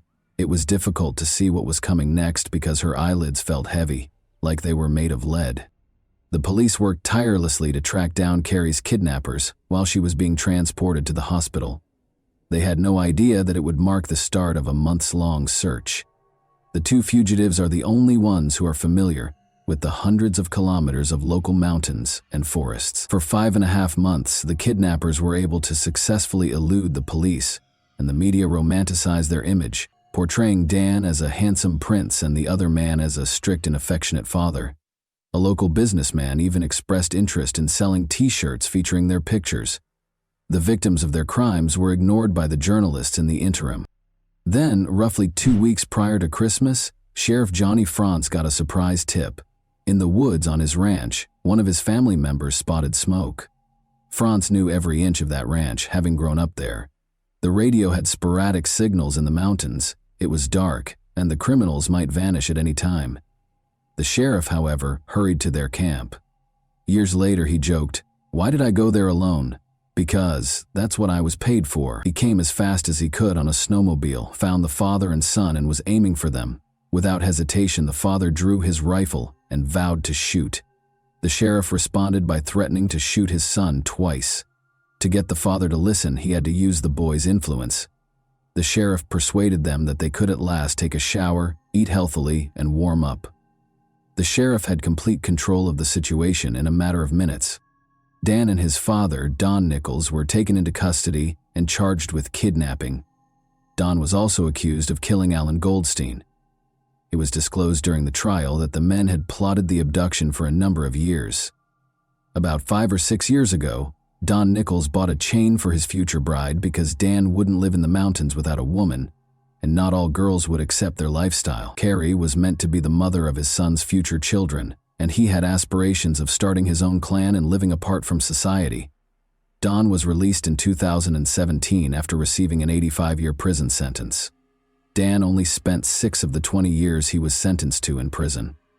With his marriage, education, and decision to assist those with disabilities, it appeared that the young man had changed his life. He was, however, arrested once more in 2012 in relation to illicit substances. After spending 8 days in the hospital, Carrie started pushing the limits of her physical capabilities and conquering pain to hasten her recuperation as soon as she was released. Carrie recovered sufficiently by 1986 to compete in triathlons in Oslo, Norway. Despite her fourth-place finish, the third-place finisher acknowledged her abilities by inviting her to join her on the podium. Although it might have appeared to others that she was completely recovered, Carrie was aware that the injury and kidnapping had left a permanent mark that would never go away. During intense physical exertion, she still felt pain from scar tissue and the bullet shrapnel that was still embedded in her body, affecting nearby nerves. She therefore made the decision to give up competitive sports and concentrate on becoming a veterinarian, moving to Colorado to pursue her studies. Carrie Swenson, who has loved the outdoors since she was a young child, is a veterinarian in Bozeman, Montana, and still enjoys it today. She has turned into a harsh critic of the media's coverage of the kidnapping and hardly ever discusses what happened. She felt that the romanticization of the murderers and kidnappers as rugged mountain men skilled in wilderness survival was particularly inappropriate. Additionally, she thought that the media greatly minimized the emotional trauma of the kidnapping by making it seem more romantic than it actually was in the hands of the mountain people. The Nicholses may have lived in the mountains at times, but they couldn't survive there. At least, not without theft and robbery. Often leaving the woods for months and buying modern equipment, in the end they were so easy to catch because they froze, starved, and grew tired of mountain life. They are no true mountain men, Carrie wrote in a 2012 article for the local newspaper after Dan was arrested once more. And that wraps up today's chilling story. If you enjoyed this video, don't forget to like and subscribe so you never miss a new upload. Also, let me know in the comments what part of this story shocked you the most. Thank you for watching, and I'll see you in the next video.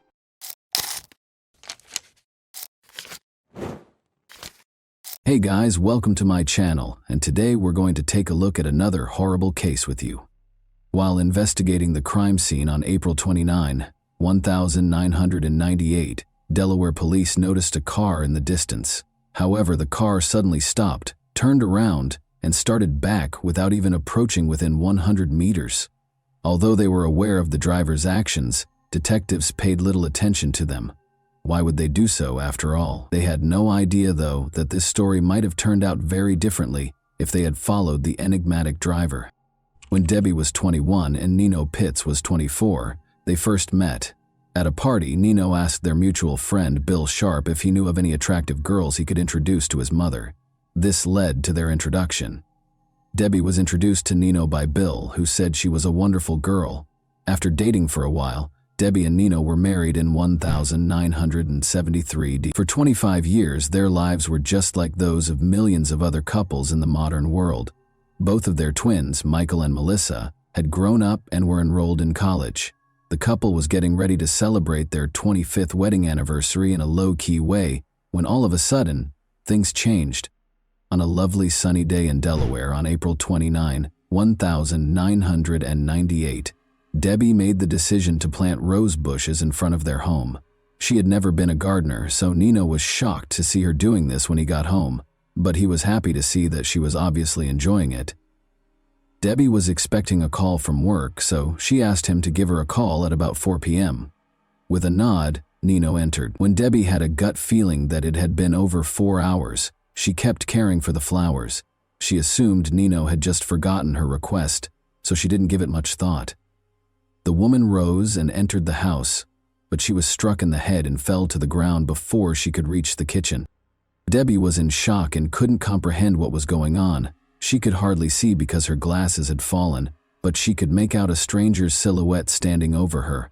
"Where did you keep your money?" he demanded. Debbie became aware that the house had been broken into. As the man searched through her possessions, she lay on the ground.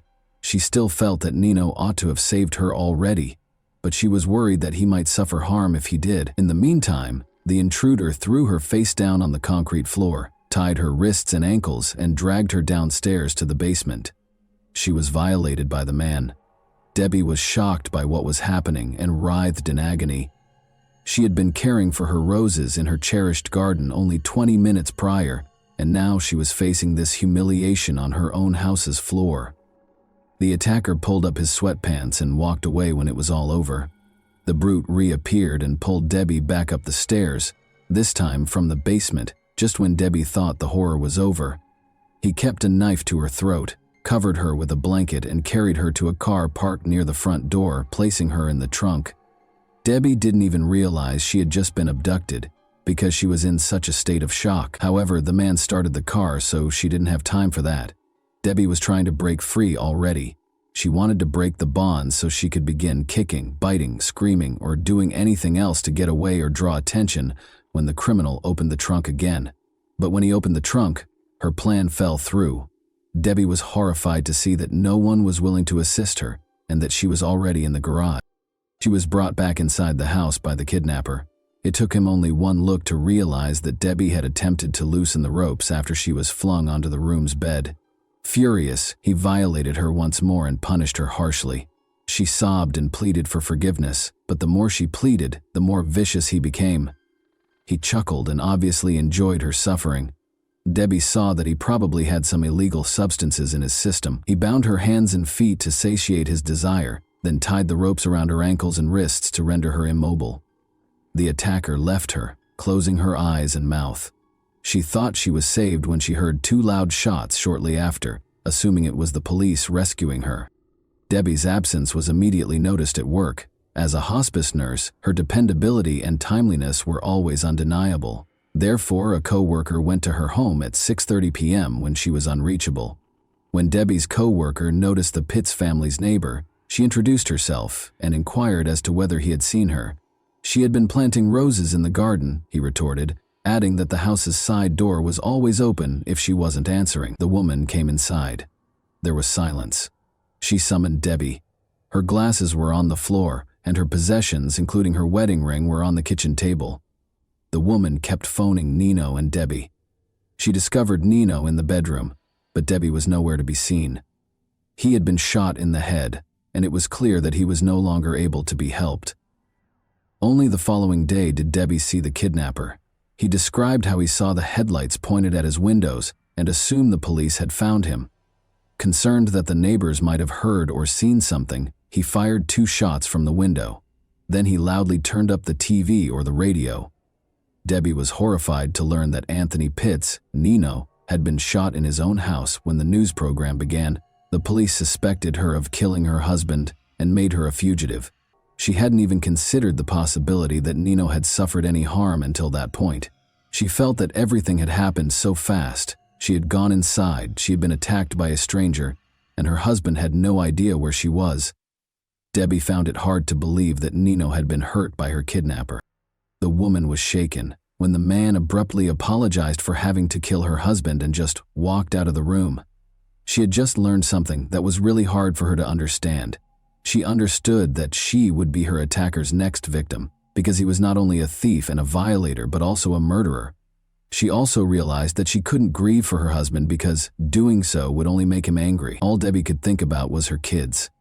They were adults, of course, but they had to cope with 2 horrific shocks: the death of their father and the disappearance of their mother, who was suspected of killing him. Detectives spoke with friends and family in the interim, but they were unable to determine Nino's killer. The 2 had a great relationship according to everyone's testimony. The neighbors never heard any screams and they never got into a fight. Furthermore, Debbie couldn't see anything without her glasses, so she would never leave the house without them. The fact that their primary suspect was fighting for her life only 5 miles away was unthinkable to the police. In a follow-up interview, the neighbor recalled seeing a car parked directly in front of the family's home, despite the fact that he had not heard any screams. A man had driven off after placing a blanket in the trunk. In fact, tire marks were discovered by detectives on the lawn directly outside the house, which was extremely unusual for such a wealthy neighborhood. The police determined they were dealing with a kidnapping after finding Debbie's glasses on the kitchen floor, which prevented her from seeing anything.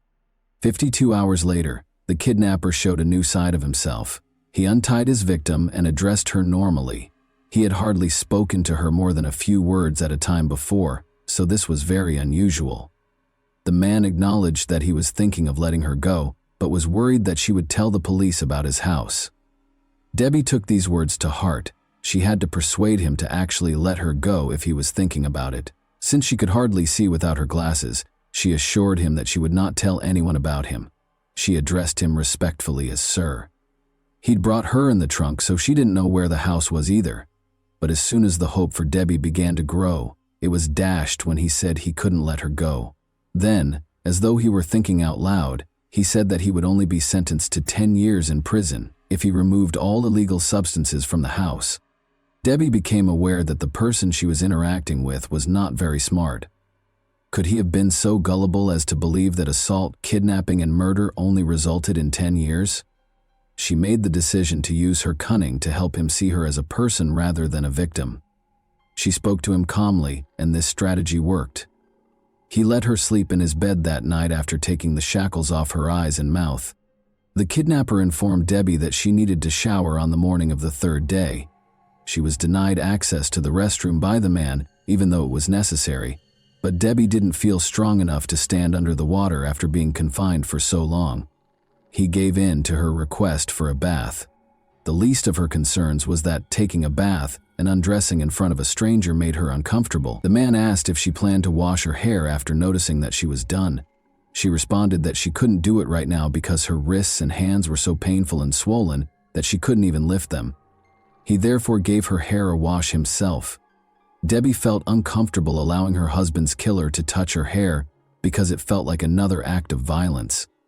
However, she controlled her emotions. The man raped her once more after forcing her to put on his clothes after the bath. The kidnapper didn't realize that Debbie needed to eat until the fourth day. She asked him to buy a newspaper when he went out to eat. Ironically, he did as he was told. They read the newspaper and ate together. Although she didn't express it, it stated that the police had no suspects and that Debbie had previously been brought up by her family, which deeply distressed her. The kidnapper, however, seemed extremely happy and even proud of himself. Since no one suspected him and no one knew where she was, he thought he had committed the ideal crime. The kidnapper told Debbie he was going to work on April 24, the fifth day she was held captive. Even though he came back within 20 minutes, presumably to see how she was doing, he had stated this several times previously. Still, Debbie made the decision that today was the day. She had to do something if she was going to get away. She complained of the terrible pain in her wrists and told him that he had to think of something else if he wanted to keep her alive. The man complained that Debbie was becoming too costly for him and consented to replace the ropes around her wrists and ankles with handcuffs. They cost $5 each, he said when asked what he meant. Stated differently, he only gave her one meal, spent $10 on handcuffs, and most likely wouldn't spend much more. She had to leave immediately. He fastened the handcuffs to her wrists and ankles with a rope, said aloud that he was going to work, and shut the door. She was unable to move her hands because of the rope, but she was able to move her wrists thanks to the handcuffs. Debbie, on the other hand, took her time and was correct. An hour or so later, she heard the front door softly open and close. Debbie became aware that the test was successful. She began to move her hands, releasing the rope that held the two handcuffs together. Then she walked warily to the door and froze in terror. What if he remained behind the door and became furious upon realizing that his victim had set herself free? When Debbie heard her husband say, "Hold on, dear," she tried to calm herself. Gathering her courage, she opened the door, ready to either die in that house or escape. Nobody was in the back of it. Debbie felt her way to the living room in the dark and saw the telephone. She managed to reach for it with her restrained hands and dialed 911. Sadly, the operator didn't recognize Debbie's name when she gave it to him. She went on to say that she had been abducted and that her husband had been killed. When the operator inquired about the perpetrator's current location, she said that he was at work, but could come back before the police showed up. Thankfully, the police arrived in less than 6 minutes after tracking down the call. She was reassured and told that the police were on their way by the operator, who stayed on the line the entire time. All of the feelings Debbie had been suppressing for nearly a week erupted when the police finally broke in. Her husband's death, the kidnapping, the violence, and the surprise rescue all blended into one. After being transported to the hospital, Debbie finally got to see her kids and other family members who had traveled from across the nation to show their support for Michael and Melissa. It was an odd mixture of emotions. Although Nino's murder consumed everyone's attention, they were also relieved to see Debbie still alive. The owner of the home where Debbie was being held was easily identified by the police. Donald Flagg was a factory worker who spent his free time robbing and attacking women. Donald gave in without protest and admitted to everything. Additionally, he provided clarification on a few points that the police were unaware of. He was just strolling past the Pitts family's home that day when he noticed Debbie caring for the roses. He went inside and waited in the kitchen, his eyes fixed on her. Because of the nearby construction and the lawnmowers in operation, Debbie was unable to hear the shot. He became acutely aware that he had not taken anything from the house after the attacker abducted Debbie. He went back to the victim's home, missing a great chance to make money. But the police officers at the crime scene had already surrounded it. Investigators had no reason to pursue the driver when they noticed a car stop suddenly and turn around. They didn't know it was their suspect until much later. The man's attorney persuaded him to enter an insanity plea in spite of his confession. Debbie was forced to testify in court as a result. Luckily, she was well prepared by her psychologist. In order to get used to the attacker's face and avoid displaying too many emotions, he asked Debbie to call him by name and look at his picture more frequently. This performed flawlessly in court. Not only did she maintain her composure, but she even turned to face her tormentor, making him turn away. Donald Flagg was convicted in spite of the lawyer's best efforts. He was given 8 consecutive life sentences, plus an extra 166 years in prison by the judge.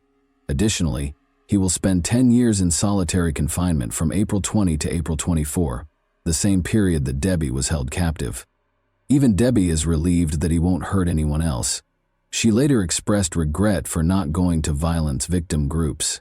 She had to speak up, but her family didn't want to talk to her about what had happened because they found it too painful. Helping other assault victims helped Debbie find healing. She gave lectures, wrote a book about her experience that was required reading at some American universities, and even assisted the Delaware Rescue Service in changing its operations to find the caller much more quickly. Debbie even mustered the courage to confront Donald in prison and ask him the question that had been bothering her for so long. Was he going to murder her? Yes, he replied. He didn't intend to let her die. Bill Sharp, the same Bill who had first introduced her to Nino, got in touch with her after learning of Debbie's fate. During Debbie's challenging trial process, they had a face-to-face meeting and spoke. More specifically, Bill listened to Debbie and let her speak. He started going to therapy sessions with her, and the psychologist saw them together and realized right away that his help was actually helping her get better. Bill, who became Debbie's husband in September 2000, was a true comfort and support system. And that wraps up today's chilling story. If you enjoyed this video, don't forget to like and subscribe so you never miss a new upload. Also, let me know in the comments what part of this story shocked you the most. Thank you for watching, and I'll see you in the next video.